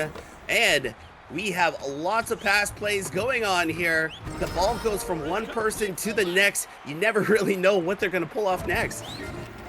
Well, they're certainly not pulling off that one-point shot. It seems to be completely ignored as a possibility. In the realms of possibility, it is nowhere to be seen in Flo's playbook. Flo is going to chuck it over towards Scotus. The goal is essentially open. A futile jump coming up in front of the goal. They may just choose to go for the three-pointer. It wouldn't be a bad decision, but yet again, they're going to go for it all. They clearly think absolutely nothing of GSL Alpha. The ball going up towards Scotus. Alexander's in front of him, ready to take the pass. He could go for it, or Scotus could go for it all. Alexander picks it up, but is tackled in midair. Can they get to it? No, GSL cannot get to it, and eventually Bad picking it up again. Just defensive clutch plays coming from Bad, but that was a team effort from GSL. That was much stronger defense there. And yet again, another 5-point shot being denied there. They're doing really good at circling the attacker, closing in the pocket, and getting the tackle. And once again, we've seen it over and over and over again. Bad keeps on coming up with ball possession after the toss-up. He's doing a really good job at trying to get it back for his team. It's just a matter of fact of just getting GSL to hold on to the ball. If they can just maintain ball possession, they could have a chance, but they are really struggling with that right now. And now it's Bad. That one's going to be a pass off the crossbones, and it's over to Bad once again. And tried to go for a pass there, but Scotus with a really nice interception. Yeah, that was really, really cool. He was absolutely in the right place at the right time, and he put himself there. He didn't happen to be there. He saw that pass coming. You can definitely say that. And we're seeing that awesome fly across the map move again there from Scotus. I've forgotten the name for it completely, but it's surely serving them well. Can they use it at all? I'm not even going to bother getting excited about the possibility of an open goal here. Surely they won't go for it, or is it? Doma's looking, but he's decided not to. GSL have put everything into their defense there, trying to block that first shot, thinking it's only 1 minute left. They're going to have to block it, but no, Scotus has got the goal open now. Surely he goes for it, but it's denied again. This time, it's by Ghosty picking it up. Bad doesn't have to get involved this time to save his team. GSL Alpha looking a little bit more warmed up now, and I think Flo are going to have to be careful that they don't get stung off the back of those 4 failed goal attempts. And that was a really great save by Ghosty. He's definitely the goaltender for GSL. He's really good at interpreting where the ball is going to be and when it's going to be shot, and that's how he gets those saves. Now, it's a little bit more difficult after the update to stay up on the wall in front of the net, but he's still getting it done, and he's adapted to the update quite well. Now we have Flo with the ball as Doma Rocket moving reverse. Doma being one of the best players in the league right now, if not the best. And honestly, he's just an amazing offensive playmaker, and we see that here. And now it's off to Scotus, looking for a pass. We are about to move into overtime. If he doesn't score it here, looks like he's draining the clock. He wants to be able to put this one on the board. It's there. What are they doing? He gets it. Flo gonna take this win and move forward. And GSL now eliminated from the lower bracket here in the Solcup. Oh my goodness, and that's all they needed. GSL getting eliminated, I suppose, for forgetting how the game works. I think that was just beautiful counting, timing play there from Flo there. A beautiful finish off for that 1-pointer. They were seemingly going for 3 points, 5 points throughout the entire tournament until the very end, where they just went, well, look, all we need is 1. And just like that, GSL are on their way home. And I'm afraid to say, I think Flo, they thoroughly deserve to take that game. They did. They definitely performed better than GSL. I did see GSL warmed up in the second round. It looks like they were getting things done. They were starting to figure out Flo and the way they were playing. However, it just wasn't enough. At the end there, you saw, I believe it was Scotus, drained the clock. It was overtime. He's got good thinking ability. He knows he's always looking at the clock. And when you drain that, it doesn't give the other players a chance for another face-off. You drain the clock, you put the goal in, that's it. Done deal, and it's a W. Yep, and I think I mentioned something like this yesterday, actually. All you really need is good decision making in order to try and get the W in Roller Champions. It's not all about mechanics. That was good thinking there by Skotos, and he managed to get the win for his team just by staying calm, knowing that GSL would be getting a little bit panicked in front of the goal, thinking what's going to happen, are they going to go around again? And the decision making not coming in from the other team, causing them to get the win, and it's 2-0 for GSL. It's not for GSL, unfortunately. It's for Flow against GSL, and they will be advancing here in this losers bracket. Yeah, what a game there from Flow. Just a resounding statement. They want to get back up into that grand final for sure. You could see it. They're playing with everything on the line. They have been playing very, very well. That first game was so quick. One of the players, Christian, hit me up today. He said he wanted to track some stats for the games, and I was like, okay, yeah, track some stats. And here were the goals and tackles for game 1. Doma had 1 tackle, Skotos had 1 goal.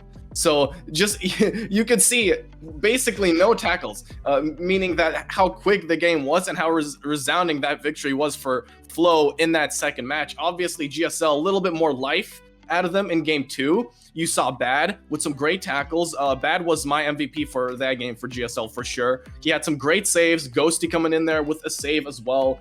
Couple tackles here and there for Cross as well. So honestly, they played better in that game too. It's just that Flow had the control of the game for basically the whole time, and then were able to hold on to that ball at the end and just chuck it in for 1 in overtime.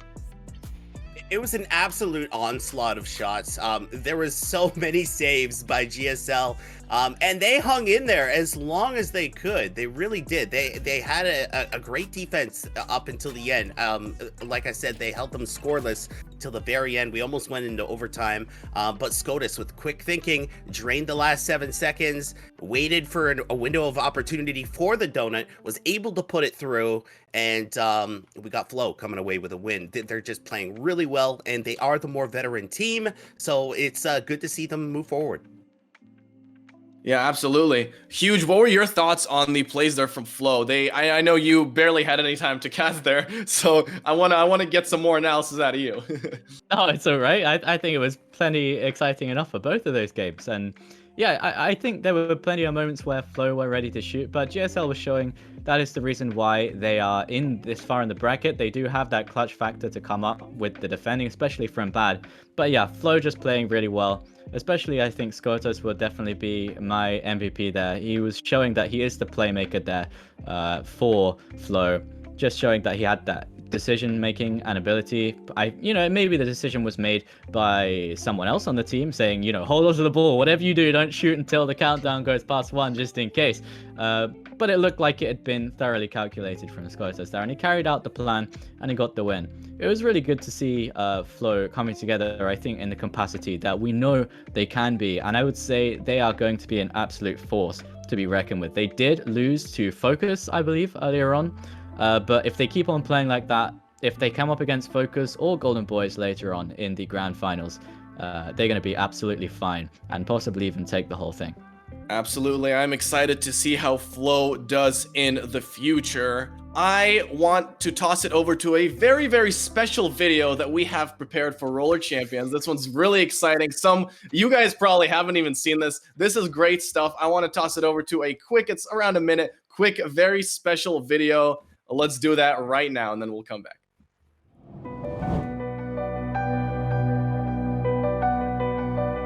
Dear Roller Champions.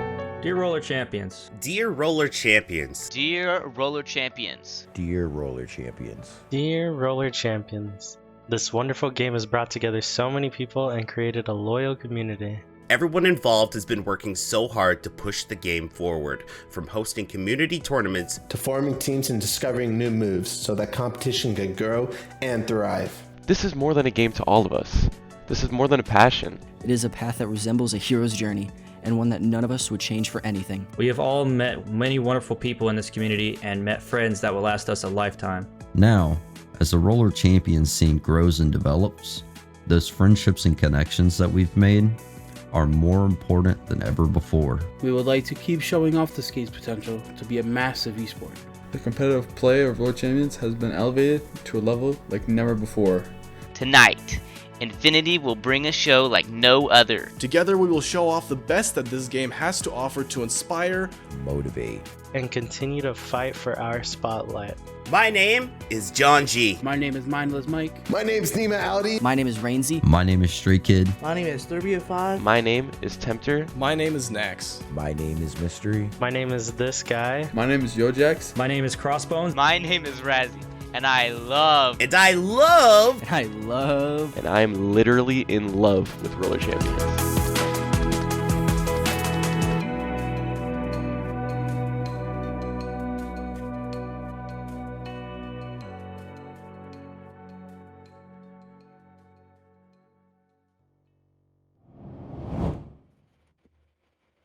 I hope everyone enjoyed that little video that we have prepared. Thank you to so much for the community getting involved. It's always a pleasure to work with you guys. For sure, we'll be doing more stuff in the future as well. I want to bring it back to this bracket real quick. And if you have any thoughts about anything about the bracket, anything about the stream, production, whatever, make sure you tweet with the hashtag Solcup 2022 and tag us at InfinityLEC, and we will be looking at some of those tweets later on. Next game is going to be Ghouls versus the Kingsmen. It's going to be a very, very exciting match. I can't wait to see who comes out on top there. The team that comes out on top will be going to play Flow in the losers semifinal, and the team that loses will go home since it is the losers bracket. I am going to toss us over into a short little break, and when we come back, we have this exciting match between Kingsmen and the Ghouls.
Welcome back to the Solcup 2022, presented by Infinity and supported by Ubisoft.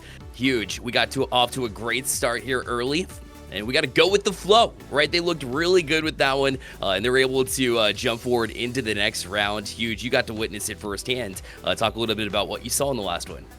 Well, it looked like you were itching to say that, probably from the backup Sure was. casters. Say we gotta go with the flow. I could even say that's probably the entire reason they win. You're probably thinking, oh, please win, please. I want to say the line after this. But no, that was an extremely exciting match. We've had such great action already, and that was only the first matchup there. But we've got some really more exciting stuff coming in here. Ghouls versus Kingsmen. I don't have many words for this match other than that it's gonna be so close. Oh my goodness, it is. And you would have asked me prior to the event, and I already had Kingsman as one of my dark horses, right? I mentioned it at the very beginning of the broadcast yesterday. But then we come into this one, right? And now the Ghouls line up, and you think they're going to take it handedly. But Kingsmen have been on a mission so far. But the thing is, for me, Ghouls is just so impactful. I think, in my eyes, Razzie, with his creativity, his ability to make mechanical plays and get the pass off, he's been outstanding here. Ghouls, definitely the favorite team in this one, and also I see them winning in this one as well, just out of pure experience and connections alone. Yeah, absolutely. I have to agree with you, unfortunately, for Kingsmen. You know, as I say, they're on a mission and they're all extremely mechanically skilled. But Ghouls, for me, is just one of those teams which you cannot take lightly at all, and I will usually pick them to be the favorite. In most situations, I would say. I'd have to agree with what you said about Razzie as well. Absolutely insane. You know, I was watching some of the plays yesterday and I was just like jumping out of my chair, and that was after I'd finished casting. It was about 4 a.m. in Japan, where I am here. I should have been winding down for bed, getting ready to sleep, but I was watching Razzie and being like, what are you doing? That is just stupid plays. So I cannot wait to start casting and get working with that game again. Definitely. Ghouls started out as the #1 seed as well, and you thought, you know, not a very long road to get here, to be quite honest, though. They beat Nsanity 2-0, but then they were bested by the Golden Boys. Remember, I mentioned that in the pregame show, where it was a bit of a wake-up call, perhaps, but at the same time, they only got 2 matches in yesterday because they had a play-in as well, or they had a play-in to play them in the second round. So they don't have a whole lot of experience here in this yet, and the Golden Boys were able to best them yesterday. A little bit of hope, a glimmer of hope here for the Kingsmen in this one. So, again, huge. Can't wait to get down to the rink, because there's only one way to find out at the Soul Cup, and that's to play these games. Yeah, we got to get into those games as soon as we possibly can. Let's get it started. And yeah, I think, you know, the Ghouls are going to show us a masterclass. But Kingsmen, I really want to see what they're capable of. We could see an upset. Of course, we've both talked about these games. We've both talked about the fact that Ghouls are likely to take it. #1 seed. But hey, yeah, they were beaten by Golden Boys. Golden Boys obviously capable of many clutch plays. You know, they are probably the most clutch team, I think, out there in the world right now. And that all comes down to experience, of course. But yeah, please, let's have a good match. Let's maybe try and avoid the 5-pointers as well. You know, I want to see some action. I want to see some scrapping in midair, in the inner wall. I want to see lots of people getting kicked in the face. Probably, hopefully in game rather than outside of the game. But yeah, I'm really excited to see these. Yeah, I think a lot of people like to see the 5-point plays because they're super dynamic and exciting. But the 1-goal games are sometimes tense, and I love that intensity. Let's see if it continues that way here as we move down to the rink now for Ghouls facing off with Kingsmen. Ghouls trying to bounce back from a bit of an iffy day #1, but if there's one thing I know about the Ghouls, it's that they're able to step up in these moments to at least find their way to the grand finals. But step 1 begins right now, 5 seconds on the clock here, huge, and the roll-in begins right now.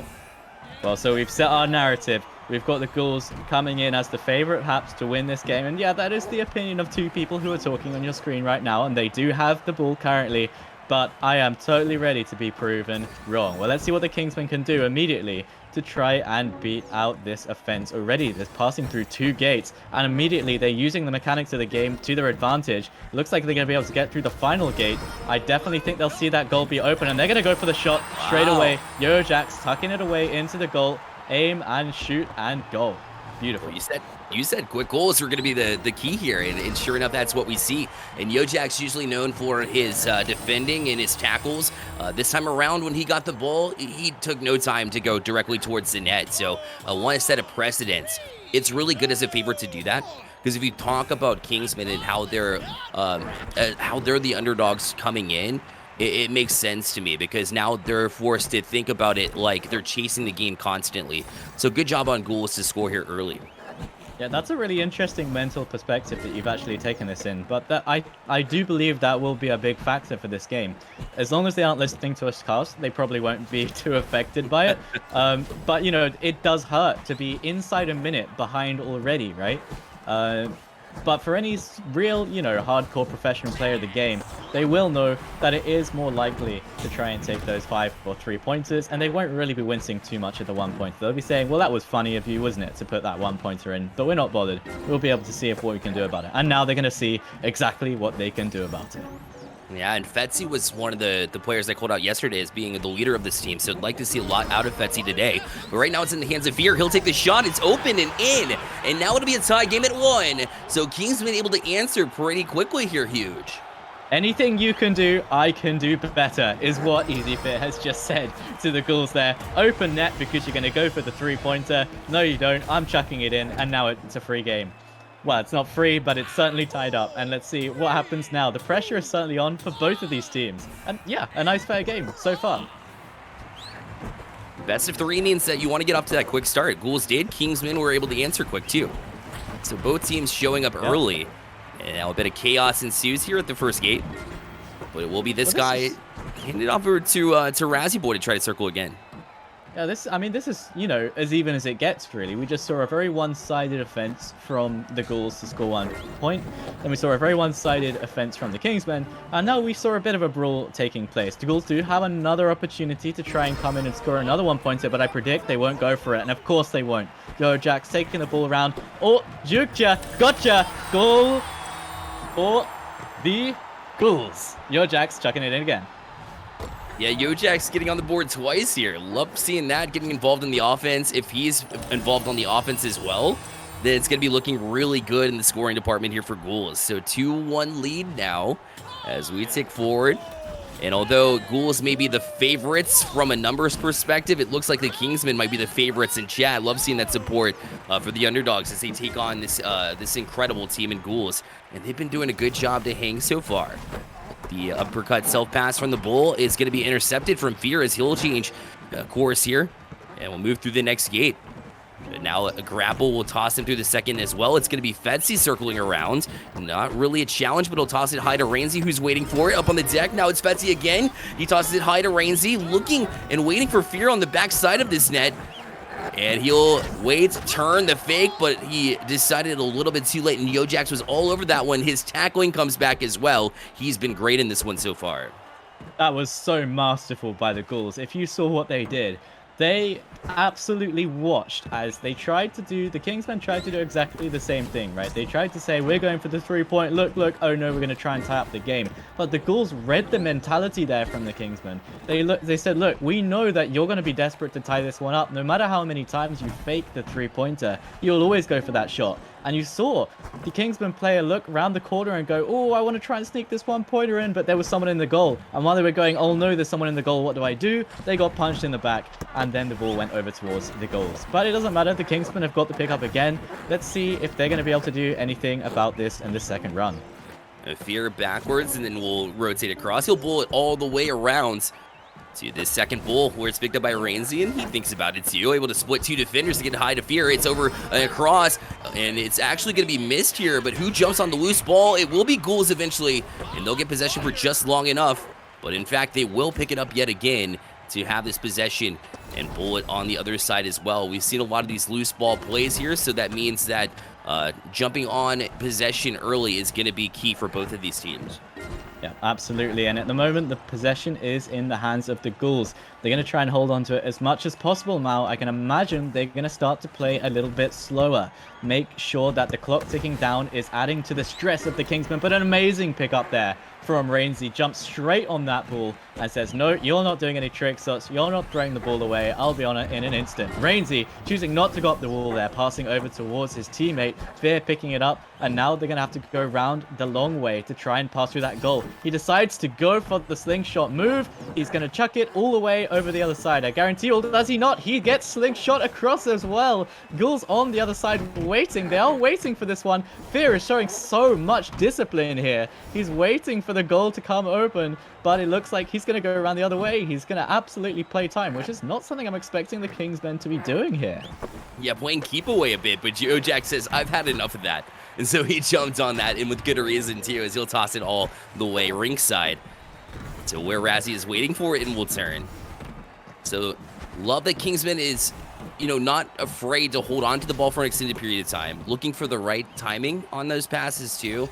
But at the same time, you have to develop something at some point. Otherwise, the Ghouls will collapse on you with their speed, their mechanics, and they will have possession. But Kingsman looking pretty strong, trying to hold on as Razzie pulls it around this next hold. And it goes all the way up to the ceiling, but still caught and brought in by Razzie Boy from the Ghouls. And they'll toss it to this guy, who waits for it. Just needs one more gate to get through before they'll have a 1 open. Perhaps trying to go and make it 3-1 now, as it's Yojax again, pulls it down. Fake the shot there, a little pump fake with a jump, but he'll circle it around and throw it all the way across the rink, where Razzie Boy has plenty of space to work with. He grabs it himself. Now holding on. Look for this guy on the far wall. It's Razzie again. The chance, the 3-shot. What a save from Easy Fear. A great read to deny that one.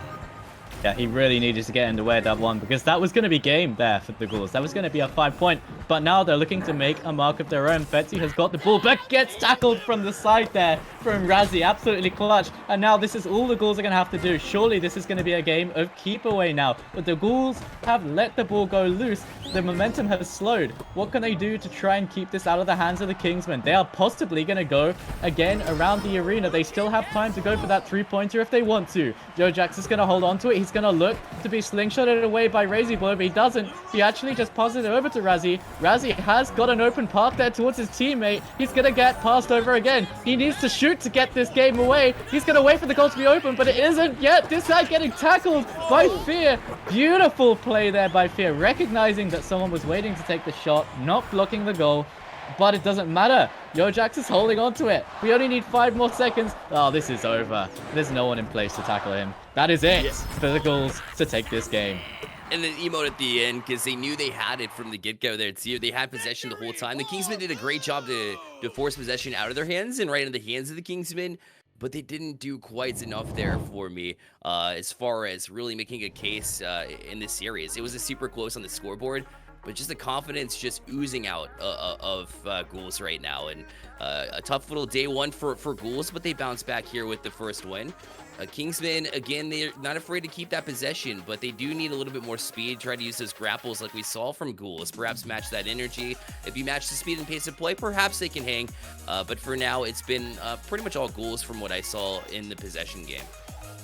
Yeah, I would say that the Kingsmen did put up a good fight, though. I mean, it certainly wasn't as one-sided as that first game between Flo and GSL. I mean, Flo absolutely took that with a storm, right? There was so much possession, but I'd say the defense was pretty good from the Kingsmen. But they need to find a way to deal with those slingshots, because there's so much of that taking place in that game that we just saw. And it did go just down to the wire. I think, you know, Ghouls had the opportunity to shut it out before then. They were trying to do so. But if I had to point out one thing, I think the Kingsmen need a little bit more urgency when it comes to trying to get those goals back, trying to shoot, and trying to be a little bit, you know, further ahead of the game than the Ghouls were, because it looked like the Ghouls were one step ahead. Yeah, I think you can use that momentum too, because you're right. The Kingsmen look really strong and they're quick in their movements as far as the defense goes. I thought their anticipation was great too. So just use that momentum, use that same speed that you had on the offensive side, and I think they will be okay as far as keeping it close. So Kingsmen, again, they did keep it close, and I'm really proud of the effort that they put in right now. But the Ghouls right there at the very end, they look too confident. And so that last little bit is more so a sign and indication that the momentum is shifted towards the Ghouls. But again, there's only one way to find out, to go back to the rink and see if Kingsmen can put something together here. Absolutely. Well, you know, I think the Ghouls aren't looking as the best as they have been in the past. You know, I think that I've seen stronger performances from them. I think the black mark of losing actually already in the tournament earlier on, and being in losers, having that tension of possibly losing out of the tournament just now is probably remaining still in their minds. But they are obviously a fundamentally and mechanically strong team. So of course, if they continue playing how they are and Kingsman doesn't pick up the pace, then we'll probably see the series going over towards the Ghouls, and they'll have a chance to go back into the winners bracket and onto the grand finals. Yeah, and for me, I think, Kingsmen did a good job of hanging around in day one. They had some pretty tough matchups to get here in the first place. I know that they dropped pretty early, but, you talk about where they got on the lower side, which was against Dark, a team that we really thought was going to perform, and Kingsmen took it to them. And then Kingsmen over Amplify too, who was supposed to have a really good tournament, and they did, but they just weren't able to get to that day 2 threshold. So Kingsmen already overperformed. Their backs are against the wall, but I feel like some teams perform even better when they know that their lives are on the line, that they know that they need to jump back in and really give it all that they've got. Now it's do or die time for the Kingsmen, and this is really truly the first time that we've seen it in this tournament. Amplify did get one win over Kingsmen in the lowers round 3, which was the advancement game here. But at the same time, we haven't really truly seen them with their backs against the wall, one game away from elimination, and that could possibly change just about anything here. Yeah, that's a very human response, of course. When you feel like it's all or nothing, it's do or die. If you don't do it now, you will die. If they feel like that truly, then we might see something spectacular from them. They might be able to take one game and then the next and then advance on through this tournament. I think it matters how much they want it, right? If they truly want to advance here, if they really want to take the top prize, not just advance, but if they want to take the top prize, then they're going to have to try, and they might be able to show us a miracle. But at the moment, that's what it's going to take to beat the Ghouls. It usually will take a miracle to beat the Ghouls because they are just that fundamentally strong. But I'd like to ask you something. Sure. If Ghouls do make it through this match and they end up against Flo, who do you think takes that? Man, again, I go back and I rewind the same thing that went through my head whenever I saw the seeding. It's, does Ghouls deserve the #1 spot? And I think that they did. I think that they really earned it through the numbers. I think the team behind the scenes did a great job with that seeding. But Flo, I have to give a little bit of recency bias, and I've seen Flo do just a little bit better in that regards. Ghouls are always a part of the equation. They've always been that top 2. But I still think Flo is going to take that one. It's just a matter of, can they really keep up with what Flo's been able to do as a team? But step 1 right here, they have to get past the Kingsmen as well. Game 2 underway between these two teams, as Razzie Boy will gain the possession first for Ghouls, but it'll be Rainsy to gain possession for Kingsmen right afterwards. And the start is a little bit loose here. Yeah, well, the ball is very loose. Oh, skating past it there. Anyone want to get possession? No? Yojax goes for it, but he's getting chased. He can't get away quick enough. And it looks like, whoa, what happened there? Like the ball was getting booted away there. Razzie eventually picking it up. And now I think we're going to see the machine in action. I don't think we're going to see too many defensive tackles coming out from Kingsmen on this advance. If only his teammate can pick it up. It doesn't look like they can. And the Kingsmen managing to pick this up. And now they've got a chance to go on the offense. And it'll be Fear who collects. Swoop around. He's got plenty of room to work with, so he's not in a rush. Eventually, we'll get that pass over to Fetzy, who now will bounce. Fetzy gonna focus on a tackle so Fear can pick this one up, as he will sidestep a couple. Back to Fetzy up top, where Rainsy's waiting for it. And now a chance for a shot. It looked pretty open there. So Huge, the decision to come back down, a little bit interesting to me, but they will go for the second lap. Well, they had a strategy there. They clearly had a strategy to pass back, confuse Ghouls a little bit, and then get on going again with the speed, the momentum they had. That goal is open again, but now look, they've got a chance to score a 5-pointer. Rainsy is making his way around the arena. He's going to pass it over to his teammate, Lix, who has got the ball. He is going to get the pass away towards Rainsy, and now Ghouls are on the back foot. The goal is open, and he's not even making it up towards the goal. But that tackle from Yojax recognizes that he was still waiting. That was so much of a delay on that shot. He could have got that in just by throwing it, but he overthought it, and unfortunately the Ghouls will pounce on an opportunity like that. Just one step away from being one of the best teams here. They are one of the best teams. Let me kind of backtrack a little bit. Being the best team here in this tournament, I think Kingsman has a lot of promise, but you're right, that little bit of hesitation was all the difference. And when you have Yojax on the other side for Ghouls, he's going to jump on that. He's going to pounce on it every single time. So just one step away from being a truly great team as Kingsman. But again, it's still 0-0 here, as they look to try to pull out a win anyways. Here's Rainsy as he hits the second gate. He'll be looking for Fetzy there. He has him on the right side. He'll transfer to outer wall here on the bull. And now We'll wait on it as both members of Ghouls back now. A chance here for Rainsy again. Will open the net. This time he will turn on it, but it is a fake. They like going for the second lap, and they'll continue to do it here as Rainsy holds control. There we go. Rainsy's got it. He's going to chuck it over up towards Fear. It's going to go over towards Lix. And what's he going to do? The goal is open for 3, and this time he finishes it off and he chucks it in. And the Ghouls did actually try and get in the way of that one, but unfortunately not managing to get it in. And there we go. It's perfect play there from the Kingsmen, managing to actually pull ahead of the Ghouls now. And definitely does look like the Ghouls are totally on the back foot for sure. Yeah, Kingsman came out here with a purpose. And for those of you watching, that is actually Fetzy on a different account, able to get that 3rd point here for Kingsman, the 3-pointer that is. And I've been calling him Fear, but it is Fetzy. Don't worry, it's not a different person. And Fear will be challenged here. Razzie able to jump on it now. Seeing that Yojax is high, but so does Fear. You saw him challenge him up high.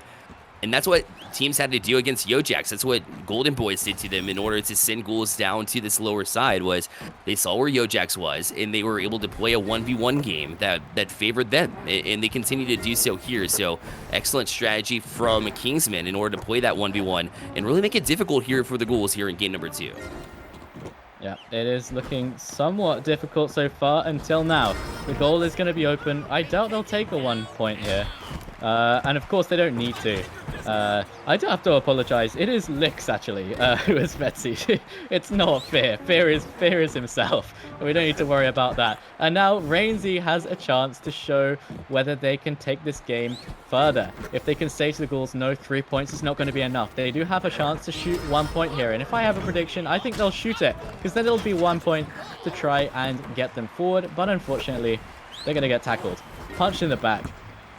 And now they're still retaining possession. It looks like the Ghouls are actually really struggling to retain possession here in this game. They're definitely on the back foot. I keep saying it. But they're going to have to, try and keep hold of the ball if they want to do anything here. And that's what they're trying to do here, is Yojax will get it over to this guy. And he'll play high. Waits for it. Great time pass here for Yojax, as nobody was covering him this time around. We will look to transfer, gets a grapple to send him ceiling high, and they'll circle around now. We'll hit the 4th gate. This is for 3 points. Waits on the shot. Great pump fake there as he pulls it down. Thought about 5, but a great challenge from Fetzy on the backside. And I talked about how Kingsman has all it takes is one impactful player to really make a difference sometimes, and right now Fetzy has been that presence here for Kingsman. Yeah, and he came in clutch there. They needed to do that. It was looking, I think it was right on that pressure point, right? Between 1 and 2, where you're going from a 3-point goal to a 5-point goal. And I think between those 2 goals, inexperienced teams will panic. They will go, oh my goodness, they're going for 5 points. It could be it. This could be the end of our tournament run if they manage to make it round. But Fetzy wasn't even thinking about that. He was just thinking about the next step, the next tackle that he needed to make to get the ball back and try and start making runs again for his team. And now Kingsmen, so close to being away again. They do have the chance to get ahead with that 1 point. The ball is going to go up towards Rainsy, who won't take a shot. He's going to keep charging around the ring past gate 3. And now he's going to grab onto it, Sphere. No, it's not. He's going to get the ball again away to Rainsy, who's going to have a chance for a shot. No, it's not. It's Fetzy, who's going to get it through for 3 points and finish the game for the Kingsmen, taking them equal to the Ghouls, 1-1. Well, look at this. Now we've got a real interesting series on our hands. And you said it. It was going to be a close series. I didn't believe that, it'd be a 6-0 here. I thought Ghouls were going to keep this one close. But yeah, just great two-lap plays here was the difference. And Fetzy looked great in this one. I talked about Yojax being that difference maker and making big plays in game number 1. You have to have a leader on the other side if you want to be able to challenge that. And for me, Kingsman was able to do that, and they take it to him. Now we have a game number 3. So I said, backs against the wall. How will they perform? Very well, obviously. Can they continue it here in game number 3? Because now both teams' backs are against the wall here. Everything they've got right now, it's a game number 3. Huge, and I'm here for it. Yeah, but it all comes down to this. Ghouls are actually facing elimination from this tournament, having come in as the number 1 seed. It is all down to this, and they're against a angry Kingsmen team who are absolutely poised to advance here. And of course, we talked about how the Kingsmen, are their backs to the wall. Can they advance here? What can they do? But I want to bring it over to Ghouls, actually. I saw them slip up on a few important points there where they shouldn't have been slipping up.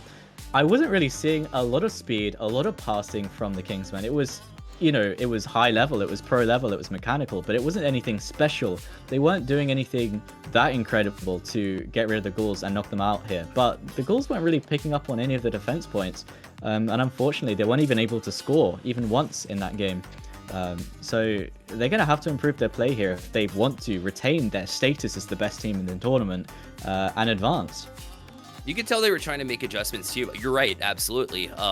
And they were trying to fix it in a way by holding on to the ball a little bit longer. One thing I noticed about Kingsmen and their defense was they lined up in the 1v1s. Even if you saw Yojax up high multiple times and they had a defender on him just about every single time. So how do you get around that? With speed and possession, holding on to the ball, just like we saw from Kingsmen early in this series. And they tried to get the grapples going, but they seem a bit forced, right? It seemed like that's not the right moment to really get your momentum rolling. And sometimes they would be prepared on the other side. Kingsman was there waiting for them. So got to find another way to create, get a little bit more speed on it, and it should be a little bit of a different story here from Ghouls. I doubt this one's going to end in a 5-0, but at this point here, huge, who knows? Solcup has been such a roller coaster in all the right ways. Yeah, anything could happen. I'm not going to pass off a 5-0 opportunity. I'm not going to pass over a possibility of a 4-4 leading into who scores the final shot in the final lap. This is going to be an explosive final game here for both of these teams. And I couldn't believe it's come to this. You know, I was expecting a more dominant performance here from the Ghouls from the get-go. But yeah, we're here now. It's completely equal, and the Kingsmen have got a chance to show they are here to play. They're ready to play, and they are ready to advance here and have a chance at the Grand Finals and a chance at winning it all. But as I say, it comes down to this. How much do they want it? How much do the Ghouls want to retain their status? Have they gotten comfortable in the throne of the king, in the empty throne room? It certainly isn't an empty throne room now. There are certainly so many other teams vying for that top spot.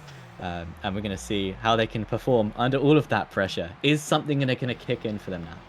And the Kingsmen room is also filled with people in chat too. Look at them go as Ghouls and Kingsmen support your teams here. It's game number 3 for the first time on Championship Sunday here on the Solcup 2022. Get excited, Ghouls and Kingsmen, to battle it out here late. And they will head down to Bangkok Arena, the beautiful new arena, as we put 7 minutes on the clock. In overtime, or is it going to be one-sided? Only one way to find out, as the Roland will head into the hands of Yojax and Ghouls with the first possession. Well, thank you for that new arena, Ubisoft. We really appreciate that. We really appreciate the new update. We appreciate all the mechanical changes that have been made. Some of the slingshotting and stuff could be a bit scary, but let's see how these teams can actually use those to their advantage. They can use all of that confusion. The Ghouls have got the ball now. It has gone round the other way at the moment. Razzie is on it right now. He's doing some very confusing things, going around long through gate 2. He is almost over towards gate 3, but Kingsmen are hot on the tail. He's going to look for a pass there up towards this guy. This guy is going to head around towards gate 3 now. He's going to pass over to Yojax, and he's going to go long again for gate 4. But who's there ready to pick it up? It's Razzie. Is someone going to be able to get in the way? Fear, can you get in the way of that pass? He doesn't need to. He goes straight for the shot, but bouncing off the top rim and picked up by Rainsy, who's right there to scoop it up for his team. And now they're ready to charge ahead. Hey, sometimes your best defender is the post. So Kingsmen will take that, and their defense were able to fill in and come through at the very ends in order to collect the ball, which is the most important part after that miss. So Kingsmen will take that bit of fortune here and move it forward, as the auto pass kind of swings around a little awkwardly, but it does end up finding the hands of Kingsmen yet again, as the royalty continued to move forward here. Betsy had one open, but took a little bit too much time, and that seems to be a trend here. Instead of Yojax, this time it's this guy that was able to get the challenge from behind, get that tackle, and it will fall in the hands of Kingsmen once more. So Ghouls, they were able to challenge, right? But the possession only lasted for about 5 seconds, and the Kingsmen will have another chance to go around ringside. All of these players are inside each other's minds. You've got to watch your back, you know. If you're looking at the goal thinking, oh, what's going on? I'm going to shoot in 3 seconds. The other team is predicting that. They are 2 high-level teams. They know exactly what's going to happen most of the time. When they don't, that is when sometimes they'll let those goals in. But for now, you got to watch out when you're looking for those goals. and you've got to maybe pick up the ball. Is someone going to do it? I love the camera angle there. You can see all of the players sort of circling around. I mean, that was actually dirty camera angle there for those players, showcasing their ineptitude at picking up the ball right there. And now the Ghouls are going to go for their long gate strategy again. Yojack's taking it wide. This guy there ready to pick up the pass, but heavy defense coming in from Kingsmen. They are in the way at the moment. Razzie is going to have to make his way pass over to his teammate Yojax, who will not be able to get a pass or a shot over in that situation. And there we go. Fetsy's ready to take out and get the ball over his team, and he does it again. Double tackle for Fetsy there. Get out of his way. He wants that ball. Fetsy quickly becoming one of my favorite tacklers in this game here. And that's with Yojax in here, right? Who's fantastic. And all the many talents that we see with the Ghouls too, but Fetsy has definitely earned that right with some great tackles here. As he'll also facilitate the offense really well too. As you see those passes go through him, the offense lives because he's able to get possession like you see here and look for the pass too. He looked for Fear, but he's going to toss it over to the deck instead. But Fear's waiting on the inner wall for another pass. The one ball is open if they want it, but it's going to be a pass back down to Rainsy, and he will go around for a second lap here. But he dropped down to his back, and by the time he was able to get a pass off, it was too late. It was Razzie in order to deny. But again, the Ghouls get possession for just a second, and the Kingsmen directly back on it. You can't be slipping over banana peels in that situation. You've got 3 points on the line, but he certainly did. And yeah, Razzie was there, and he's there again. This time a double tackle for Razzie, and now he's got the ball that's going to go over towards his teammate Yojax, who has got plenty of options here. Of course he's going to pass, but for some reason they become not a ghoul but a ghost, and the ball floats straight past the teammate. Doesn't matter. They get the pick up. Yojax is ready. He's got the ball, and the tackle fails. He gets the ball in. It's 1 point for the Ghouls, all thanks to Yojax. And possession is so important in Roller Champions, but somehow the Ghouls were able to fight through a solid 3 minutes of Kingsmen having possession here, and then they go directly back around the rink once, and it left relatively open, and Yojax now adding to his resume. That's 3 goals for him here in this series. As he's not typically the goal scorer, but let me tell you, when one comes, they come in bunches, and he's been great so far. As now the ball will be over to the Ghouls, who with possession. Razzie going to collect, throw it high, but Fetsy was already on that. The anticipation was unreal. The pass was to a teammate of the Ghouls, and he was on it before they could even collect it. That was a really, really cool tackle there from Rainsy. That was just game knowledge. He knew exactly at what speed, in what direction the opponent was traveling, and he did one of those lovely drop kick tackles from short range. You know, that's actually really, really hard to pull off. I'm sure that most of you in the chat are Roller Champions players. That is not an easy thing to do, and now Rainsy is in possession again. He is managing to show the mechanical prominence, dodging both of those players. Now Fear has got it, and he's going to pass it over towards his teammate. No mistake, Kingsmen are in control of this game, and the goal is going to be open. They surely get 1 point in it here. They should be going for it, but no. It looks like Fetsy is going to try and put the pressure onto the Ghouls. He's going slowly. He knows he doesn't have to go fast. He's playing it slow. Fear has it, but the pickup failed. But then Ghouls, of course, managing to pick it up. Yojax with the strong defensive plays again, coming in clutch just one more time for his team. And the decision-making could be right there for Kingsmen, because they were decided to circle around for a second lap since Ghouls were waiting in defense. Had 2 goaltenders and 1 across the ring, so you think you have a lot of room, but then Yojax can track you down quickly. So can this guy, as he will jump on it now, and will pump down a couple walls. It's the bowling uppercut self-pass to try to avoid Fetsy, who's been great with tackles too. So trying to find creative ways to get around this defense, who's been pretty sharp so far. But Razzie turns around, will toss it high. Yojax actually bounced off of the net itself, so he had to kind of toss it away to where Razzie was waiting for it. Now possession in the hands of Ghouls, a chance to close out. A minute left here, and they don't really have to do much with this ball except for to try to kill some time, but they do have to watch out for the tacklers. It's Fetsy again as he gains possession back for the Kingsmen. Oh, there's some really clutch passing going out there. Final, last-minute adjustments need to be made here by the Kingsmen if they want to stay in this game. Fetsy's going to have to pick and he does, but he's in trouble. He's on the floor now, and he is going to get tackled by the Ghouls. More tackles coming out, and Fetsy's going to get it again. He needs to get it over towards gate 1. There is 30 seconds left on the clock, and Kingsmen are able to pick it up again. Fear has got the ball, and he needs to get it over towards his teammates now. Rainsy has managed to pick it up. This is it. This is the final run. You know this is the final run here for the Kingsmen. They have to do it. Fetsy has got the ball. What is going on here, though? They have to get on towards that, otherwise they're going to lose. It's 6 seconds left here. Spetsy will try to get past one. He does, and now we'll hit the second gate. He's got plenty of room to work with, too. We'll toss it high with the pass. Try to fake him with that miss, but the hip is denied. It'll be Razzie that gets possession of it, and the Ghouls will fight off the Kingsmen. And although the Kingsmen put in all that work, the Ghouls just able to pull it off, and they'll be moving on to face off with Flo in the losers semifinals. That is a heartbreaker for the Kingsmen there. Unfortunately, the Ghouls were able to beat out the opposition there. That was so clutch there from Razzie at the end. And Razzie was pulling off some really clutch stuff all day so far. That is, that's really tough. That's going to be really tough for the Kingsmen to have to go home in that situation. But look, they played absolutely brilliantly in especially those last two games. They really showed what they were made of. But the backs to the wall thing suddenly came down to the Ghouls. The Ghouls had their backs to the wall, and they fought like lions to keep themselves alive, and they managed to do it. Exactly right. Ghouls just doing some solid work here. We bring in next, though, to kind of get your opinion on what you saw here between these two teams, because the Kingsmen stuck around for a little bit longer than people thought. Yeah, absolutely. And I think it was that main drive. Excuse me. I think it was that main drive from Fetsy. Honestly, like so many tackles, I'm just getting some updates in terms of stats. Looks like game 1, we had Razzie with 3 tackles and Yojax with 4. So Yojax honestly was my defensive player when it comes to the Ghouls. And then for the side of the Kingsmen, it was Fear with 3 tackles and an assist, and Fetsy had 4 tackles and 2 goals. So Fetsy really putting up a solid performance, at least in that game 1.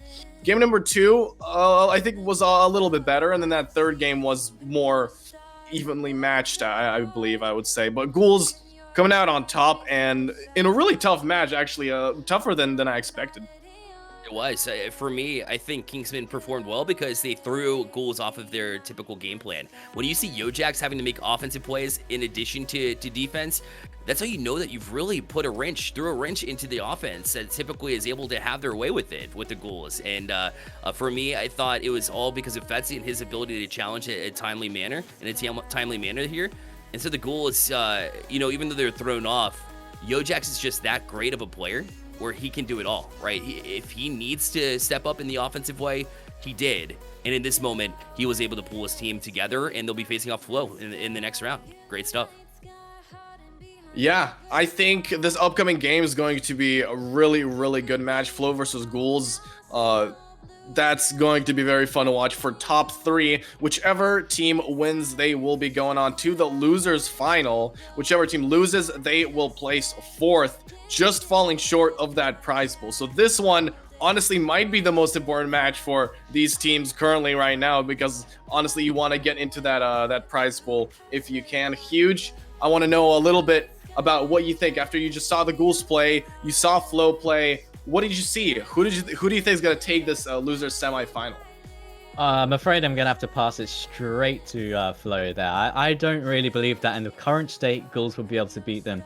And even in that last game there between Ghouls and the Kingsmen, the Ghouls went 1 ahead, but it still kind of felt like the Kingsmen were ahead. And Ghouls are supposed to be the better team, but it really felt like they were on the back foot. And they do have that clutch factor, they do have that experience, and they've got very mechanically sound players. So they were able to clutch it out here, but that's not going to fly against Flo. Flo are going to absolutely take them for a ride if they can't fix something in this break that they've got now. So yeah, my prediction is going to be Flo. Yeah, and I'm getting word. I did see that I got some stats here, and in that last game, this guy had 6 important tackles on the ball carrier. 6 tackles, which means that he really stepped up his defense, and I think we need to see more of that out of Ghouls, more of this brilliant defensive play if they're going to beat Flow. Flow is a very offensive heavy team. They love carrying the ball. They will be passing around. Doma's going to be slowing things down. Alexander's going to be driving them forward, and Skotos is going to be that support player and also the backbone of their defense. So Flow is a very balanced team, but they do love hogging that ball, if you will. So if Ghouls are going to beat them, their defense is going to have to be pitch perfect. Otherwise, I believe Flow will probably run away with the game. I'm agreeing with you as well. I think Flow has the better chance and opportunities in here next. Reason being is just some of the things Huge was saying, which was, in my eyes, you can't ride Yojax throughout the entirety of the tournament, right? It might work against Kingsmen, it won't work against Flow. They're just too powerful, and when Yojax is trying to do too much, it'll take a full team effort truly in this one. The passing has to come alive. Razzie has to get a little bit more involved because he's very strong in that regards. But the one thing I do want to talk to you guys about is, you know, with the Ghouls, it's an interesting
like you want me, and I guess in a way you do.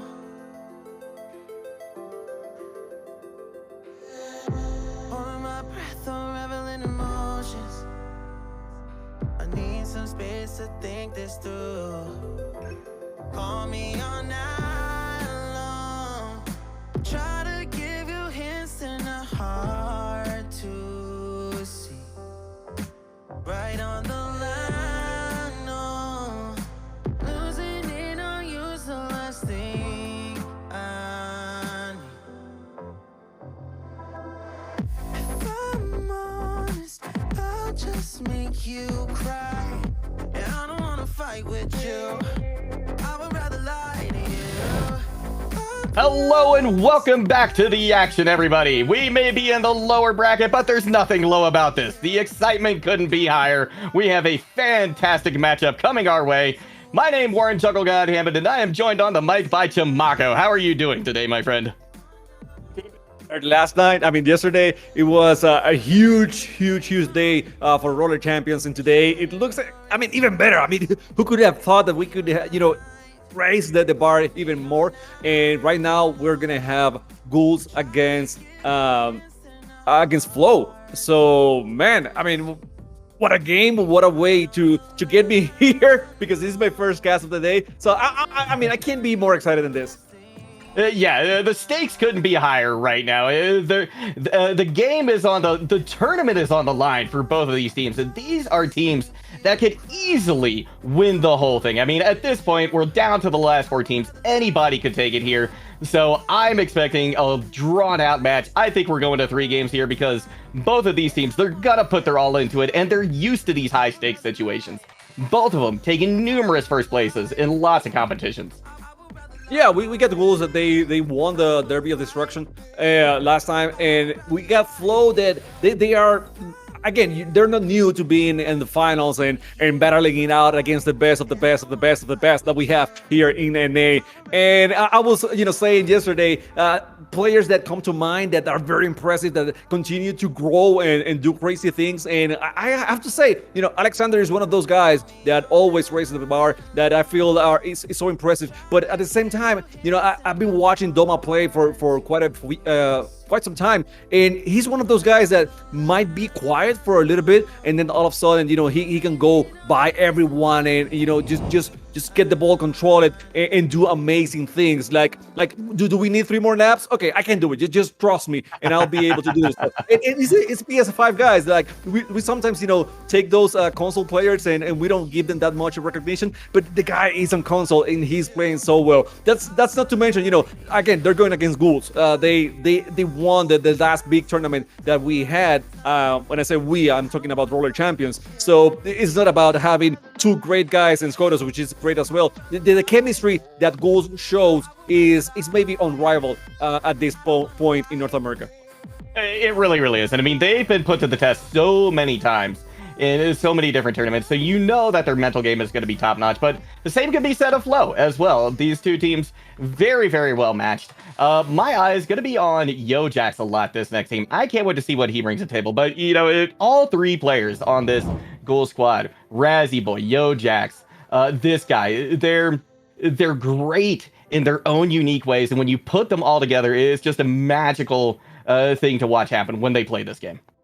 And correct me if I'm wrong, yesterday I think I saw Flow against Focus. They were using the slingshot quite a bit. They were trying to go with it, with that meta. And now we just saw Ghouls also going with the slingshot. So it's going to be a funny or interesting clash of about the same meta right now for both teams. Let's see who can do it a little bit better. And let's see if they can defend against each other, because you kind of have an idea of what they're gonna do, so maybe they have figured out also a way to defend against it. That point is quite interesting for me. Yeah, I agree. And one thing that I'm going to be looking at in particular, related to what you were just saying, is how Flow handles just the aggressive nature of the Ghouls, right? This is a team I think that is really known for their tackles. They're very, very physical play, right? And so I'm anticipating them trying to take players like Doma out, who is an amazing playmaker, try to take him out, tackle him, keep his hands off the ball as much as possible. But we are loaded into the game. We are ready to go here, Chamako. 7 minutes on the clock. We're ready to go. Let's see what both these teams bring to the table today. Sand Temple, I mean, there's not going to be any sand into this match. It's going to be all chaos, but let's get it on. Absolutely. This guy going to come away with an early possession. Passes it over to Yojax. They're going to try and activate this gate number 1. Only one defender there at the moment, but quickly the other 2 descend on them. Resi Boy now making a breakaway. They're going to try and run this backwards just to stay away from those nasty balls where just so much physical action can happen. But turnover over to Flow. You mentioned going against the flow. I mean, I'm sorry about that, Ghouls. Counter commuting, basically, right? Right. They love to do it just to avoid the bumps and the tackles, and it's very smart. I mean, takes Ghouls a while to get to that first lap, but it's the safest way to do it. However, Flow, they don't care about that. I mean, they're gonna continue. They have the net wide open, and Skodos decided not to even flinch. I mean, didn't even take a chance to think about it, and that's something that is gonna be a contrast because Ghouls, they do like to go for that one-pointer. They do, and they like to fake it as well. And this time, you're right, Flow just had their eye on the prize. They throw it right through the donut and make it an early 3-0 game. Yes, I don't see Ghouls anywhere on defense. It was a wide open. It seems like there was one player, but that's it. I mean, we talked about it yesterday, and I think it's going to be a recurring theme for as long as we have roller champions. 1v1s are very hard to defend. So if you're going to defend that 3-pointer, you got to have more than one person on the donut. You absolutely do. It looks to me like the rotations were a little bit out of sync right there. Flo did just an excellent job, I think, of pushing the tempo and putting them on the back foot. Really unexpected from the Ghoul side, for sure. Alexander takes the ball back from the Ghouls, who had possession briefly, finds it once again, and drops it back to Doma. Doma will continue with that one, going high for Alexander. And you were talking about how good of a playmaker is Doma, and just finding Alexander, just finding Skodos. It's like he's brushing a little bit of that play style to his teammates, and it's looking good. I mean, look at that. The dodge, the waiting, the passes. Now it seems like the passes goes nowhere, but Doma was right there to receive it, and it's an excellent play for Flo. Yeah, Doma, he looks like he's breaking the laws of physics right now in this game, because the way that he's juking some of these players, he's stopping on a dime, finding a thread that he can throw the ball through to find another player. It's absolutely incredible gameplay coming out from him right now. And to be perfectly honest, Flow has the flow right now. They are just running circles around the Ghouls right now. Another 3-pointer opportunity. Drops back for it. Blind shot behind. That's going to be 6 points for the win. Wow, I mean, Skodos just going way high. I have said millions of times before, and whenever you are above the donut, you have a very good advantage over the defender. And not only that, I mean, he went after, he passed by the donut and then decided to shoot on net. Not an easy thing to do, let me tell you, not an easy thing to do, but Skodos take it home 6-0 for Flow. Yeah, now I gotta say, I mean, everything, looking at this matchup on paper, everything to me screamed this was gonna be a knockdown, drag him out affair, right? But Flo came in and just ran the court that time. I mean, it looked like to me the Ghouls were that. They were just Ghouls. They were ghosts. They weren't. I couldn't find them. Right? They weren't near the ball. And so, this is a team again that I think is known for their aggressive physical play. So I'd love to see that come out anymore. But right now, Flo just isn't giving them the opportunity. Yeah, and for both teams to have played so fast on the previous match with the slingshots, they played quite slowly at times here, but it was for Flo's advantage. I mean, they really know how to stop, to juke, to break at the at a specific moment and play the dodge game, pass, and not even magnetic passes, but manual passes that seems to go nowhere, but they just disrupt the defense. I mean, it was so good to see that play from Doma to Skodos, I think it was, that it just broke apart. I mean, it seems like Doma was in between fiends, and then all of a sudden they were free and they were able to make the goal. It's just tremendous gameplay coming out from Flo, and they're certainly going to be riding the momentum into this next game. Ghouls, on the other hand, they're going to have to take a moment. They're going to have to regroup, reset their mental, because right now, the way I'm looking at it, they need a serious overhaul of the way they're approaching this game. because I have not seen the Ghouls look this perplexed in the whole time I've been watching them play. Flow is really bringing their A game right now. Well, if one thing is good about Ghouls, we can trust that they are veterans here. They have a lot of experience. They know how to make adjustments and come back. So this is only one game. Okay, maybe they'll figure it out. Maybe they had a chance to talk about it a little bit in between matches, and let's see if they're going to be able to defend Flow and just stop them on the tracks, because they really need to do so. Doma has the ball once again, looking for that opportunity. There comes a slingshot to open up that second gate. Going to be rolling back around to find the third as well. And right now, this is just the Doma show at the moment, but finds a pass to Skodos high on the wall, activating that third gate. Back to Domo. He's going to see if he can find an opportunity here, or if they're just going to go for three once again. Yeah, they're not interested in one-pointers today, Chamako. Nah, definitely not. It's boring for them. It seems like, we're not playing for that. That's not hype. That's not it. And he had a three-pointer right there. He did. Alexander it was right there. To go for three, and he decided not to. It's too easy for them to go for the fiver. So yeah, let's do it.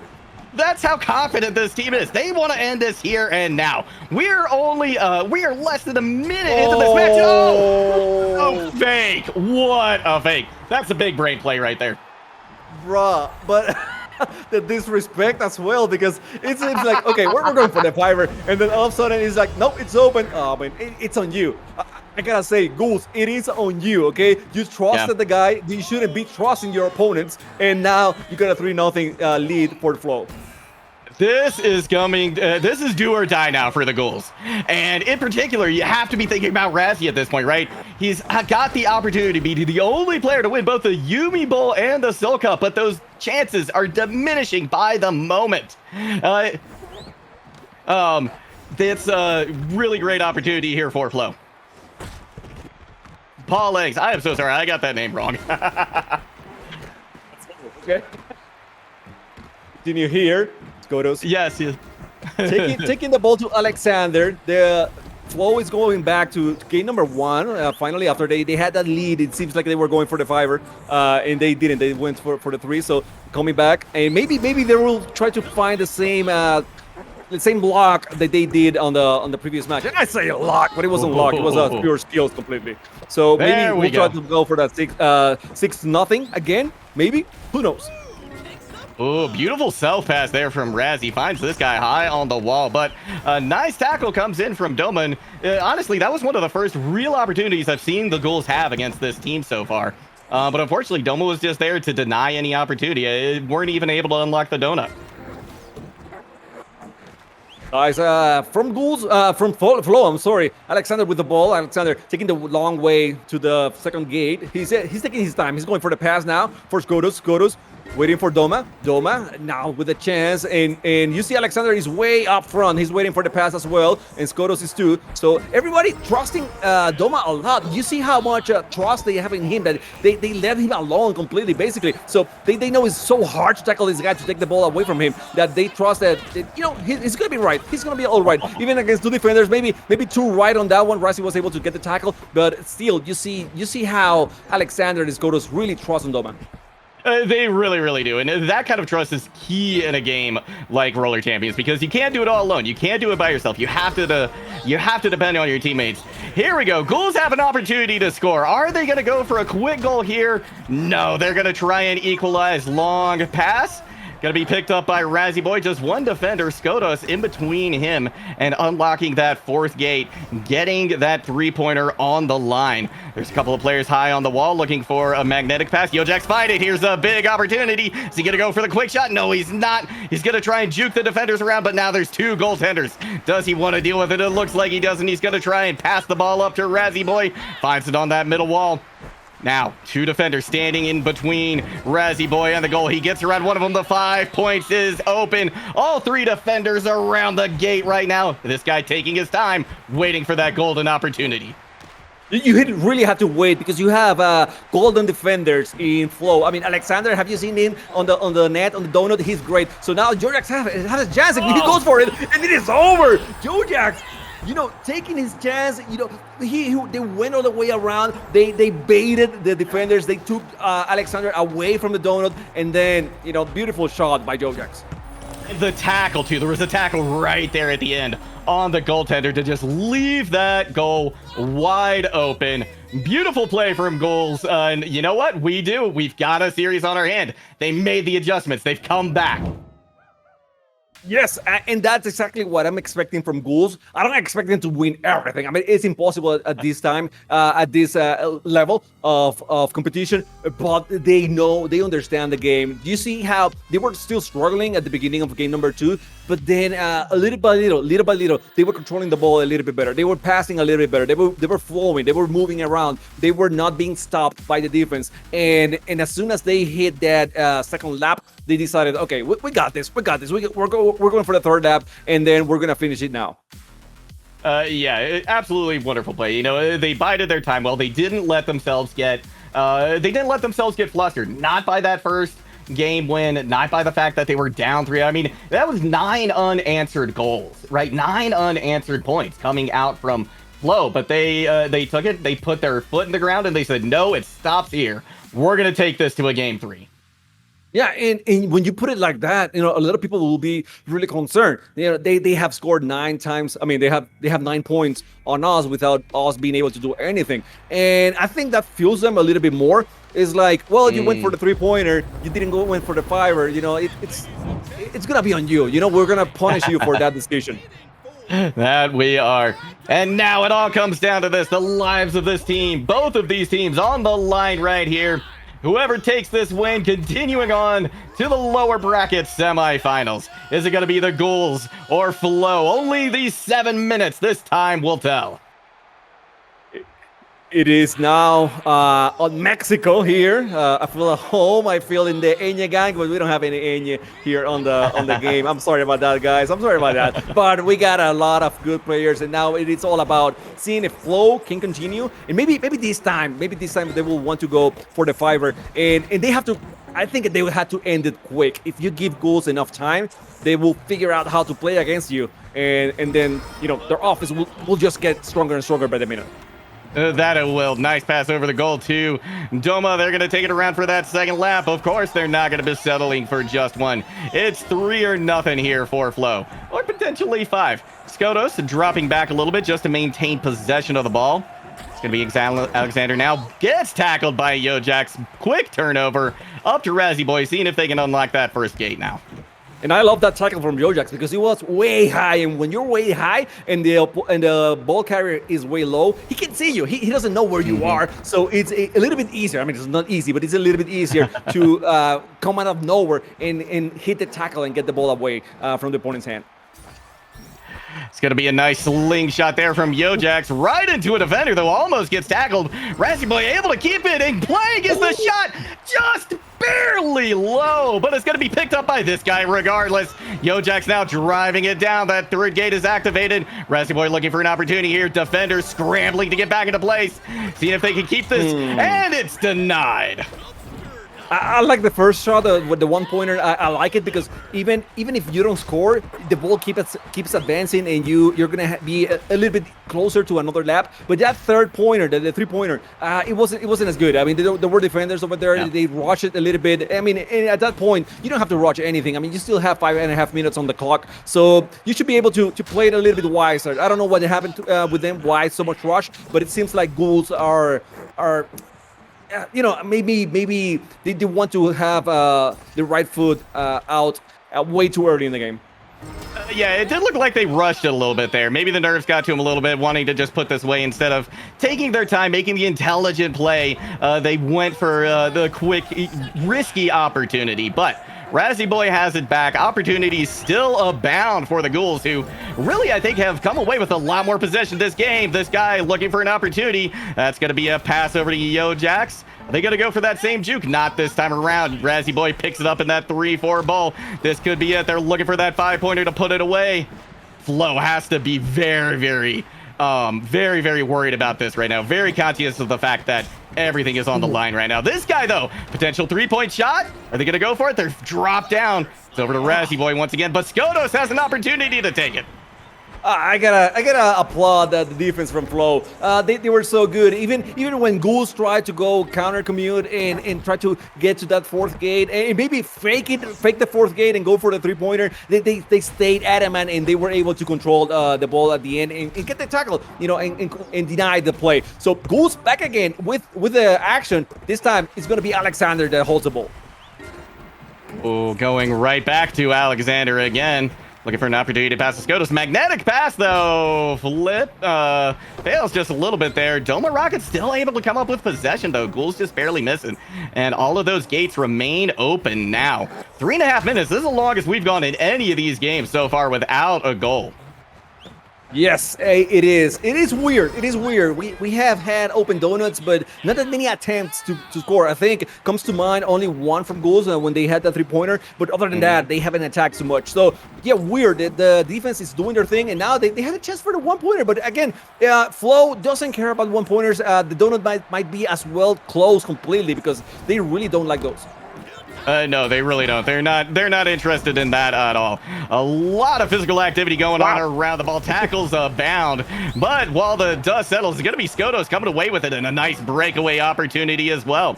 But only one goal on the board right now. They are going to activate it for the 3. Ball goes a little bit high. Passes back. That's going to be a 3-pointer for Flow. I know it. As I saw Skotos on that ball, waiting, he was ready to get the slingshot. I thought they were gonna, catapult him straight to the donut. He was a bit off, but still, he was able to make that goal. It was way easier. I mean, that goal was way easier than the final game 1 goal that he made, to finish the game. So we are very aware that Skotos has the ability to hit those, and he did it flawlessly. He absolutely did. It was textbook right there. Textbook slingshot into a goal. Skotos once again with the ball. 2.5 minutes on the clock right now. Ghouls have to come alive here. They've had beautiful possession this game. They've been doing a fantastic job, but they just haven't had those opportunities materialize yet for an actual goal. Exactly. That's the point. I mean, you can control the ball all you want, but if you're not able to shoot on that, then it's all for nothing. And right now you see 3 players on top of Skotos, and I don't know if that's healthy for Ghouls because as soon as Flow gets a breakaway, they're gonna pass it and they're gonna have a chance to get momentum because there will be no one to defend. So be careful with that, Ghouls. I mean, I know you're desperate to get the ball, but at the same time, putting 3 people on top of the ball carrier, I'm not sure about that. That was a beautiful pickup right there from the Ghouls. Just standout play from Razzie Boy, getting that ball out to Yojax, keeping possession right there because Flow was there. They had all the opportunities to take that ball, but they just didn't come away with it. Now Razzie Boy finds a pass onto high onto the wall, but again, another tackle, and Domo Rocket comes away with the ball. Doma is everywhere. I mean, Doma, the defender, Doma, the passing plays, Doma, the make you slingshot and catapult you. Doma is everywhere for Flow. Anyway, any role they need him to do, he will suffice. Exactly. And right now, that role is unlocking these gates quickly and efficiently. Finds Skotos high on the wall. Once again, Alexander dropping back now. Seeing if they want to try and push through 2 defenders or 1. They're going to opt for 1. Skotos, again, keeping possession of the ball. It's 45 seconds. I mean, this is just keep away now for Flow. Less than a minute for the Ghouls to try and make something happen here, and they just can't get the ball. And less than a minute, they can make it. I mean, they can control the ball for that long if they really wanted to. So it seems maybe they will go for it. Maybe they will go for the 3-pointer. I'm not sure what's in Flow's mind, but it seems like they're controlling the ball very well. They're spreading out a lot. And now Doma he has Alexander up front. He will go for Alexander. Alexander has Skotos up on the ball, and he decided to go backwards. So yes, they are gonna run the clock down, and this might be it for Ghouls. Oh, Yojax misses a tackle right there. This guy tries as well. 3 seconds on the clock. That's going to do it. It's going to be Flow continuing to the lower bracket finals. Man, that's smart. I gotta say, that's very smart from Flow. you know, these are very young guys. Some of them, I know Alexander is quite young, and to have that composure and to play like that at the end, maybe they would, you know, the instinct is like to finish it now, you know, like go for that 3-pointer and let's end it, or maybe go for that 1-pointer, because I mean it's a bigger lead. But they kept with the ball those last 40 seconds. You know, they handled it very well, and now they're up on.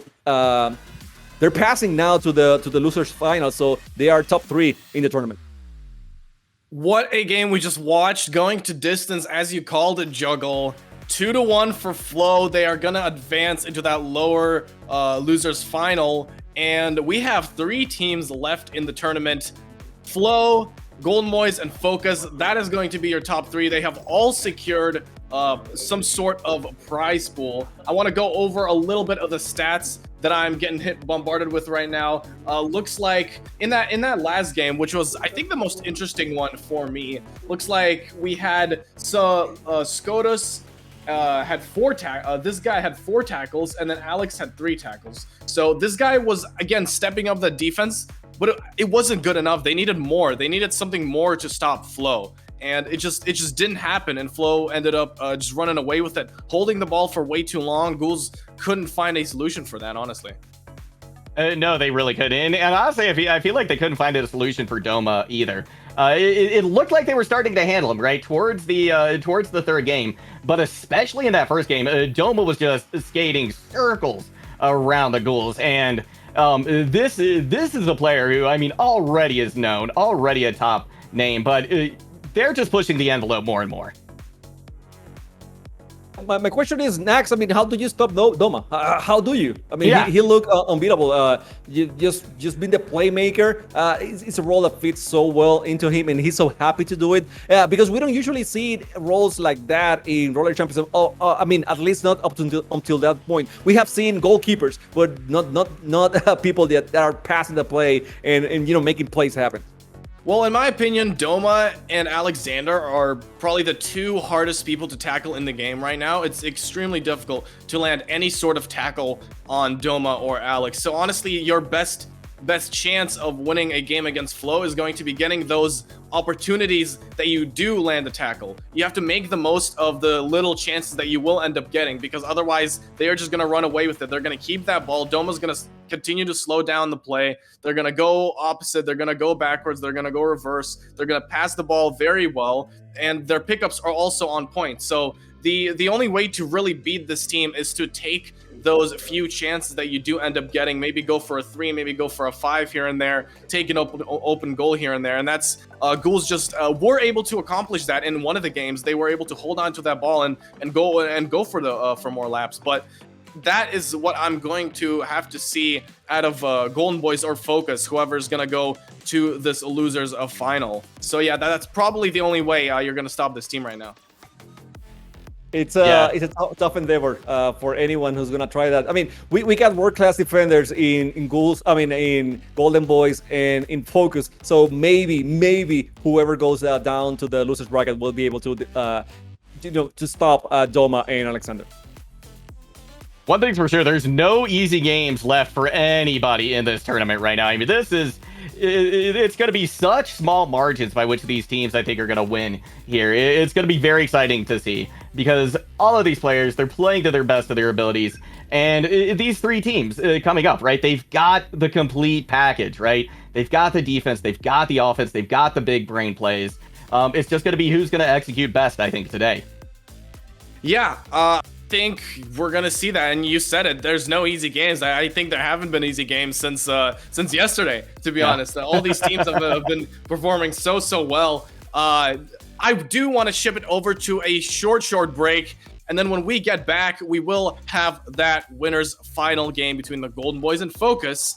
Don't go anywhere.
We are back! There's only a few games left ahead of us, and we have got a banger coming up right now. It is Focus versus Golden Boys. Once again, my name Warren Jungle God Hammond, joined this time on the mic by John G. How are you doing today? First time seeing you on the mic so far today, is that correct?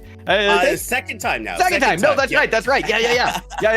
But we're in store for a treat, guys. We have a really great matchup coming ahead of us.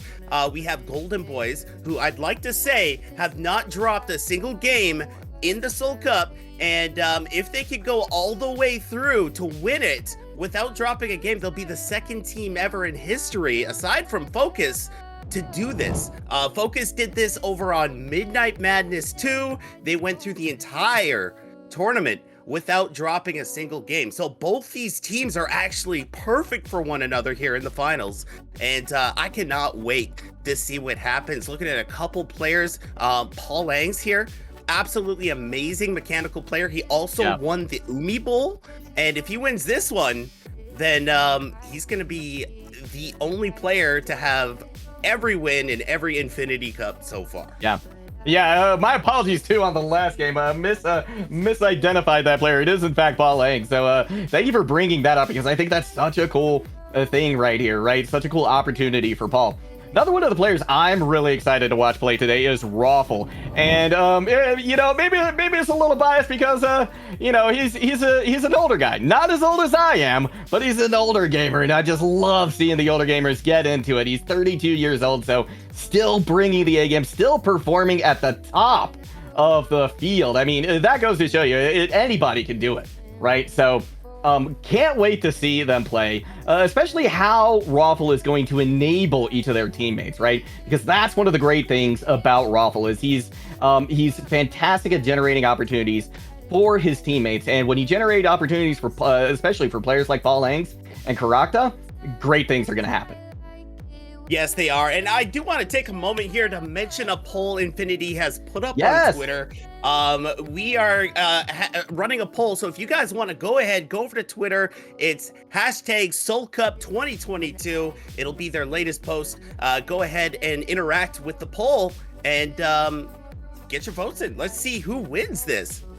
Absolutely. And don't forget as well to use the hashtag SoulCup2022 if you want to make some comments, some shout outs on Twitter. I believe Nax is still reading things off at some point.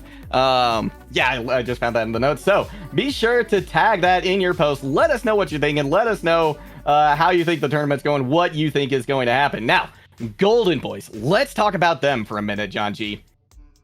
Okay, so for Golden Boys, we've got Ian715, we got Tempter, and Alex ADHD. These three players mesh together so well. You got Ian, who's actually played in the last Umi Bowl with Toxic Rollers. They placed 5th, but he's come so far. He's the newest addition to the Golden Boys, and he was popping off yesterday. He did really well. Ian, probably one of the MVPs, if not the MVP last night, showing up within all his matches. Then we're looking at Tempter. He's a bit of a risky player. He likes to take risky dumps, but that's the thing I like about him, is that he's a risk taker, and sometimes it works out because you never know, right? You get a risky dump and it works out, you score the 5, it's a game-winning situation. So that's what I really like about Tempter. But other than that, he's got great pass ability, and he's one of those players that are just all-around. He's always super hype. Also, Alex, a very mechanical player. We've seen the things he can do. It's, you know, Golden Boys, very all-round team, and I really can't wait to see what happens here. Both these teams have a chance to win this. They absolutely do. Now, I think if the Golden Boys are going to come away with this, they're going to have to keep the tempo. They're going to have to be dictating this game. And addition, it's a great lineup to make that happen. These players like to play it fast. They like to go hard at the goal. Already we got that first gate opened up. It's going to be awful. Finding Paul Angs high on the wall. Gonna look for another pass over to Karakta. Gates open. Only one defender, but they're not interested in one point. Oh, maybe they are. They see a defender up there. Not gonna take the opportunity. And Karakta doing a really good job to bait a couple of defenders out and then get a pass off, misplacing the defenders, which is really great work there. And now we have Raffle gonna shoot that up to Paul, the Umi Bowl champion. And that was Ian gonna scoop that up, unfortunately, and it's a switch of possession here. Yeah, it looked like that was just a magnetic pass gone wrong right there. And unfortunate circumstance for Focus, but they've got control of the ball once again. Paul Angs has it. Going to be able to find Karakta high on the wall once again. It's going to be Paul taking it over towards that middle wall. Gets a nice boost from a teammate. That's going to activate that first goal. They drop it back to Raffle once again, who's going to be looking for an opportunity, that prime time to pass it to one of his teammates. And Karakta is one of those players that can really clutch up. Not in this case, though. We got Ian with the ball. Going to pick that one up for the Golden Boys. It's Tempter now with a dive pass. That one's going to hit Alex up in the bowl in turn 1, who gets smoked up there on the wall. Paul Lang's coming out of the chaos with it, falling to his feet. We have a lot of contact right now. A very aggressive game going on. It really, really is. Golden Boys coming away with the possession, though, at the end of that bloodbath there in that 1-2 bowl. Tempter finds Alex ADHD high on the wall. They're getting a nice flurry of passes. Open goal situation, but the shot's just a little low. And now we have Ian gonna pick that one up off the floor. It's a pass over to Alex. Alex, one of the most mechanical players in this game. Oh, wow. And we got a shot off the rim, and that was a miss. What a heartbreaker, Juggle. Yeah, I mean, you know, it was a tough one because Paul Langs was right there, and it hit the rim, but I have to think if it were any further to the right, Paul would have just had it right off the rip anyway. So, great play there by Paul to read that situation, make sure this game stays at 0-0 for the moment. Focus now driving things pretty quickly to this 3-4 bowl. Finds Raffle on the high wall. All right, we got a pass here to Raffle. That one's loose by the net. The donut's still open for 3. Karakta with an uppercut. He's got ball possession. There's lots of defenders, though. He's going to go ahead and get another lap here, looking for 5. It's a pass up to Raffle, one of the older players here on Roller Champions, but plays almost just as good as some of these young guys. He goes for the shot and gets it. It's Raffle. What a shot. What a performance here from Focus. Beautiful plays coming out from Focus Day, and you know, they had possession of the ball again. I think for the majority of the time in this matchup between the Golden Boys. Golden Boys had a couple of great opportunities, but Focus was just on them this entire time.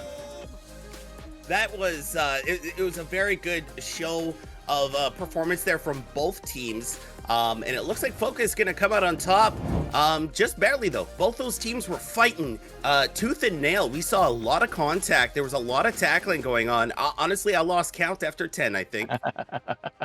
Yeah, there certainly was. It was a very, very physical affair. And great action coming out from this first game. Really excited to see what the second one between these two squads is going to bring us. But Golden Boys, they got some ground to make up now, John G.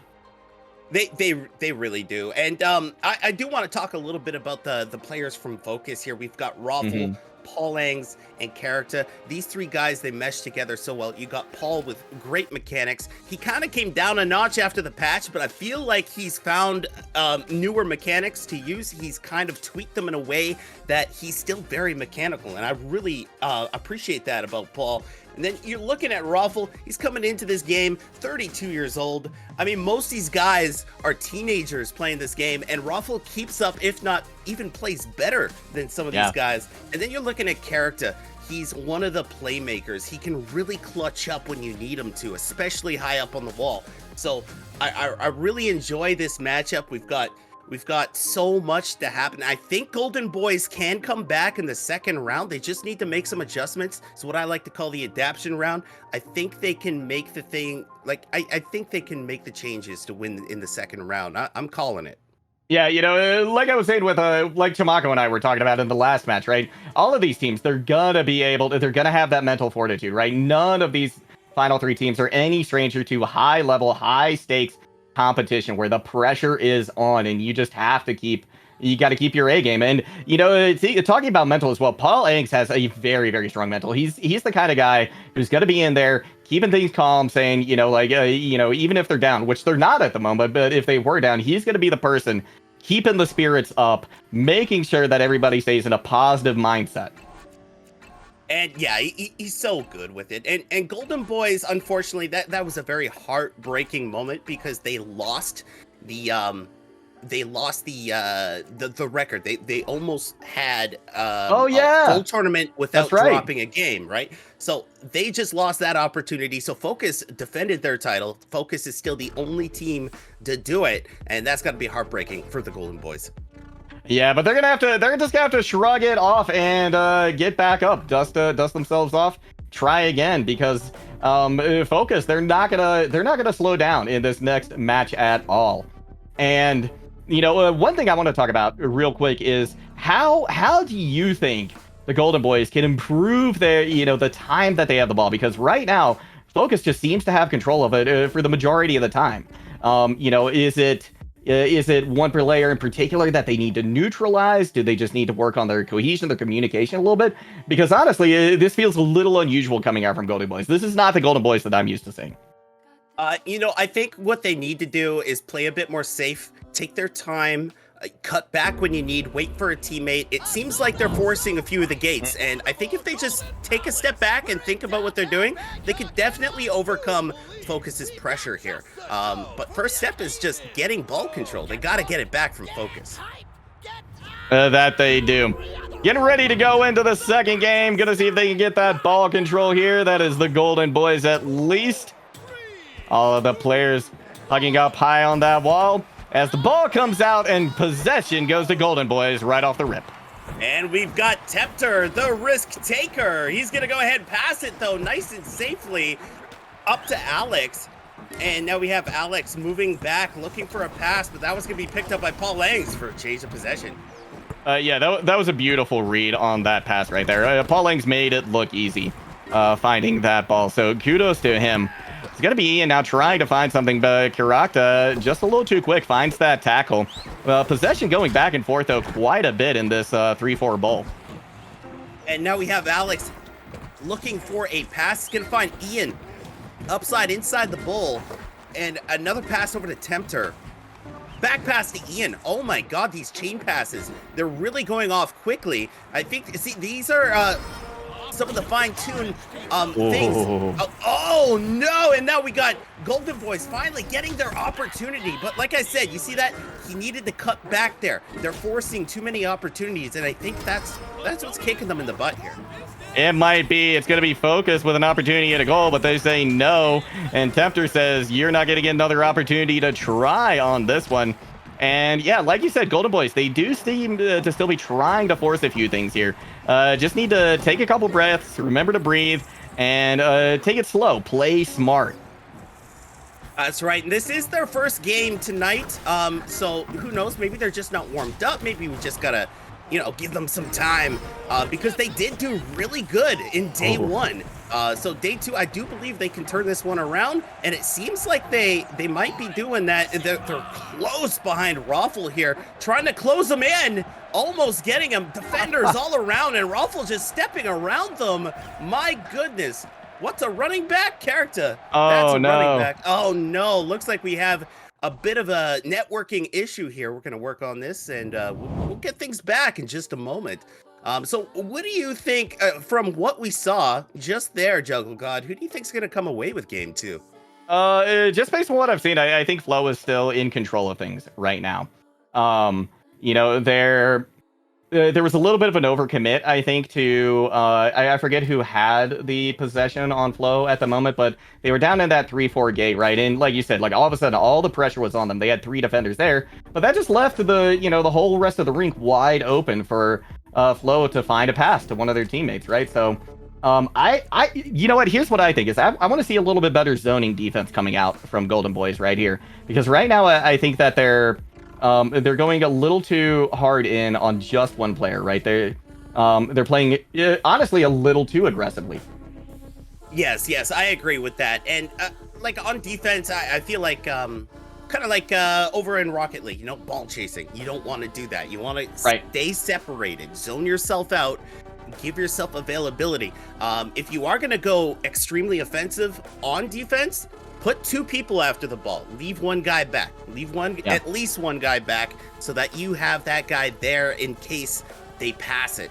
So yeah, definitely they're gonna have to work a little bit on their defense, and they're gonna have to maintain ball possession. They need to not take as many risks. And I agree with you. Focus is looking very strong here in this series. I really like what we're seeing from Focus. They're moving the ball around really well, and not only that, they're getting the ball back quickly, not giving them a chance to improve. No, they're really not. And another thing that I want to mention as well is that Focus is they're doing just a great job of moving the ball around, right? They're not keeping it in any one player's hands for too terribly long. In addition, it's the Golden Boys. I feel like they're also a little too, what's the word I'm looking for? They've got tunnel vision right now, right?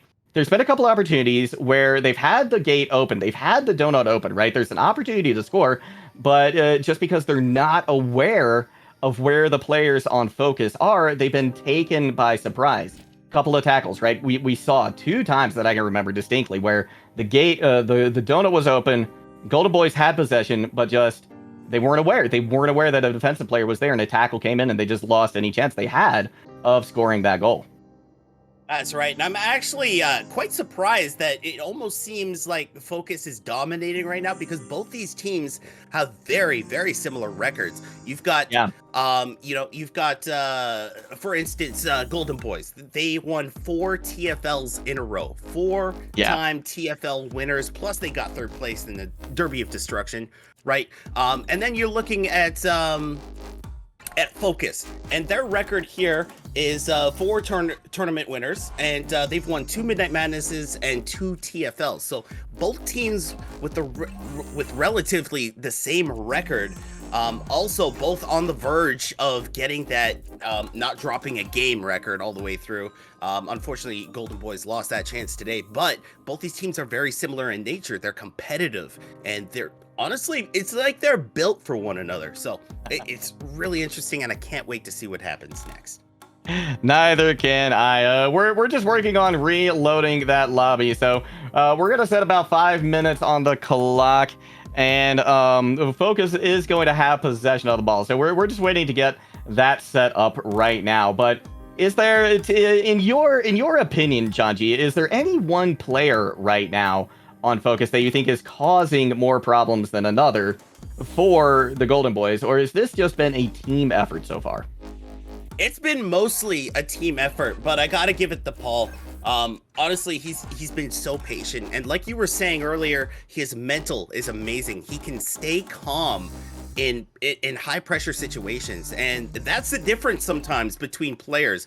If you get stressed out or you're panicking, you're gonna make mistakes. Paul has that calmness about him where his gameplay is consistent. No matter what happens, his gameplay is consistent, and that's really great to have on defense. And I see him causing so many problems. He's getting in between passes, and he's also there for the tackles. So Paul is my guy right now. I think he's causing a lot of problems for the Golden Boys. He really is. There's a beautiful interception I remember down on the 1-2 bowl, and I forget if it was the first or second game so far that Paul Angs had. And I think I said at the time, he just made it look easy, but he made it look easy because he was in the right place at the right time. He read the situation beautifully and just knew where he needed to be. And when you play like that, opportunities just fall into your lap. Perhaps he's gonna win this one. Honestly, I really do see him going forward. And once again, guys, I do want to apologize for the holdup. We are just trying to reset the laps and get things rolling for you guys. I hope everybody here is having a great night. I know I am. I hope everybody's enjoying the Infinity Solcup. And who do you guys see winning, chat? Who do you guys see winning between Golden Boys and Focus? I gotta say, I see Focus winning this.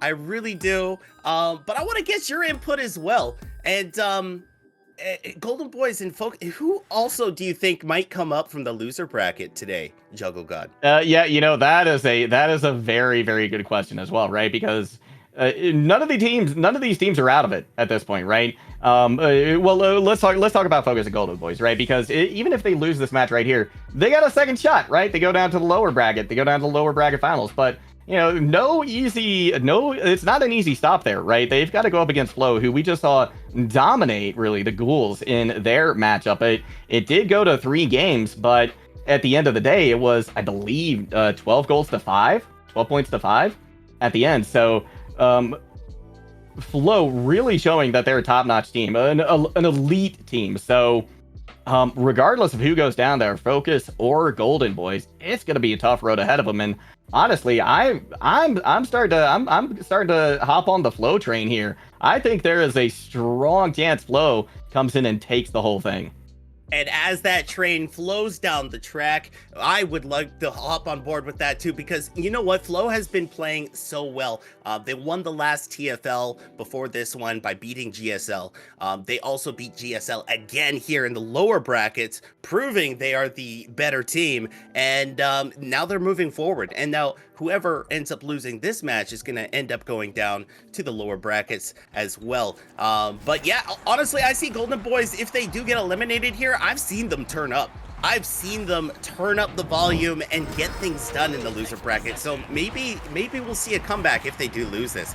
Anyways, here we are. We got a 5 on the clock. We are completely tied up. It's Focus versus Golden Boys. I've got Juggle God up here in the booth with me, and we are ready for some action. It's Paul Angs with a pass over to Character on the inside wall, coming around looking for a shot on net, but no, he's gonna fake it, drawing some defenders out. It's off to Paul Angs, and Paul Angs now with the ball looking for a shot. He's gonna find a teammate. It's Raffle gonna pick this up. We got a 3 on the donut. Is he gonna go for the shot? He's coming up and down the outside wall. Character moving back there, thinking about it, and looks like they're gonna go for another lap juggle. Oh, you know, I have to think there was an opportunity there for Character to take that 3-pointer. It was a nice open net. The defenders realized it though and dropped back, but now Raffle with a breakaway opportunity. It's just Alex ADHD in front of the goal. They could end it right here. They could send themselves to the grand finals, and that is what they do, John G.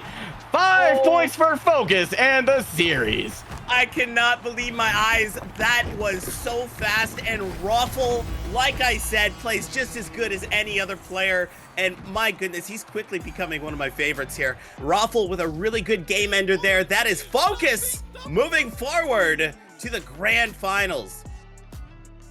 What a showing from them. And like you said, Raffle scored 15 points, right? Or 5, 15. Raffle scored a lot of points here. 10 points, 2 5-pointers. And, you know, we came into this match talking about how great Raffle is as kind of a supportive player, right? Somebody who generates the opportunities for their teammates. But we just saw a whole new side of Raffle today. He was the difference maker. He was the one who put the finishing touches on both of these games for Focus. Oh, absolutely. Yeah, I think it was Focus just was playing pitch perfect that last match over there. And the first one, they were on top of their game as well. Golden Boys do go down to that lower final. They still obviously have a chance to come back up if they beat Flow, but I think it's going to be an uphill battle with what we saw Flow do to the Ghouls, just absolutely controlling the game, controlling the situation. And Golden Boys are really, I think, really going to struggle in this game. It's a tough road ahead for them in that losers final. But yeah, overall, who was your guys' man of the match for that game? Who did you see the most? Was it Raffle or was it someone else? For me, it was Raffle. Paul Lang showed a lot of great stuff, but Raffle was the difference maker this time around. Character did some great things as well, but really, Raffle made the magic happen today, in my opinion, for Focus. I have to agree. Focus really dominated. I want to try and give a shout out to somebody from Golden Boys, but they were just struggling so much. So for me, I definitely agree with Raffle, but I'd have to give it to Paul Langs. He's the glue of Focus for me. He keeps everybody together, and well, we love Paul, and he is on the track to win another Infinity. So really exciting stuff. Oh yeah, it's at least a top 2 finish for him at the moment. It's going to be interesting to see which team comes out on top in that losers final, Golden Boys or Flow. Make sure you join in on the conversation using the hashtag Solcup 2022 and tag us in it at InfinityLEC. We want to know your thoughts. We want to know what you think. We want to know who you have winning the tournament out of these last 3 teams. That's going to be it from us. I'm going to ship it to a short break. And when we come back, the losers final is going to play. We'll see you there.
Welcome back to the Soul Cup 2022. Chimako is joining me now. My name is Bearlight here in the booth, and it is the top 3 here, Chimako, as the Golden Boys had lost to focus. They dropped down to the losers final, where Flow is ready to meet them, and they've been really strong so far throughout their entirety of this broadcast.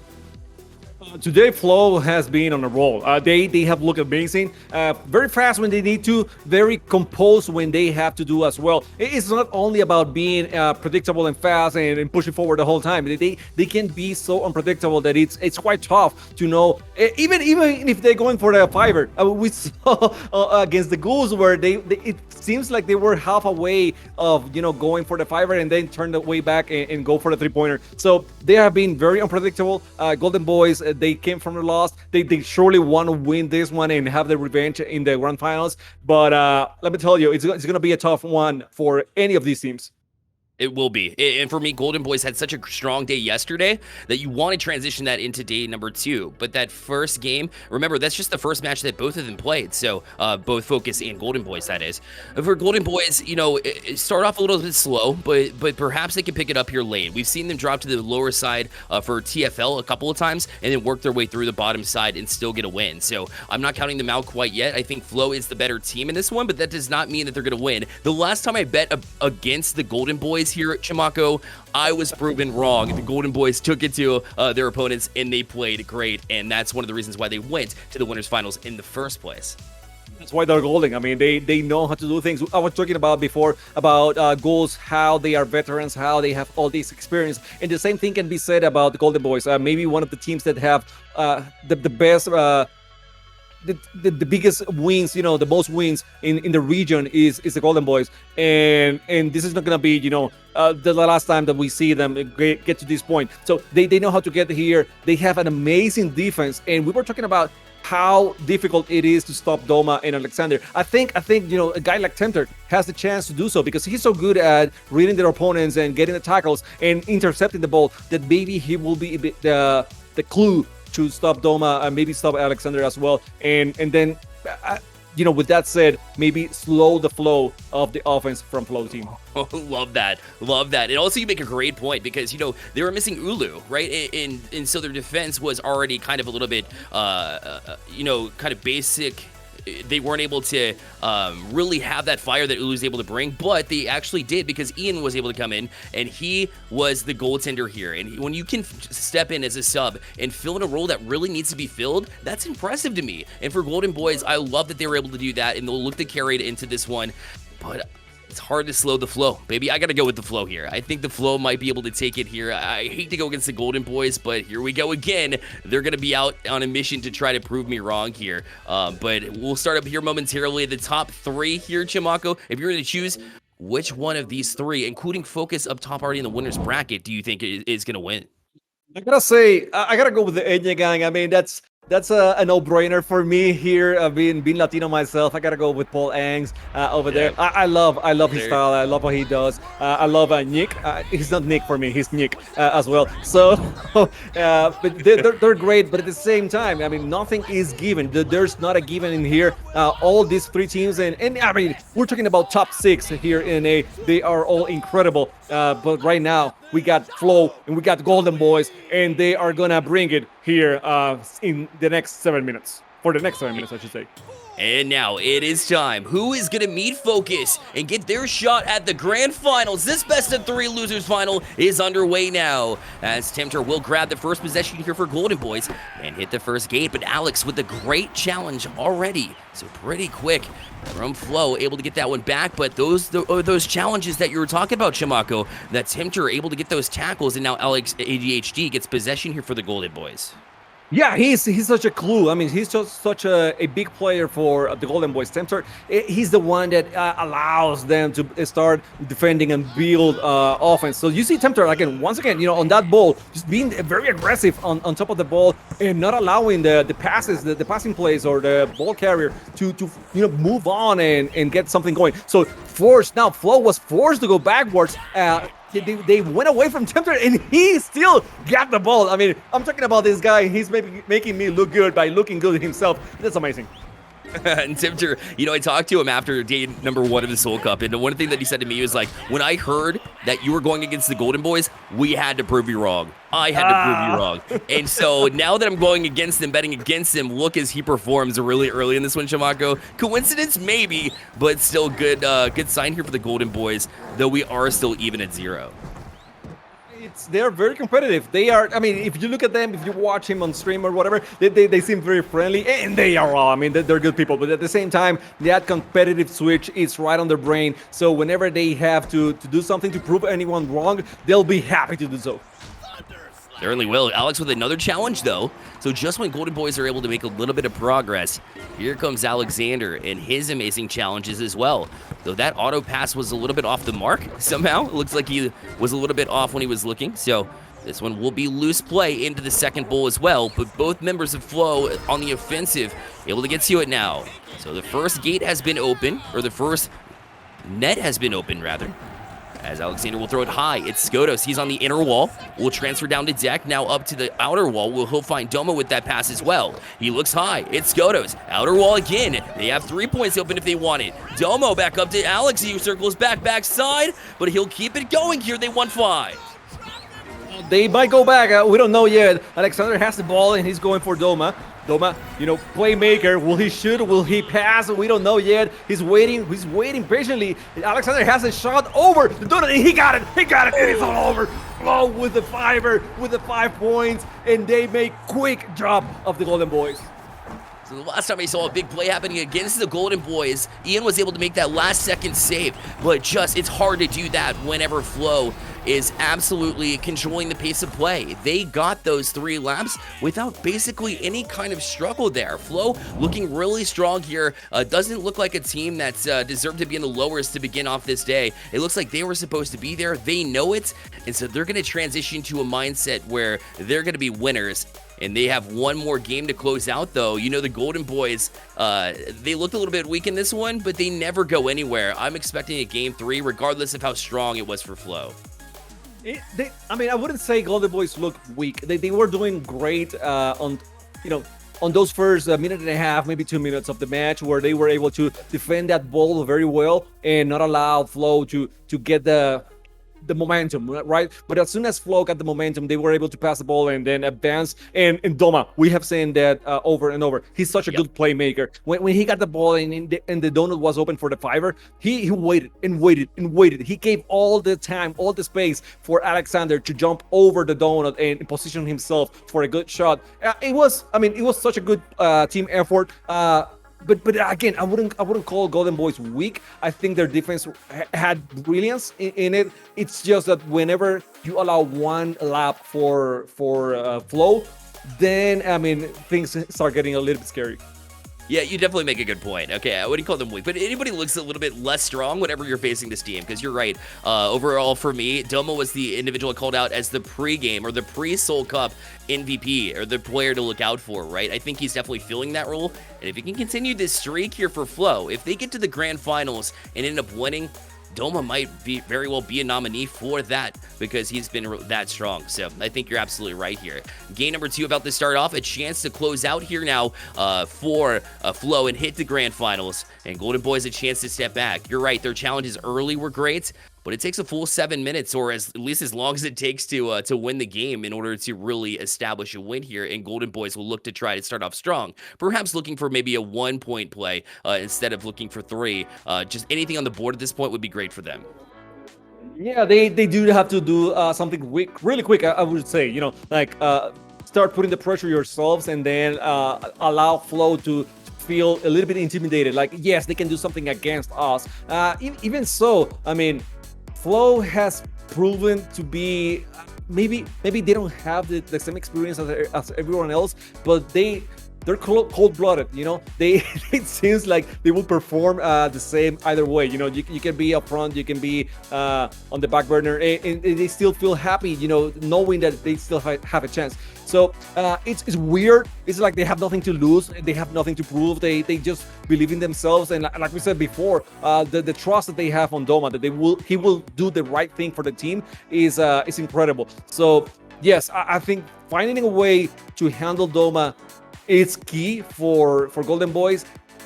easier said than done. I mean, definitely easier said than done. For sure. Yeah, I would agree with you for sure. And we look back at the day one bracket and the Golden Boys and the way they were able to handle Ghouls, because that team has a true leader in Yojax as well, one of the tacklers, top tacklers in A, and they were able to handle him. And when Yojax was performing, which he has been throughout the entirety of the Solcup, by the way, until they were just knocked out last round. But that being said, I've seen them handle those playmakers in the past, so I know they're capable of it. They just got to dive deep here, find it within themselves. I know they have that heart. We'll see what the difference can be here, because for me, I thought they played great, so it can be kind of frustrating. It can be kind of, a hit to the psyche whenever you don't win a game when you started it out so strong. Especially when it ends like this one with only one shot. Basically, I think it was the only shot of the game, and you don't have Ulu, right? And then you're second guessing yourself. Like, are we the Golden Boys? Are we still the Golden Boys without Ulu? You know, do we need him that bad? Do we need that defender over there? I don't know. Maybe I'm just going, too far. Just trying to, make some content here as a caster. But at the same time, I mean, I'm trying to figure out how they feel about it, because it's not the same team. It's not the same rotation. It's not the same feeling. I'm not saying anything bad about the players themselves, but it's a big role, that Ulu has as the goalkeeper. And I don't think they feel the same way without him on that end. So again, Ian, Alex, they are a lot better, I think, offensively than Ulu, but I don't think the offense is the problem. It's the issue here. It might be the performer, the goalkeeper as a performer on the team. Next, you're here. Thank you. Thank God. Okay. Yeah. I was gonna say, with that goalkeeping conversation, with this new update, wall stalling is no longer a thing. You can do it a little bit, but you can't do it like you used to do it. So, with that gone, it's kind of slows down the pace of the game a little bit in terms of the offensive play as well as the defensive play, but the goalkeeping has completely changed now. You can't stall in front of the goal anymore. You're gonna have to time those shots. Whenever someone shoots, you're gonna have to either react to that, or you have to predict it or time it correctly. And it's way harder because the opposition can just hold on to that ball, wait for you to fall down, and then shoot the ball. So there's either gonna have to be a tackle in that time, or you're gonna have to just time it better. So obviously goalkeeping has become a ton harder, and without Ulu for the Golden Boys, it's gonna be even harder to stop those offense coming from Flo. And I think Flo knows that, and probably that's exactly why they're going for those 3 laps. They're going for those larger points because it's early in the game, number one, and they know that the goalkeeping meta has changed sort of. What do you guys think? I think you're absolutely right, and that's what makes Ian's save of the century that we saw yesterday even more impressive, right? Because you have to time it. That was from the backside, from basically nowhere to jump back through. Sure, the shot could have had a little bit more velocity, but he still was able to jump on it with a purpose and time it, right? You can't just stall right in front of the net multiple times and wait, and that causes the offense to kind of wait and pull back. Instead, you have to time that just right, and so Ian's save there, I think it just pays tribute to exactly how impressive that save was. Completely. And at the same time, it changes the way that the offense works. We have seen, okay, they're not wall stalling as much, but they're using the slingshot way more, right? So that's the way that they're using to cover a lot of ground, being very fast and move around without having to deal with as much as defense as they used to do. So yes, it's a completely different, it's a different game now, and going for that fiber, I think it gives an advantage to the offense still, because we have seen how with good momentum you can get really high on the wall, and then if you're as good as Alexander that we have seen here, so how he's happy to hold himself against the donut a little bit. He's using the donut, the ring, to stall a little bit until he gets the pass and then move in attack. So they have the advantage on that moment. And if you only have 1 or 2 defenders, it's not gonna be enough to defend that shot. Yeah, you're gonna have to find workarounds for that for sure. For the goalkeeping as well as the defending, offense has changed as well. It's harder to get those passes off. You see a lot of the times they will curve away because people go down the wall faster. So it's changed. It's changed both it's made offense harder, but it has also made defense and goalkeeping harder. I want to go over to something I mentioned earlier, and that's the hashtag Solcup 2022 tweet. I want to read just a few of those tweets off. Looks like Yojax is saying GG's to Flow. Yojax, GG's, you guys played your hearts out. 4th place, very well done from the Ghouls. Good job to you guys. Can't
All right, we appreciate your patience. A little bit of server issues, but we are good to go. Chimako, again, we flow back into Flow versus Golden Boys. Flow up 1-0 if you're just joining us and looking to close out against Golden Boys, who are looking for a true bounce-back effort in this day number 2.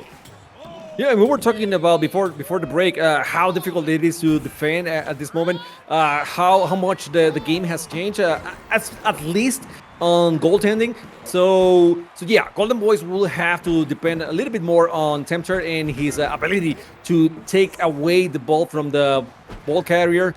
In this case, Doma, I mean, who's been such a good ball carrier, playmaker, if you wish, for Flow. So he has his hands full. Golden Boys are depending on him. Let's see if he can do it. It's up to your leaders in these big times, and he'll try. As you see the hip throw from Skotos, tosses himself high on this wall. He's got the net wide open if he wants it. The challenge is attempting to go from behind, but Skotos electing not to shoot that one. A very interesting choice here, but Doma going to pull it down and look for the second lap. He does sidestep a couple now. He's fancy footwork every time. He's dancing. I mean, he's gliding. You see him. He's very aware where everyone is. 2 defenders on top of him, and it still seems like it's not enough. Great pass over to Ian. Now he'll collect. Over to Alex. As they hit the first gate, they're going to elect to go clockwise here around the opposite ends. A little bit more room to work with, and Alex holds on to it. The pass going to go a little bit awry, though, as they tried for a bit of a manual pass there. But Timter going to collect it. So no harm done here for the Golden Boys. As this one will hit off of inner wall. They're trying to collect it as well, but Skotos jumps directly on it. Alex follows that up with the challenge of his own, and now it's a demolition derby here right at the line, and Timter will pull it in for the Golden Boys, who have had possession for a majority of this first half. But this first bowl is always just absolute destruction. I know it's not ideal, but every time I see like everyone, all 6 players going at the ball, it feels like a team fight on a MOBA. It's amazing for me. In this case, it was the Golden Boys, the ones that were able to capitalize on that action, and they are trying to go for that first lap, going through the third gate now. Taking it easy, taking it slow. Alex, he was pushing very hard, but now he found a chance, he found a hole. He's trying to go through that second ball. Ian with the ball. He has Alex, and oh, it was too predictable. Thomas saw it from a mile away and was able to defend that pass. Yeah, the pass you can see is kind of a sense down from Doma, who great recognition, can see the rink so well, and pulled that in. Timter, a couple of passes back and forth here, and they will hit the first gate eventually. Ian circles it around. He's up high for this one, tosses it right back down to the straightaway for Timter, who tried the outer wall, but Alexander stands in the way. He throws it back down to Doma, and Flo can start over again. As it seems like he can get through this first lap at Chimaka, but once they hit the second lap, it's a whole different story. The defense is definitely tight in this one.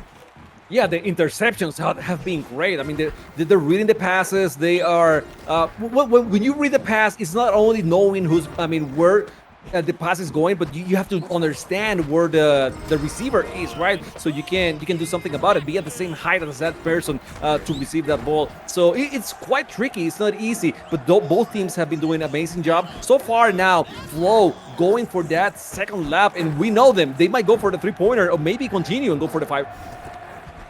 They have been in the past, and they are looking to at least get 3 here, as they have completed the 4th gate here. Third lap indeed. They throw it high. It's Skotos all the way up on the wall here, and now you'll see 2 members of Golden Boys go directly towards that goaltending. Timter gonna assume Ulu's role there as goaltender himself, and they have 2 out on the attack. Usually you see Timter out in front trying to get the tackles. The denial comes through. A huge play from Golden Boys, because Flo looked like they had it all together.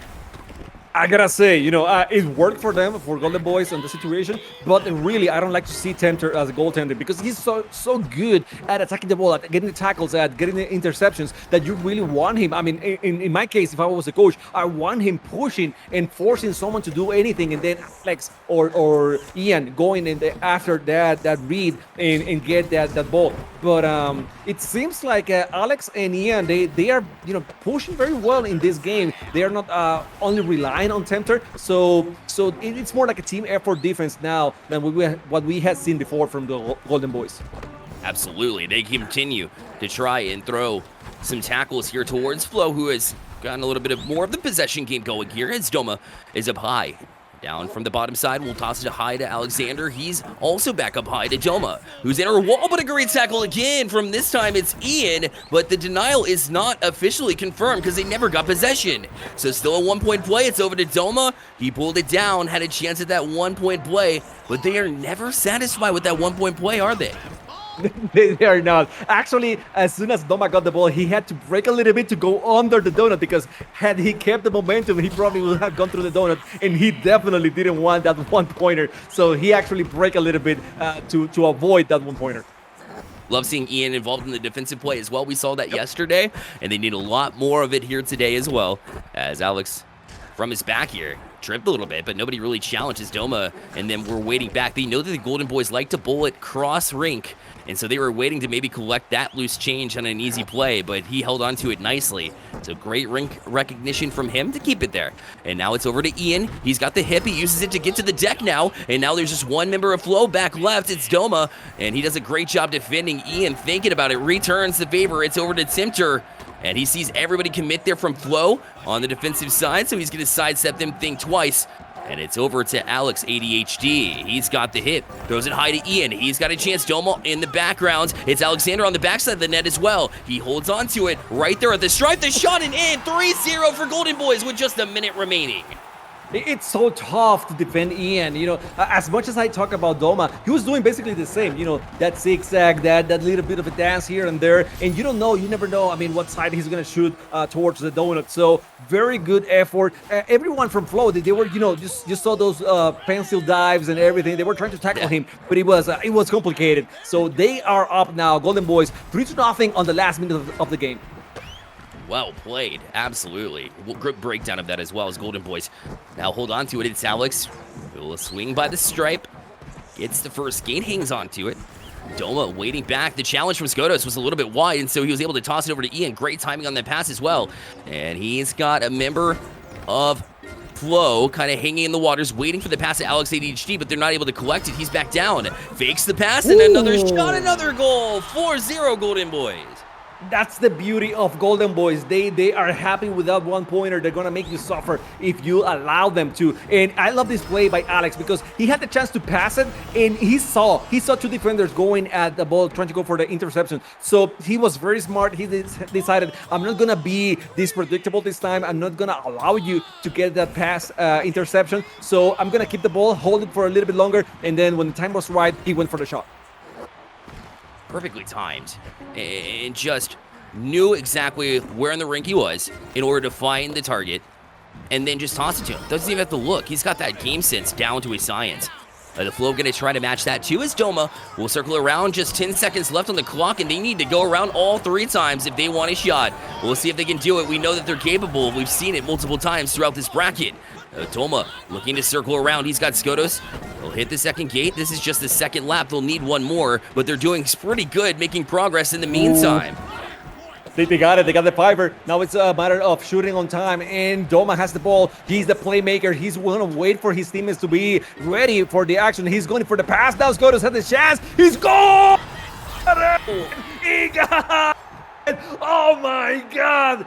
The comeback, the miracle here for the Flow. You can never count them out. And the Golden Boys are now actually out of contention. I mean, out of the tournament. They will not be able to compete anymore. I'm so hyped and sad at the same time. I cannot explain myself here with the emotions of this play. I can't either. I mean, I wish we could see a replay there because it was incredible the way Skodos was able to park himself on the top of the net and then swing on the backside and take that perfect shot through the 5-point play all the way around the rink 3 times next. That was incredible. That was incredible. And, you know, Flow was pushing for that 5-pointer the entire game. I thought Golden Boys were going to take it, but you can't never count out Flow. They literally had a minute left. One possession changes the whole thing, and they played smart, and they were able to take that 5-pointer. Golden Boys did get that 3. I was worried a little bit about Flow because they weren't taking those ones. So many open ones just completely ignored. Golden Boys didn't even bother to guard that goal because they just knew that Flow's not going to take any ones. They just keep going for those 3s and for those 5s. Honestly, I guess it paid off because they're going up to the grand final to play against Focus. and this is the match that I casted yesterday. This is the replay of the winners semifinal 2. What happened was Focus did knock them down, but they have a chance at revenge over here in the grand final. Hey, Nax, and one thing this shows you, it's the same to be winning by 3 or 4 against Flow. It's literally the same. I mean, they are going to go for the 5 points either way. I mean, you can be up by 1, by 2, by 3, by 4. It doesn't matter. So you better seal the deal against them or hold possession of the ball until the last moment, because otherwise, if you give them the chance, it's all they need. They're going for the 5 either way. Yeah, and it begs the question of what they're going to do against Focus, because they're coming in from the lower side, so that means they need a bracket reset to win that game. So I don't know. I think Flow is going to have to settle for some one-pointers, because Focus's defense is on another level. Obviously, Golden Boys is great, but Focus having Paul Langs in there just I think brings it up to the next level. So I think Flow is going to have to take some one-pointers. They're going to have to take it game by game if they are to get that bracket reset and then end up winning the grand final. I think that is the path to victory for them. I do not think they're going to get 5 points every single game against Focus. I think they're going to have to play more methodical. They're going to have to be a little bit more smart in that grand final. That's a great point, because, you know, you have that in your back pocket, right? In your repertoire. You can pull it out of your sleeve at any time, but that you don't want to make it your go-to all of the time. So it's very good knowing in the back of your mind that you can bring that out. But also, I think it's better strategy to attack the ones. And if they give you those 5-point plays, by all means, take it. But you're right. Focus on those ones. That'll be great for Flow in the grand finals. Shamanka, do you have any last words to say before we send it to a very special video before the grand final? It is my last few minutes here, so in case to everyone, thank you so much. And yeah, gang, you can do it, guys. Let's go Focus. Awesome. Thank you guys so much. We are going to go into a short little break, and we are going to play a very, very special video. It's a different one, but it's also a very special video. Very exciting stuff. Let's take a look at it. Hello Infinity, hello Mystery, c'est Gauthier, Creative Director. I wanted to peekaboo, to tell you a little cuckoo, and to tell you how much I love to watch this tournament, because this game is made for that, it's made for you. You are the hero, not your character. We make everything we can so you can express yourself. And remember, only together we are champions. Don't be a ballad. I also wanted to thank you for your patience, because always good things take time, and we are taking them step by step in the right direction thanks to you. So in the name of the whole team, thank you, we love you, and we are watching your games. See you! Thank you so much for that very, very nice message. Really warms the heart to know that you guys are watching. It's great. It's great. Puts a little bit of pressure on me, but it's still exciting. It's still great. Chat was going wild with just caps lock speech. So yeah, thank you so much for that. Coming up next is the Focus versus Flow grand final. I'm going to send it over to a short break as we get that set up and ready for you. Please stay tuned. It's going to be exciting. I'll see you guys there. I don't wanna fight with you. I would rather lie to you. I promise now's not the right time. Yeah, I don't wanna fight with you. I would rather lie to you. Look away so you won't see, 'cause the pain is in my eyes.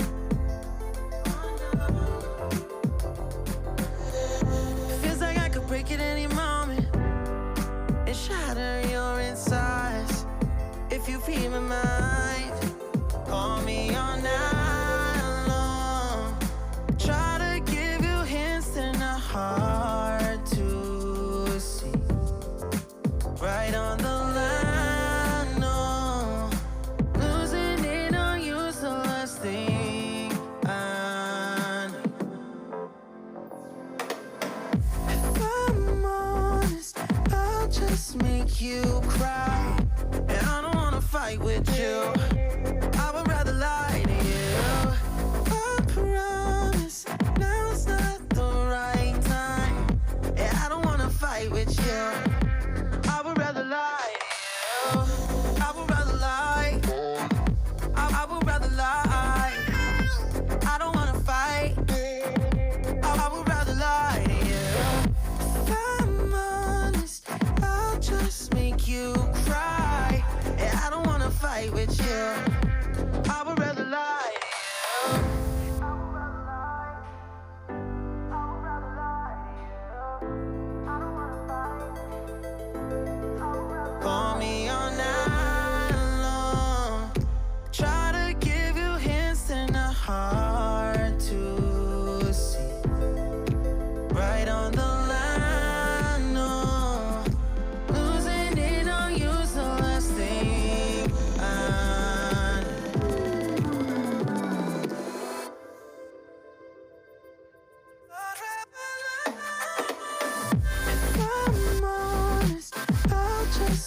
you cry, and I don't wanna fight with you.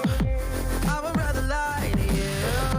I promise now's not the right time, and I don't wanna fight with you. I would rather lie to you. I would rather lie. I would rather lie. I don't wanna fight. I would rather lie to you. I'm honest, I'll just make you cry, and I don't wanna fight with you. I would rather lie.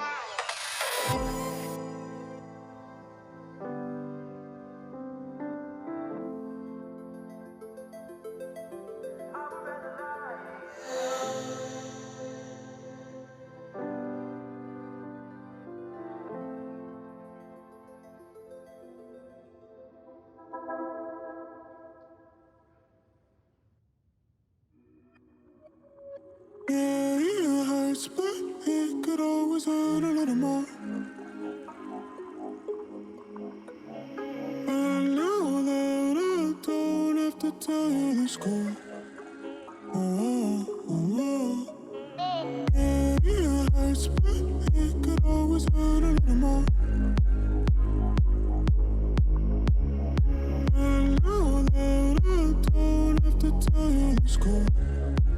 Oh, oh, oh, oh.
Hello, everybody. Welcome back to the Solcup 2022, hosted by Infinity and supported by Ubisoft. My name is Nax. I'm joined today, once again, by Bearlight and John G to talk a little bit about this upcoming Grand Final.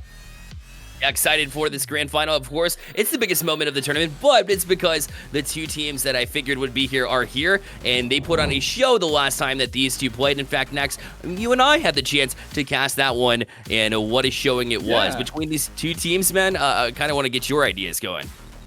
I don't know. I think if I had to take a guess, I mean, I obviously had Flo winning the whole thing. I would say this one's going to a bracket reset, but you just don't know. In that semifinal, Focus was able to get the upper hand against Flo. So this one is a complete toss-up, honestly, 50-50 coin flip, as I like to refer to it.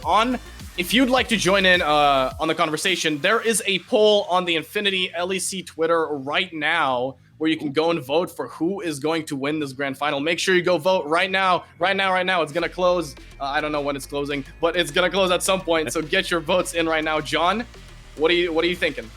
I think this is a great grand finals. These two teams are absolutely amazing to watch, and watching them face off against one each other, no matter the tournament, it's always a show. And Freelo has been absolutely amazing, outperforming almost everybody in the lower bracket.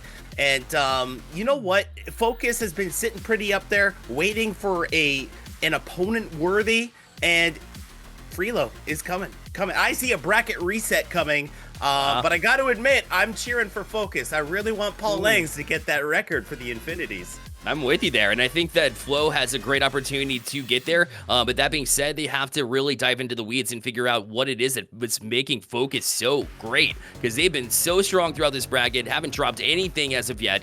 They have just been the stronger team in every situation, and it all starts with figuring out their strategy. If they want the 1 points, you have to recognize it, and one of the ways to do that is if you have an accurate shooter. If you're talking about Paul, if you're talking about character, maybe you guard the net after that one lap, or if it's Raffle, in the hands of Raffle, expect maybe a second lap, because Raffle brings speed, he brings rink recognition. So if the ball's in Raffle's hand, expect a second lap. It's details like that that you have to be on point in order to be that challenger, like you said, John G, and be able to challenge this Focus team.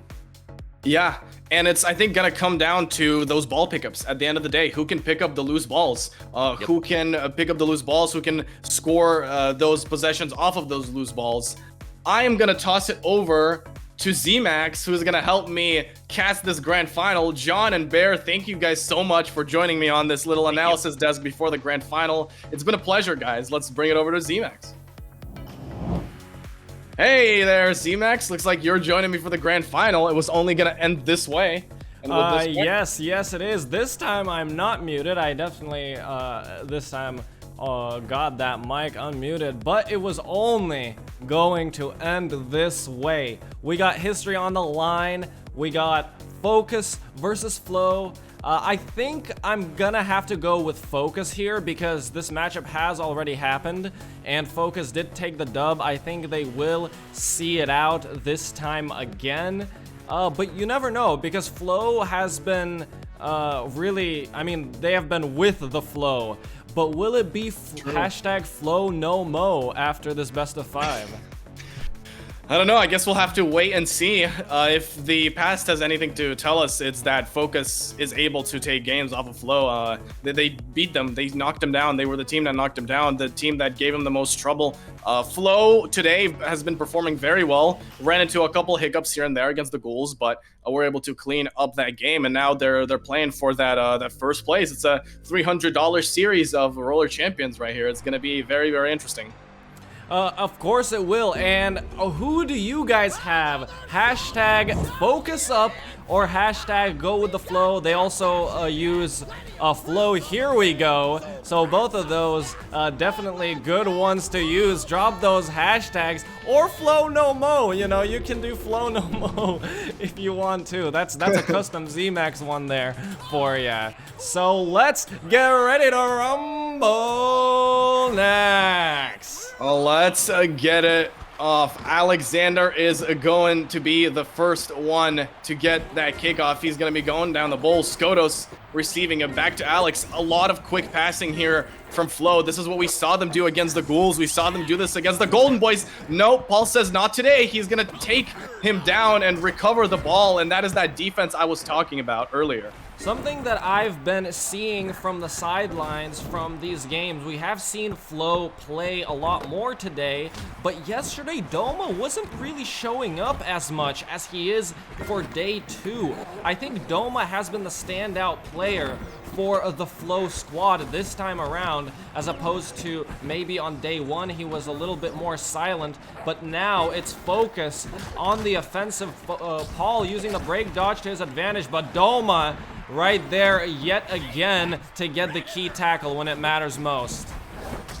Character taking it down, but a great tackle comes in from Doma, and it's a free lane for Alexander. Those players from Focus are gonna have to rotate, and they're doing that right now. Character's trying to get a tackle, but a pass does come off towards Doma. He's able to open up that checkpoint, passing it down to Skodos. Will he take this shot? Doesn't look like he wants it. Alexander now just thinking about it for a moment, going back and diving, and the pass isn't good enough. They're still able to get on top of that, as that's going to be Doma passing it down to Skodos, but a tackle from Raffle will stop all of their momentum. That was some really good offensive tackling there, tackling the guy off the ball for them to not be able to recover that possession. So very well done there from the Focus end of things. Paul now trying to get some speed, dodging Doma. Very well done from Paul Angs, moving it backwards, seeing Raffle there, stalling right in time, going to get that pass off nice and crisp. Paul now with the ball yet again on the wall, going up, and gets completely annihilated by Alexander. Alexander has been on top of his defense so far. One of the big reasons why Flo has managed to make it this far into the grand final. Let's see if Doma can do anything on the offensive side of things. Looks like he's going around. Pass does come out towards Skodos. That second checkpoint has been passed. Pass back to Doma, but it's not good. And Raffle's gonna be able to recover that. But the Flo players, they're instantly back on that ball. As soon as they lose it, they're jumping right back to it. I'm gonna tell you what next. This is going to be a long grand final. Still 0-0, and no super prominent attacks coming from both teams, yet really good defense from both of them. This is what I love to see, a defensive masterclass coming in from both teams. Skodos now trying to get the pass off. Doma has been all over the ball recoveries today. Really has been helping Flo out in these games that they've been playing for day 2. Gets the 4th checkpoint. Pass unfortunately loose. Alexander gets it off. Goal open, but Character right there to stop him in his tracks. Those are the ball pickups that I'm talking about. Alexander picking that up beautifully, but shut down by Character. So both teams doing their job right now with the defense from Focus and the ball pickups from Flo. Let's see if Focus could do anything. Raffle, nice ball transfer. Goal is open, but Skodos with a huge tackle. Oh, it looks like Raffle was just about to release that ball, but not today. Say the Flo squad go with the Flo, and sure they do, as they're the ones to get a goal open. Will they be taking the one? They should be, in my opinion, because they're the team that needs to get the bracket reset. Alex O'Nelly goes into Skodos. They're moving it along. Looks like Alex did want the one-pointer, but just couldn't get it off, so they're able to go for the second one. Doma has a player behind him. The pass is going to be no good. It's bouncing around chaotically. Who's going to get on top of that? Alexander can't get it. It's going to be Doma. The ball is still loose. Alexander finally on top of that, and a pass towards Skodos. They're going for another lap. This is insane. Let's see what Skodos can do. A pass towards Doma. Paul Lang's in front of him, but Character from behind is able to shut it down. What a game we're witnessing so far. Oh, there was really a lot of unlucky bounces there for Focus. Weren't able to recover the ball, but Character with an amazing tackle to stop them in their tracks yet again. Paul moving the ball now, going forward. It seems like he's going to give it off to Character. 2 are going to challenge this. Slides right by him. Ball is loose and recovered by Doma again and again and again. Every time they meet that ball in the air, and that is super hard to do if you've ever played Roller Champions. It is super hard to time that well, and that's one of the things that I think Flo does better than any other team, and that's exactly why they're able to hold on to that ball for as long as they do. Focus is able to retain possession for now. That's going to be Paul Angs slowing things down a bit. Skodos with another monster tackle. And yeah, I mean, those ball recoveries, they really have been winning it for Flo so far in this tournament. So you're exactly right, and it's always Doma every single time is there. He just has the ball knowledge to be in the right place at the right time. Now, moving it along, the offense has something to say here. Dodging Character, going to dive away, pass it to Alexander, who's going to pass it to Skodos. Take the one, take the one, take the one. Please take the one. He doesn't want to listen to me. Alexander moving it along, moving it to Skodos now.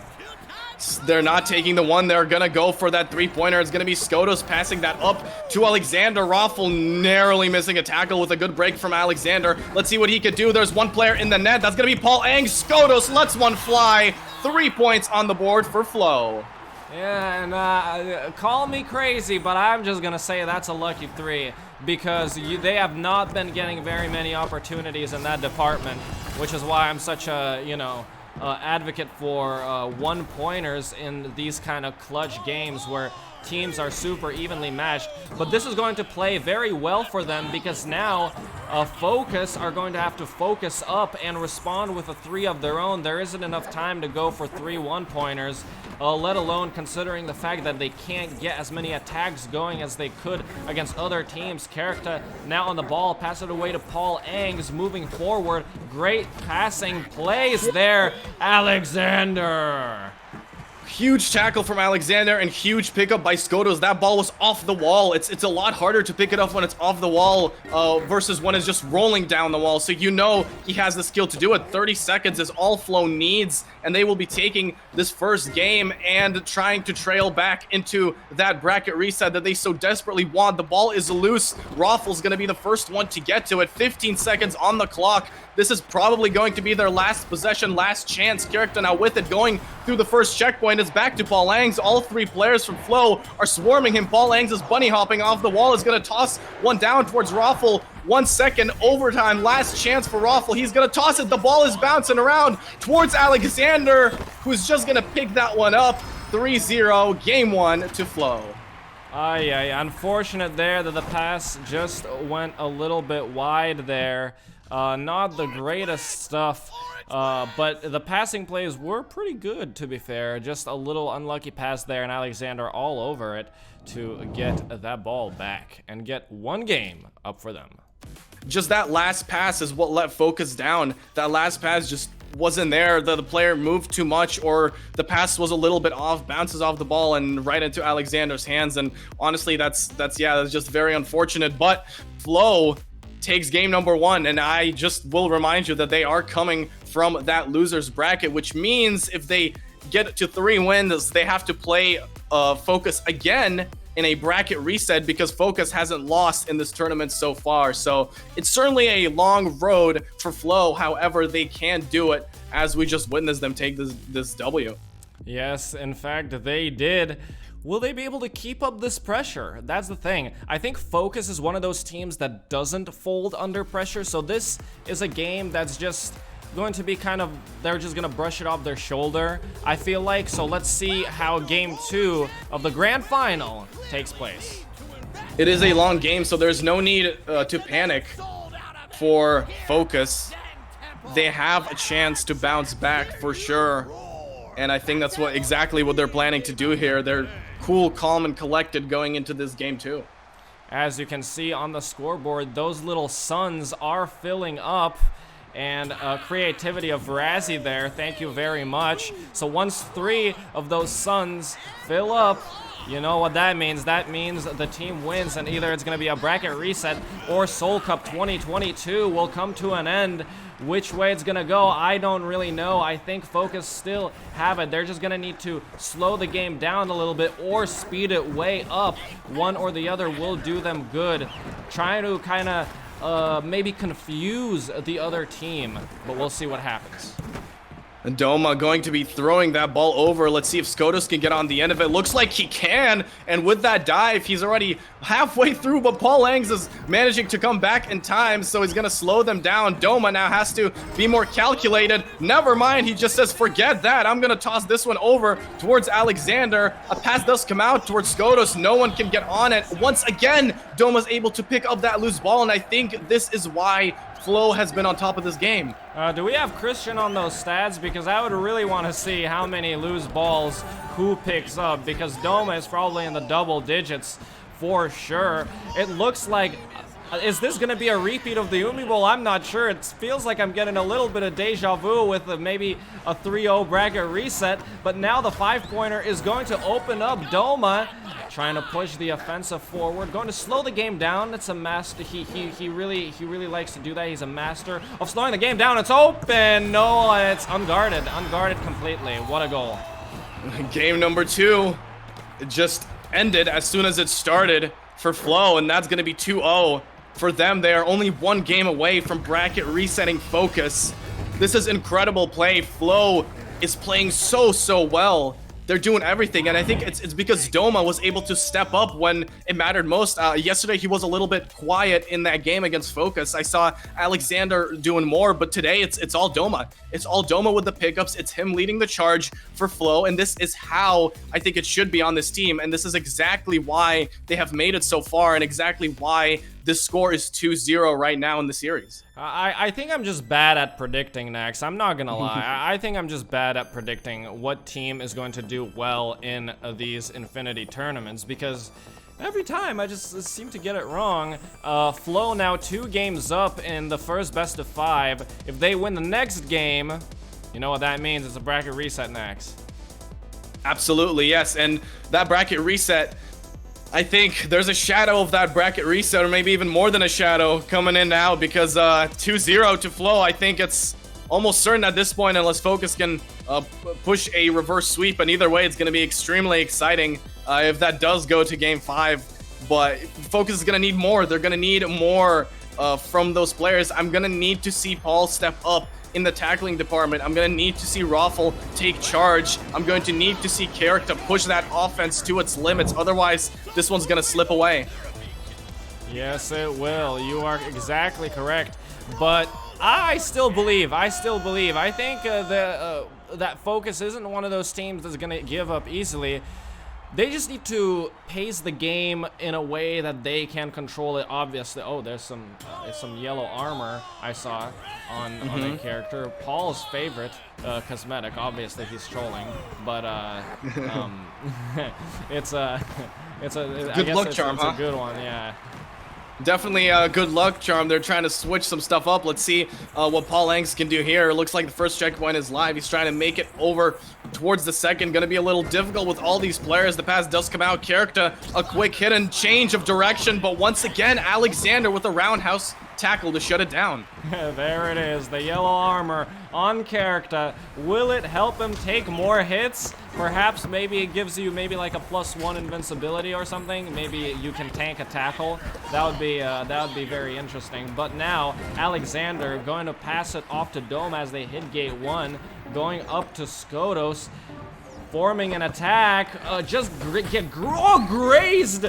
Hold on a moment. I don't even know what happened. Skodos is able to recover. Skodos is able to recover that one beautifully. That's exactly what they need more of. They're going to take games off of this Flow squad. One has opened up from them. Oh my goodness. Skodos, can he do it? No, he's not going for it.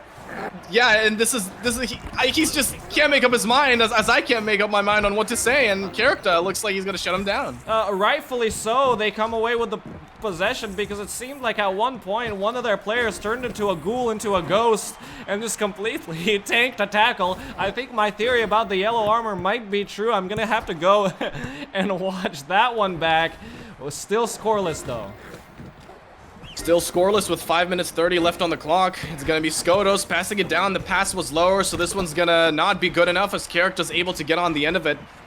He's looking to go towards the first checkpoint. Pass does come out to Raffle. Raffle, nice self-pass towards himself. Back to Paul Angst. Let's see what Paul can do. Second checkpoint is live. There's only Doma Rocket in front.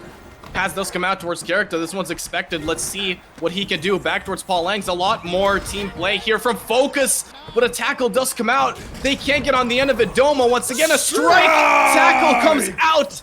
Oh my word, a strike tackle. That is the first time I think we saw it live here. Oh, I love that sound effect. And can they convert? And now Character. No, they're gonna go for more, and rightfully so, because against a team like Flow, I think it's time to go FOMO because they are 2 games up. So they are definitely not going to be taking those ones. So I think even for Focus, I think they're gonna have to bun off the ones and go for 3s or 5s at this stage of the game. Yeah, I think they need to get more points for sure. Look at that, Paul Angst shutting that down. He's desperately trying to put his team back, you know, tie the series up at 2-2, and so far it hasn't really been working. There's 4 minutes left, and Character slowing it down here. back up to Paul. Nobody guarding him, as that's going to be an easy self-pass for him. Dodges and then hits that checkpoint. Keeps going. Alexander and Doma both predicted that one. Now it's their turn to set up an offensive. Doma leading the charge. Going to take a jump off of the ledge there. Moving forward, giving a pass to Alexander. Pass back to Doma, a little 1-2. Pass to Alexander again. Taking the 1 this time around. They want to secure the bracket reset early. There we go. This is what I was talking about. Flow is going to need those 1s sooner or later because not every single game against Focus can be a 5-0. Focus's defense is way too good to rely on those 5-pointers all the time, and looks like Alexander has acknowledged that and is able to take the lead. Yeah, thank you, Alexander, for taking the 1. I'm sure you'll be watching this back, and this is my personal thank you note for you for taking the 1. Because you know, sometimes you just can't get a lot of attacks going, or just prove me wrong right away. As Skodos passing to Doma, one of the quickest laps I've seen today. Doma, Alexander, now again, they're definitely not taking this one. For sure gonna keep moving. The lane is completely open for Doma. Skodos getting some speed, passes it away to Alex. Can a tackle come in? Oh, that's lucky. The pass Goombas away. Alexander puts it up. Unfortunately, no tackles were able to connect from Focus. Once again, it's those pickups that are winning the game for Flow. Ball goes loose. Alexander with a pencil tackle on top of the ball. He's able to get it first, and that is exactly what sealed that 3-pointer from Flow. And Focus is going to need to step up in this ball pickup department if they are able to take this game or take the games in the future against this team. Ball shoots out from the cannon, as Huge mentioned yesterday, and now it's 4-0. 1 more point will secure Flow the bracket reset, and will take him into another series of best of 5. Alexander moving along, and unfortunately can't connect the pass as Pauling scoops this one up. Pass once again, not good, but they should still be able to recover, perhaps. Yes, they do. Pauling's on the end of it. Passes off to Character, but Flow's defense is way too good to just go blind into. So he's trying. Oh my goodness. Once again, Alexander with another huge tackle. He's been so good so far on defense. Alexander, I mean, I think the entire Flow squad has really turned it up. All of them. Skodos, Doma, and Alexander alike have been really showing up. And now going to unfortunately disconnect the pass as it falls right into Raffle's hands.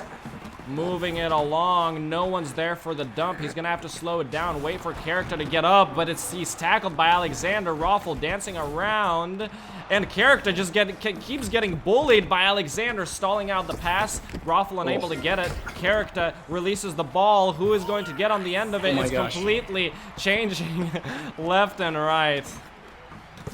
Yeah, finally, Flow's able to get that reset, and this game is certainly turning into a mountain climb for Focus, as it's 4-0 with 1:30 left on the clock, and it's still in the hands of Flow. Tackle does come out. Finally, Raffle is able to end that possession for them, passing it down to Character and now to Paul. The rotations from the Flow players is just so good. Character on the end of that one. There we go. Those ball pickups is what I'm talking about. They can't get on the end of this one. Finally, Raffle on that ball once again, passing it down towards Character. Third checkpoint has been passed. The fourth one is live as well. Will they do it? Looks like Raffle is going to do it. They need to go for another lap. Raffle moving it along real nicely here. Dodging left and right. Character. They're the ones setting up the attack in these dying embers of the game. Character trying to see if he can find an open player. Oh my goodness. Alexander shuts it down. Alexander shut down what may have been the last attack for Focus in this game, as there's only 25 seconds left on the clock and possession is in the hands of Doma for Flow. Pass does come out towards Alexander. Well, 1-pointer is open. They're going to seal the deal with that one. The bracket reset has happened. 3-0 sweep for Flow. Oh, I think it's the Umi Bowl on repeat. I think we've got the Umi Bowl on repeat next, because this is exactly what happened in the Umi Bowl, where Psychopaths got the 3-0 bracket reset. And then continued to win 3-2. I mean, yeah. And this is Paul is on the other end of that this time. Last time he was on that Psychopaths roster who did come from the lower bracket into there, but this time it's him coming in from the other side. So yeah, we'll see how he does. I'm sure he probably remembers, but this Focus squad is gonna need to step it up because Flow's on fire right now for sure. Indeed they are. Who has been your standout player from Flow? Because they've all been real good. Real good. So who has been your standout player this time around? My standout player probably going to be Alexander for this one. Doma's been playing extremely well. Skodas has been playing extremely well, but Alexander has had so many clutch tackles, so many good roundhouse tackles that it's just hard to say. Doma has been picking up the ball, I think, more often, but Alexander has been really leading the charge defensively for this Flow squad. And correct me if I'm wrong, but I don't think Focus has scored against them so far in this series. Say that one more time.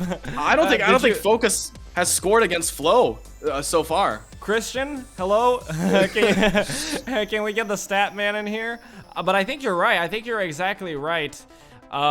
So you know, it seems like just the defense has been on pure lockdown for Flow. Now, really quickly, we're gonna go to a quick break, and we will be right back with the grand final, a bracket reset.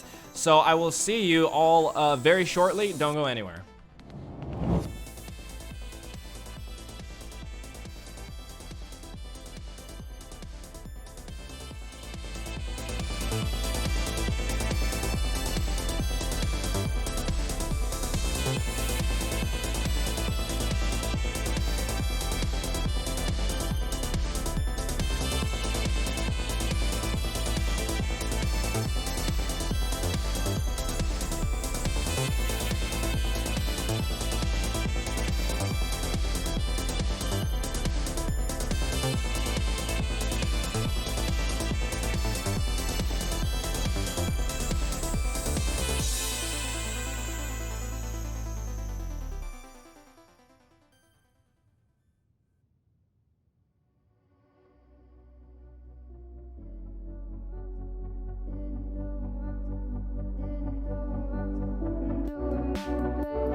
Sitting throwing rocks across the pavement, hoping it'll cave and swallow me whole.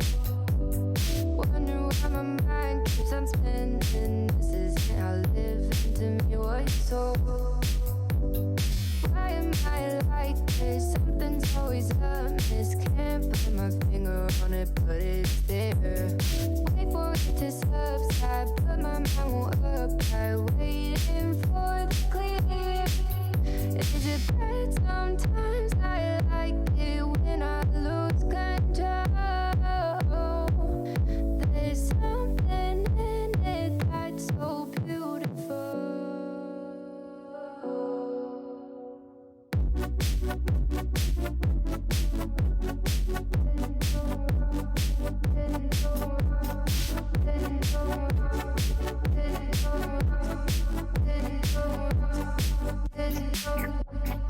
Listen, I can see the light dim, but I can also see the bones decay. I don't know what else there is to say. I'm doing my best not to run away. Sitting throwing rocks across the pavement, hoping it'll cave and swallow me whole. Wondering how the world keeps on spinning, kinda scared of living when it unfolds. Hard to see the light when everything is silent, waiting for the clear. Thankful I'm alive, but terrified of dying. But hey, I'm so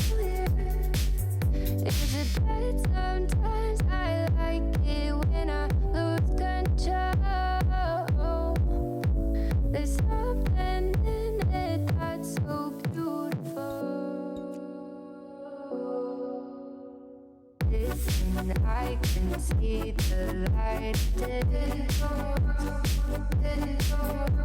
but I can also see the bones decay. I don't know what else there is to say. I'm doing my best not to run away.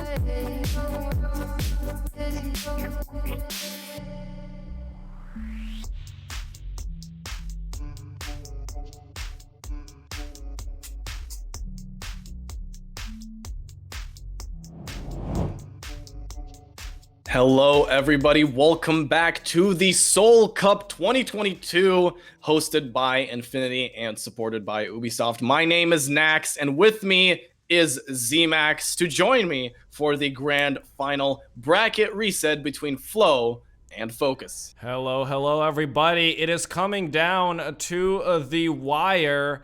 Not really sure if my prediction is going to be valid at all after what we just saw against Flow versus Focus. Now it's time for the bracket reset. Nax, opinions? Yeah, I think Flow's gonna end up taking this one. I had them winning the tournament to begin with. And no, you did not. Did you I did. actually?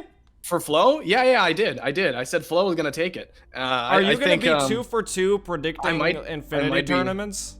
I might be 2 for 2. I just might be. I did that with the Psychopaths and now with Flow, but Flow's clearly taking charge of this game. I do want to see Focus bounce back in some way. I want to see a game 5 if I'm being honest with you. But you know, we just never know. I think so far Doma and Alexander and Skotos have been playing out of their minds. Alexander obviously with those tackles, Doma with those ball pickups, and then Skotos leading the charge, and then tackles as well. The whole Flow squad defense was just so good, and Focus couldn't do much about it, honestly, in that previous series.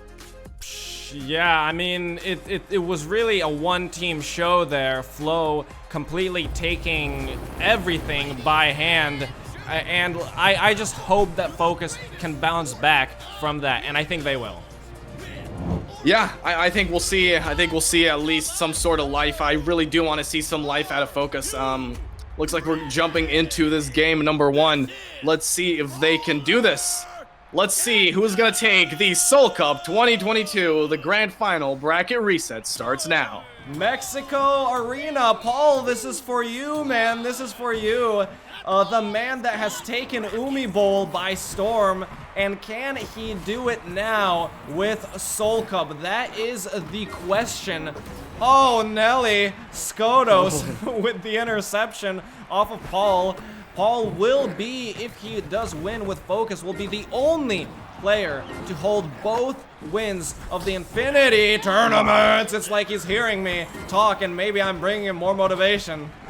There we go. That's exactly the start that Focus was looking for. Those brilliant tackles from Paul, and now the possession from Raffle. That's exactly what you need, and this is the life that I was talking about. Now they just have to do a little bit on offense and get some points on the board to make this game a lot more interesting than what we saw in the first series here. Character going to pass that first checkpoint. Raffle now on the ball. Doma's waiting for him. Alex is here as well. All the players are just swarming him, but he's able to get the pass off towards Paul Angs. Third checkpoint has been passed. Fourth one is live. Character, the pass isn't good.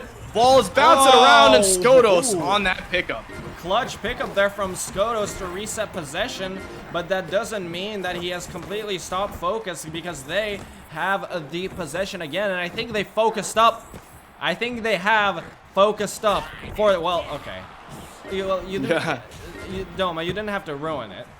You can focus up so much, but Doma's still gonna be there. Don't forget about Doma. He isn't in the game, and Alexander is too, as he's able to pick that one up with a flying spin kick here. Character, though, trying to match that with a tackle of his own, but the ball's just changing hands very frequently right now. Pass does come out towards Alexander, but that one's gonna be shut down. Look at this back and forth, and this is exactly what I want to see out of Focus. A lot more tackles landing here. Doma now, really the standout player for me for sure. No doubt. Hits first checkpoint. Gonna go to the 3-4 bowl. Looking for the second lane. Looks for that grapple. Sends him completely to the other side of the map. But Paul meets him with his fists and completely takes him out. There is that defense that I was talking about from Paul. He's really picked it up here in this second series, and now they still need something on offense. The defense is there. They have managed to stop Flow, but they just need some offense here. Let's see if they could do it with this attack character. I'm going to be looking for him to lead this charge. Let's see if he could do it. Looks like he's just slowing it down for a moment, but Doma is able to jump up and intercept the ball. He predicted that pass. He definitely did, but character predicted Doma's movement. It's like a prediction battle. I mean, at certain points, it is really just comes down to that, and just how much better you can play the basics. Like you mentioned, in a day one, character now moving the ball along in the first bowl. No pass options have been opened. As you can see, Flo has been tackling the guys off the ball to prevent them from receiving the passes. So definitely some good defensive work from Flo to prevent those passes from connecting. Doma's able to dive through that second checkpoint and on towards Alexander, and then back to Skotos. A lot of quick passing here from Flo. They are not taking this focus squad lightly, passing it back and forth between Skotos and Alex here. Donut is open. He's gonna dunk it through. Alexander puts Flo 1-0 up. Nice. I think Flo recognized that it gets harder and harder to score these points. I think Focus has had defense on lockdown way better this time around, and they just decided to take the one. You can't hate them for it. The ones are really crucial in these kind of games. Yeah, absolutely. Let's see if Focus can respond. It's only 1 point on the board, so it's a lot easier than 4 in the last game that we saw. Let's see if they can do it, but it's still Flo with that possession. They've had the possession probably for the majority of this game so far. They're certainly still on fire after that last series. They have not cooled down at all, but Raffle says, I want a piece of that. Gets a tackle, and now Character's with it. We just passed halftime, and still 1-0. Not a lot of shots, to be fair. A lot of defensive work from both teams. Paul Angs. Character. We've been seeing a lot of character so far. Oh, the pass does connect. Raffle decided to simplify his movement there for the pass to catch up. Unfortunately for them, though, Doma now with possession again, and that is not a player you want to be holding the ball. Absolutely. I think Character is going to have to speed up some of this offense for Focus. As they've been slowing it down, I think a little bit too much for my liking, and they are 1-0 down, so they're gonna have to mount a comeback in some sort of way, but not if these are the kind of passes that are connecting between the players of Flow. Doma Rocket now going to go for a second lap. He's getting trailed, but Alexander is able to do offensive defense and land those tackles. Now it's up to Skotos, who's able to make that goal live. 3 points. Will he be able to take it? Doma dives it through. 4-0 for Flow. Oh, it's game. It's really heating up. Next, it's really heating up. One play I wanted to mention there that may have gone unnoticed, but we saw Character trying to boost in the first lane, but Alexander completely stopped him and pretty much made Character in no man's land for that defensive move of things. So it was pretty much just one person in net that made the shot so easy. So Alexander, your tackle there on Character definitely didn't go unnoticed. That was a really good play, even though the focus isn't on that end of the play there, on that end of the move. It's still very much appreciated. Now, Focus need to really focus up and get this possession so they can get an attack of their own. Yeah, they do. It's 4-0. Then I'm getting a deja vu from the last game. Character says not for long. I'm going to take that one back as they're going back towards that first one. Once again, this is going to be a really, really tough match to get back into. 3 laps is extremely difficult when you're playing against Flow, and there's 1 minute and 20 left on the board, and also Skotos is getting pickups like that, so it's going to be extremely, extremely, extremely difficult, but I need to see them bounce back. I need to see them put on some sort of points, at least in this game, to at least give them some mental. But it looks like the goal is open, and they could just end this here with 1 minute left. Skotos is flying high.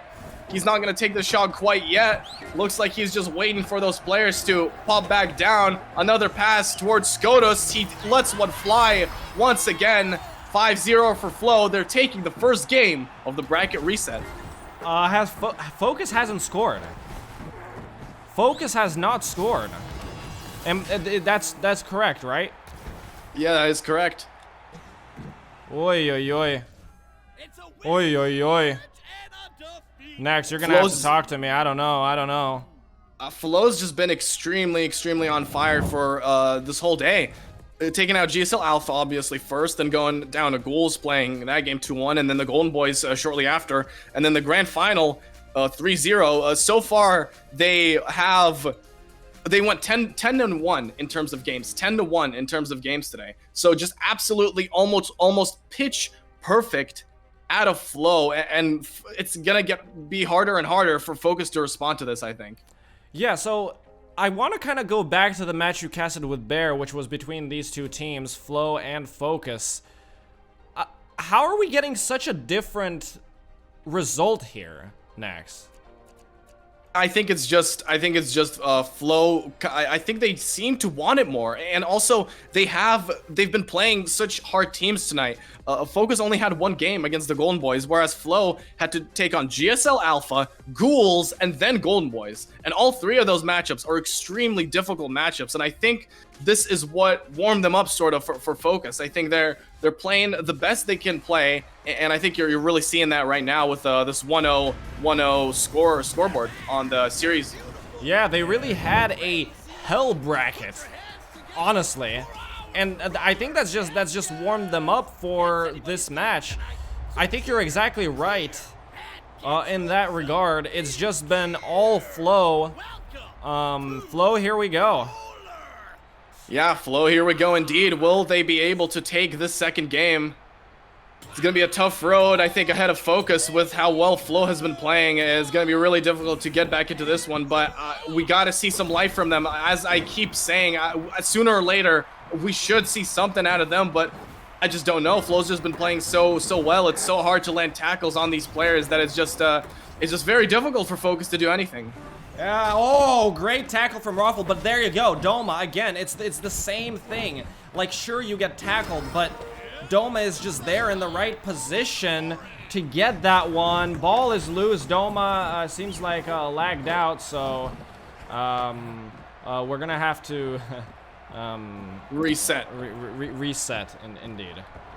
Yeah, we're that's okay. We're gonna reset that game. No big deal. You know, some hiccups here and there is not gonna stop the show for us. So, yeah, still 1-0 for Flo in this grand final bracket reset, and they've certainly been putting on a show recently. We saw, how many games did we watch from them? 1, 2, 3, 4 games technically, or 5 technically if you're counting the grand final reset.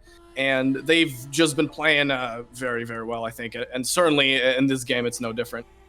Yeah, so just going back to that game, because we need to know this, but at 6:30, at the time 6:30, Flo had all 4 gates open. All 4 gates were open in 30 seconds.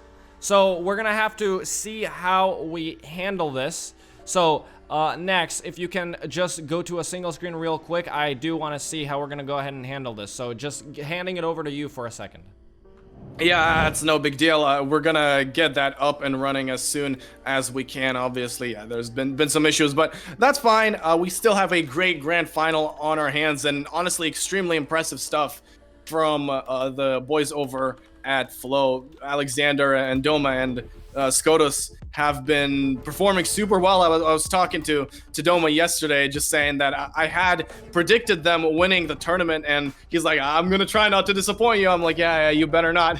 So clearly that maybe played a part. Maybe I motivated him. I'm sorry to the players at Focus. I didn't mean it. But yeah, it's it's been a great game so far. I think certainly Paul Angs has been playing better and better so far. He's been, I think, in the first game of the first series, he's been a little bit quiet, and then it got going after the second and third game, and it's getting harder and harder for Flo to open up the goal off of the 3-pointers and the 5-pointers.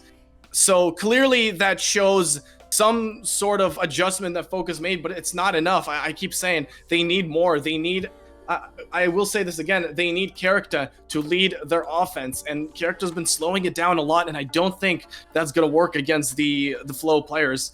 So you're going to have to speed it up at some point. It's just those players are way too good to play slowly against.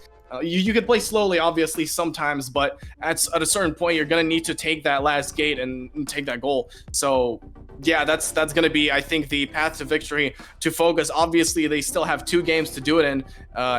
They still have 2 games to do it in to try to beat Flow and get back into it. As you know, this grand final is a best of 5, currently with a score of 1-0 for Flow, and Focus trying to bounce back, and it just hasn't been working, ZMax. Yes, I'm back. So, if you guys want to join the conversation about Solcup, definitely go to Twitter and spam the hashtag Solcup2022. We want as much interaction. We want the whole community involved. You know, we had the community videos and stuff like that. So there's been a lot of stuff from the community that has been happening during this live stream. So definitely get involved. Use hashtag Solcup2022 on Twitter. And let's show why Roller Champions is the esport of the future. Absolutely, and I think you're seeing it here on display with players from Flow. They've practiced together so much. This team has improved significantly over the past month, I'd say. Absolutely brilliant, especially from Alexander and Doma, who used to just queue up ranked all the time. And if you gotta play against them, it wouldn't be a good day for you these days. So yeah, certainly they've been playing a lot better, and clearly in this grand final, it shows. Here we go. Game 2 has all been reset to how it all stopped. Doma is already with Skodos on the offensive for a second one. Alexander moving it along. This is going to be a quick one, isn't it? Oh, the grapple was just perfect. Oh, no. And under a minute, well, technically under 30 seconds here. A 5-0 to take game 2. I'm honestly speechless at this one. Just incredible plays out of Flow, and it's one map away. 1 map away from going perfect in the grand final, and the grand final reset for a score of 6-0 that's all they need is 1 game, and Focus needs a reverse sweep here against Flow. I just don't know if it's doable. It can happen. It definitely can happen. I mean, we almost witnessed a reverse sweep back in the Umi Bowl in the grand final bracket reset. It was like this too. It was 2-0. It was 2-0, and Psychopaths were gonna win. Actually, 3-0 again. But it didn't happen. It went to game 5, obviously. So maybe something like that out of Focus. Paul Angs, I know you're there. I know that's been the case. You're on the opposite side now, obviously, but we need to see this. We need to see. I'm rooting for a game 5. I'm rooting for a game 5. Paul, come on. You can do it. Just focus up. Just focus up. Just slow the game down. Get some possession. Feel it out. I know it's so much easier said than done, and I'm talking to a brick wall. Like, it's literally the same thing at this point, but I'm hoping for a game 5. I'm hoping. I want a game 5. This is the only match. This is the only match I'm casting today. I want to see more. I want to see a game 5. But here we go. Game number 3 of the grand final reset. Flow versus Focus. Can Flow close this one out, or are we going to see Focus a bounce back? Ooh, here we go. 7 minutes on the clock. I am sweating, and I'm not even the one playing or doing any physical activity. I hope that none of the other players are as sweaty as me at the moment. That is probably TMI, but not this game, as Alexander is going to recover the ball. Skodos jumping up in time, and it seems like Flow is going to get a grip on this game right off the bat real early. Yeah, it looks like they're still in charge of the series, still commanding that series. Alexander gonna stumble a little bit, but the pass does come out towards Doma. Flying high, got 2 players in support. Yep, he's gonna opt to go back. Very smart there. Hits that 3rd checkpoint. Now he's just dancing around these players. No passes came out. Finally, a pass does come out towards Skodos. No tackles have come in. The goal is wide open. Doma's not gonna take this one. He wants to go back. I think he wants more points. Oh, the tackles are just not connecting, unfortunately. The tackles are just not connecting. Nothing's going right for Focus. Not like this. Let's get some Alexander. tackles. There Yes! we go. There you go, character. There we go with the tackle to shut down Team Flow's offense right there. And this is the start that they're looking for if they are going to bounce back into this series. And I think that's exactly how it has to start. Paul Langs, the goal is open. Will he take this one? Looks like he doesn't want to. They're risking it. They're going for another lap, and I don't know if this is the right call here. Oh, they're risking it for the biscuit. Oh, I really hope it pays off for you as character receives the ball. This is going to be a one-on-one situation. Yes. Yes, it does pay off. It does. This is where the fun begins next. This is where it all starts. Yeah. 3-0. And Focus Oh, is it's back so in good. it. It's They are so back in good. it. They're saying they don't want to die. They don't want to get out quite yet. Paul Angs desperately trying to stay in as much as he can, and it's paying off. And look at this 3-0 scoreboard. And Focus is back in the game. Let's see if they can close this one out. Paul Angs does not want it to slip away from this, not like this, as they are now in control, but there's still so much time for Flow to get back in this, and they've just been constantly getting the fives. And let me tell you what, this was the first points scored for Focus there out of this entire grand final. Yeah, absolutely, and I think that's gonna have to do something in the mental game. Obviously, against Flow and Focus, this is the first time they have been scored on by Focus. Look at this, the goal is open. Doma's obviously not gonna take this one. They are not even gonna bother guarding that goal because they're 3-0 up, so the ones are practically useless. Pass towards Alexander, they're slowing the game down. It's very, very methodical here from Flow. Pass up towards Doma. Doma on that ball. Pass towards Alex. A tackle, but it's not going to be the right person. Doma, the goal is open. He's going to tie this one up. 3-3, and we have a game. Oh, I let out a sigh. Oh, they just can't tackle them. They just can't tackle Team Flow. It's not flowing in their direction. In Focus's direction, that is. They just can't get any tackles. Like, the movement from Doma especially is just either too unpredictable or I don't even know, but ooh, nice transfer there from character, I gotta admit. That was real clean. But some good mechanics. Honestly, we haven't seen that many mechanics in this match because of how close it is, and that one's certainly just showing off a little bit there. Let's see if Paul can get through this checkpoint. He does. Skodos jumps right over him. Paul dives one more time and a pass towards character. Come on, this is where it matters most. Paul gives it to Raffle. If he clears it, it's an open goal. No, Alexander says no. Alexander with another huge tackle to prevent Focus from going 4-3 up in this game, and now they have an attack of their own. They have been playing so well in these past few games, and this one is no exception. Let's see what he can do here. Looks like he's gonna opt to slow it down. I said Doma really likes to do this kind of thing. Look at that dive. Let's see. Oh my goodness, Raffle just runs right by him, and we have a crash. That's very anticlimactic there, unfortunate. 3-3 with 3 minutes 30 seconds left on the clock here. Just gonna call that one out. Yep. Next, we're going to you, baby. Yeah, we are. You bet we are. 3-3.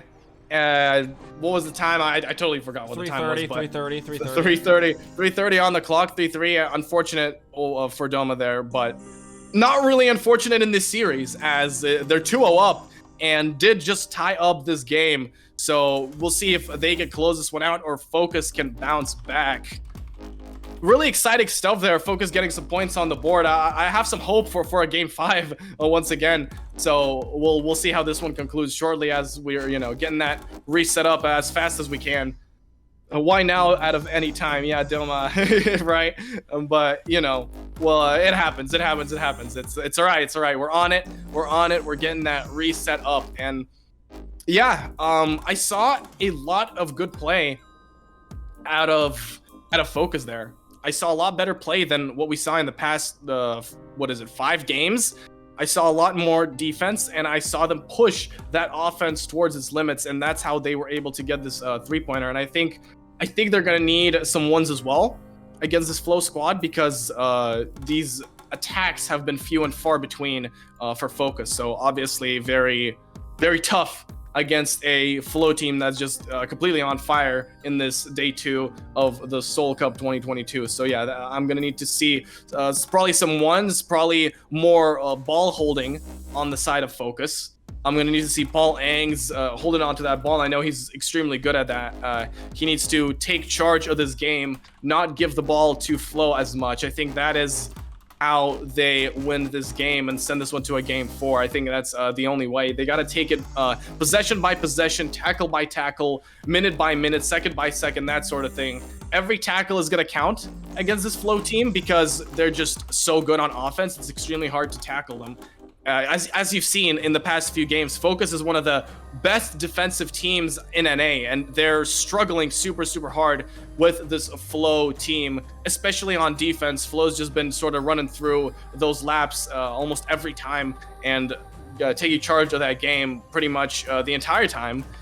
And we're almost set up here, I believe, for this game number 3, grand final bracket reset, a 3-3 scoreline with around 3 minutes 30 left on the clock.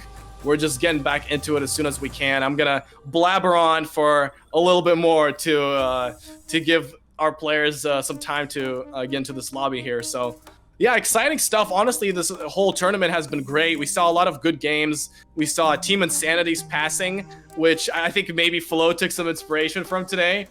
We saw some great play. Obviously, the Flow and Focus match was great. Ghouls were playing very good yesterday. So honestly, successful tournament, I would say. Great matches, great moments, enough to do a Soul Cup top 5, that's for sure.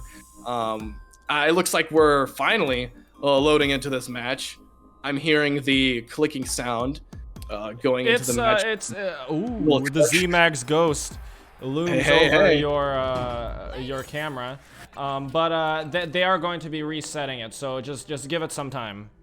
Okay, yeah, looks like we're still having a little bit of trouble on that end, but yeah, welcome back. Welcome back. Hello. Yeah, unfortunate for this to keep happening, but it is what it is. What do I think? Yeah. I think a lot of things. Who do you think is gonna win this one? Do you think Flow's gonna close it out?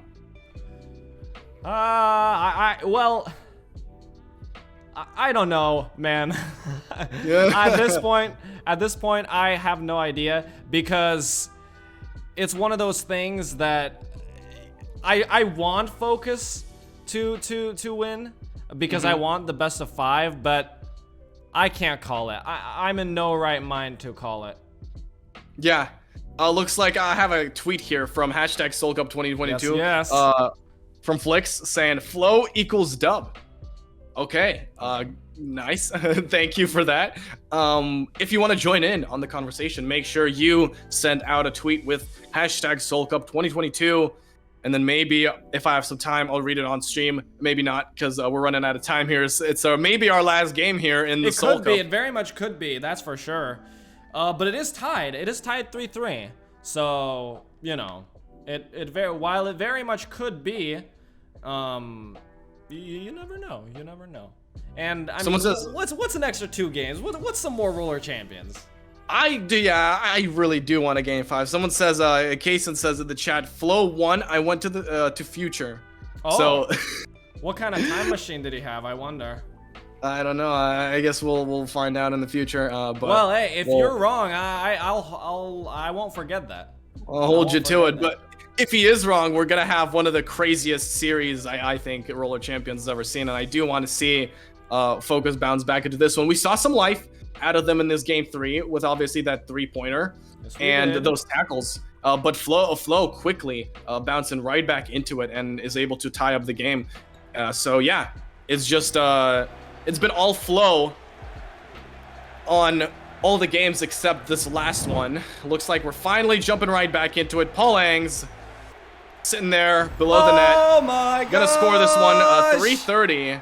What a goal! It couldn't have been better. This is definitely the best goal we've had so far. Stare. He hit him with the stop and stare, the flurp stop and stare. Definitely on that. All right, here we go. Let's play 3-3, game 3, 3:30. It couldn't have been better. 3v3? 3v3, 3-3, 330. Interesting Game stuff three, there. game three, man. Game three. Yeah, interesting stuff there in this grand final. Very, very interesting.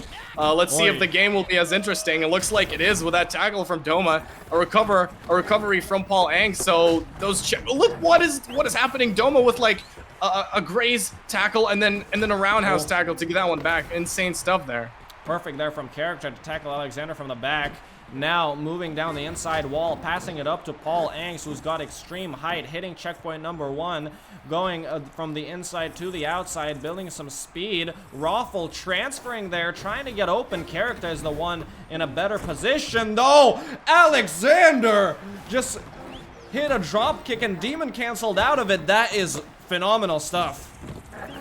Yeah, phenomenal stuff there. And Paul Angs, there we go, stopping that defense, and Character's gonna end up with the ball. Now back on towards Raffle, let's see what he can do. Alexander predicted that one and transferred into the wall and is able to hit that first checkpoint for Flo. With Flo playing this good, it's hard to see how Focus is gonna mount an attack. Doma gets tackled by Character. Can they recover it though? No, they cannot. Doma is quicker on that, and his placing is just a little bit better. Ball goes back to Doma now. There is a keeper. There is a keeper. I would go for a 1. Oh, this time Doma. This time. I was about to say this time Doma can't get it, but then there was another opportunity to get it, but this time for real Doma can't get it. And Focus now with possession. Focus once again with possession. A minute 30. This could be their last minute 30 if they're not able to mount a goal. Raffle is gonna get tackled by Alexander, and they can't get on the ball, and Skodos is gonna be with it. Huge tackle comes out there. Still, Flo is in possession of this ball, but Paul Ang is finally jumping on that one. Doma getting a tackle. Character grabbing the ball. Everyone is thrown into the mix here with 1 minute left. It is absolute desperation time for both of these teams. It's absolute mayhem. Everyone's getting tackled left and right. Focus, it's time now. If there's ever been a time to play the best, it's going to be now. For first place of the Solcup. You still have a long way to go, but this is where it starts. Paul Ang's going to transfer the walls, getting a boost off there. Can clear this line. No one is following him. Skodo says, I apologize. Oh, Skodo's built speed real quick there, and completely intercepts it. What an interception by Skodas. I thought he was going down, but he still ended up having that last bit of juice from the uppercut left in the stamina tank, and that is exactly what saved him the lap. But however, Raffle will retain possession here. He's gonna need to go make his way through this first checkpoint. Finally, he's able to do it. The pass is not good, and Alexander is able to pick this one up. The dives are going left, right, and center. The ball is bouncing around chaotically. Alexander once again with that recovery. They're making their way towards gate 2. Next, you already know what I'm gonna say. This is gaming. This is gaming, ladies and gentlemen. Skodos now diving, passes it off. Alexander gets tackled by Raffle. Oh, Nelly. The huge tackle from Raffle to save them this series, and it is going to go into the hands of Paul Angs here. We are now into overtime. Feature-length movie worth of overtime here to play. Let's see if somebody can get a goal on the board. No, Doma is gonna get the ball back into his hands, and you're thinking this is gonna be really hard for Focus to defend once again, as Skodas is able to get this one through to Alexander. Not like this. There's two chasing there. Oh, Paul, step up. Paul steps up. Paul steps up. They're still alive here. Paul Langs moving it up. Let's see what he could do. A pass towards Character. There's one person waiting there. They could just dump it over there, but Paul decides to not do it. Finally is able to do it. Raffle gonna have to wait because there's two players from Flow on this side. They're slowing it down, and this is the correct choice with overtime on the board. Alexander is able to get the tackle. A little bit too predictable there from Paul Angs. Can they get it? Yes, they can, and another reset there from Flow. Paul Angs, it's all heating up now. I don't know if my heart can take this. Where was this from Focus in the other series? Unlucky there. Unfortunately, wasn't able to connect the tackle there on Alexander. But he has something to say about it. No one's able to pick up the ball. Paul Angs is literally in a 1v3 situation. His teammates were not there to help him pick up the ball. Skodos jumps off, going to definitely pass it off to Doma. Doma has a 1v1 in front of the net. Will he toss this one in? Yes, he puts it home. Flow do it. They take the grand final reset 3-0 and 6-0 in the grand finals overall. What an amazing performance from them. They are your Soul Cup 2022 champions. 3-0, 3-0 on both of the best of 5 games. Focus seemed like they were alive at one point, but were not able to finish it off, Nax. Yeah. Oh my word. Oh my word. That last game was everything I wanted. It came down to the wire, and very, very great game. GG's obviously towards Focus. They're going to take that second place. Still a really good chunk of change there, $300 for that second place, obviously. And congratulations to Flow. They played out of their minds in this tournament. They played insane in this grand final. Congrats to Skodos, congrats to Alexander, and congrats to Doma. You guys deserve it. That was something. That was something else, because Razzie put it in chat. Makes you wonder how Flow dropped out of the winner's side. Razzie, you're exactly right. You're making me wonder the same thing. It just shows that literally anything can happen in this game. One day you can win, and next time you're getting swept 3-0 in every series. But just goes to show how unpredictable roller champions can be. Well, maybe not for me, because I'm 2 for 2 in terms of Infinity tournament predictions. Wait, you actually are? Oh no! Oh no! He predicted this from the very beginning, right? Flow, you had Flow. Yes, Bear did as well. But yeah. Oh yes, I remember that moment like it was yesterday, because it was yesterday. It certainly was. This entire tournament, you couldn't have asked for a better one, honestly. To be fair, I would have liked to see maybe game 5. That would have been that would have been even better. It seems like our casting chat has been raided by a lot of people. Oh yeah, it has. Oh my. Looks like some people want to say their thank yous and goodbyes from the stream. I'm gonna pass this one over to them, guys. If you can hear me, unmute yourselves and yeah, say your thing. Stealth first. Okay, go ahead, Stealth. Hello, Stealth Ninja. Stealth Ninja. Oh, awkward. Oh, yeah. There you go. There we go. Stealth, the mic is all yours. Any day now. Or maybe not.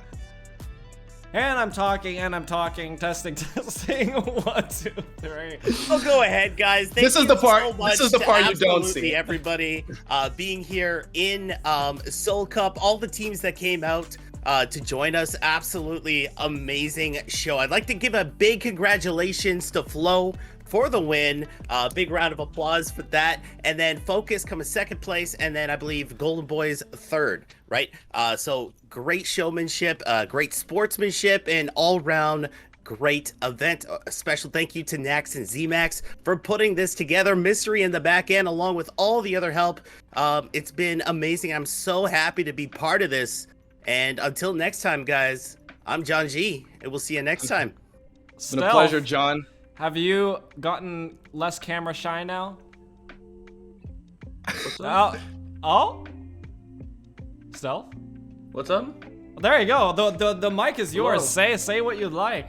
Oh my god, what an incredible tournament. Thank you guys so much for bringing me on. I had an absolute blast. You guys are amazing. You put on an absolute hell of a show. We couldn't have done this without each and every person. It was an honor to work with some amazing casters and people behind the scenes, and I hope I'll have the honor to do this again. Hey, it was an absolute pleasure. You're always welcome back here, Stealth. We know, we love ya. The chat loves ya. So you're always welcome back. Stoner, if you're around, also helping out on the back end. Stoner, go ahead. The mic Hello. is yours. I just wanted to say thank you to everyone helping run the behind the scenes. Thank you for giving me the chance to work with y'all. It was an amazing opportunity. The event came out perfectly. I couldn't be more proud, and I guarantee everyone else couldn't be more proud about how this came all together. Big shout out to all the teams involved. Everyone played their hearts out. Couldn't be more proud of all the teams involved. Until next time, you guys. It's gonna be bigger. Thank you so much, Stoner. Definitely. Psychos, you want to say your piece as well? Yeah, sure. I'm glad that I was part of this event for sure. It's like I said on Twitter, it's the best. It's the best production I've seen from a community tournament for any games. So I'm proud to be part of it, and you should be proud of what you accomplished today with that event as well. And I want to congrats as well, Flo, for the victory today. They played very well, and yeah, I can't wait for the next one to happen. For sure. It seems like that's all we have. We do have mystery, but I do want to say this before I forget. Big congratulations to Flo for taking the Solcup 2022. Definitely deserved, but by no means does that mean that Focus is the loser of this, because it was while it was a 3-0, it was a very well fought game, and the tournament throughout. So congrats to Focus as well. Congrats to Golden Boys. Congrats to everyone that was in the tournament, everyone that watched, and everyone that organized the whole thing. Mystery, the mic is yours. Wow, I just don't even know what to say. This has been an amazing day, weekend, weeks, months in the making. You know, I joined in the community. I was one of the launch boys. Infinity was one of the first groups I talked to, and they were willing to work with me. And Umi Bowl was great. And then we just kept on doing more in the community, hanging out, playing games, and got to Solcup. And I just want to say I'm so proud of everybody on the team. You know, Dax and Z-Max and everything they've assembled is unlike anything that, you know, most community organizers pull off. Like I said, it was more than a tournament. It was an experience. We put together some really cool segments. That pre-show was amazing. Like, I love working with these boys. I'm so thankful they brought me in. The whole crew we brought in, Stoner and Stealth helping out on the admin side, you know, teaching them a little bit of the more professional stuff. And, you know, they took care of all you players. I hope you were all happy about, you know, the way they handled everything. The long list of casters, right? Z and Max again, casting, hosting, observing, running production, doing all of it. All the way on the other side of the world, huge.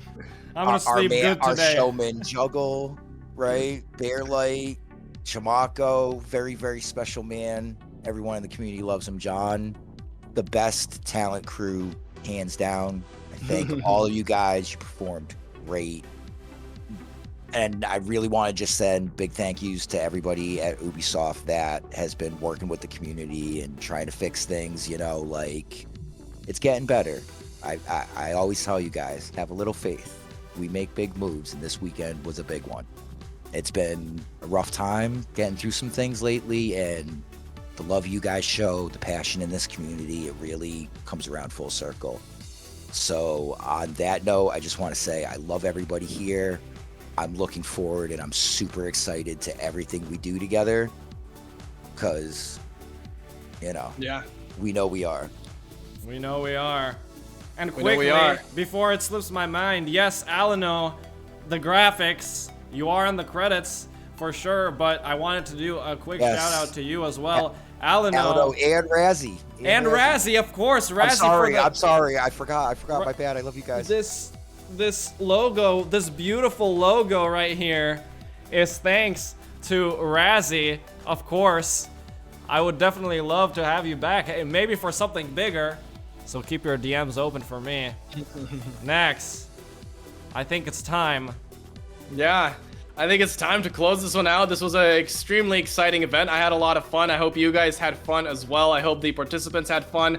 The casters, everyone on the back end had fun, and I'm looking forward to the future. Thank you to everyone who participated in the preparation of the Soul Cup. Thank you to all the casters, talent, community managers, and people that worked on the back end, including Stoner, Psychos, Alexi, Stealth Ninja, Christian, Flurp, and John. Huge shout out to Alano for creating all the wonderful graphics you saw on the stream today, and ZMax for all the editing and running the show. Special thank you to Mystery for all of his hard work and setting things up and getting the whole thing together. We could not do this without him. Thank you to the players who participated, and congrats to the winners, Flo. And of course, thanks to you, the viewer, for tuning in to the Soul Cup 2022. We hope you enjoyed the show. We will see you all in our next destination.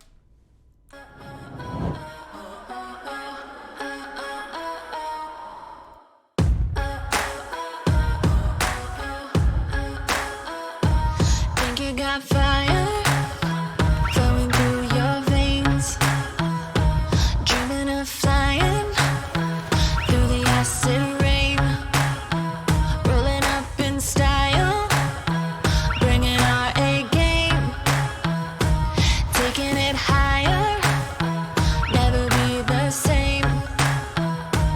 Can you hear them roar? The energy shakes the floor. We're not on our own, champions. You'll never. Yo, John, the dance party's over, man. What about our freestyle battle? Oh man, we're gonna have to do that next time because it's almost midnight. Oh, yo, let's go.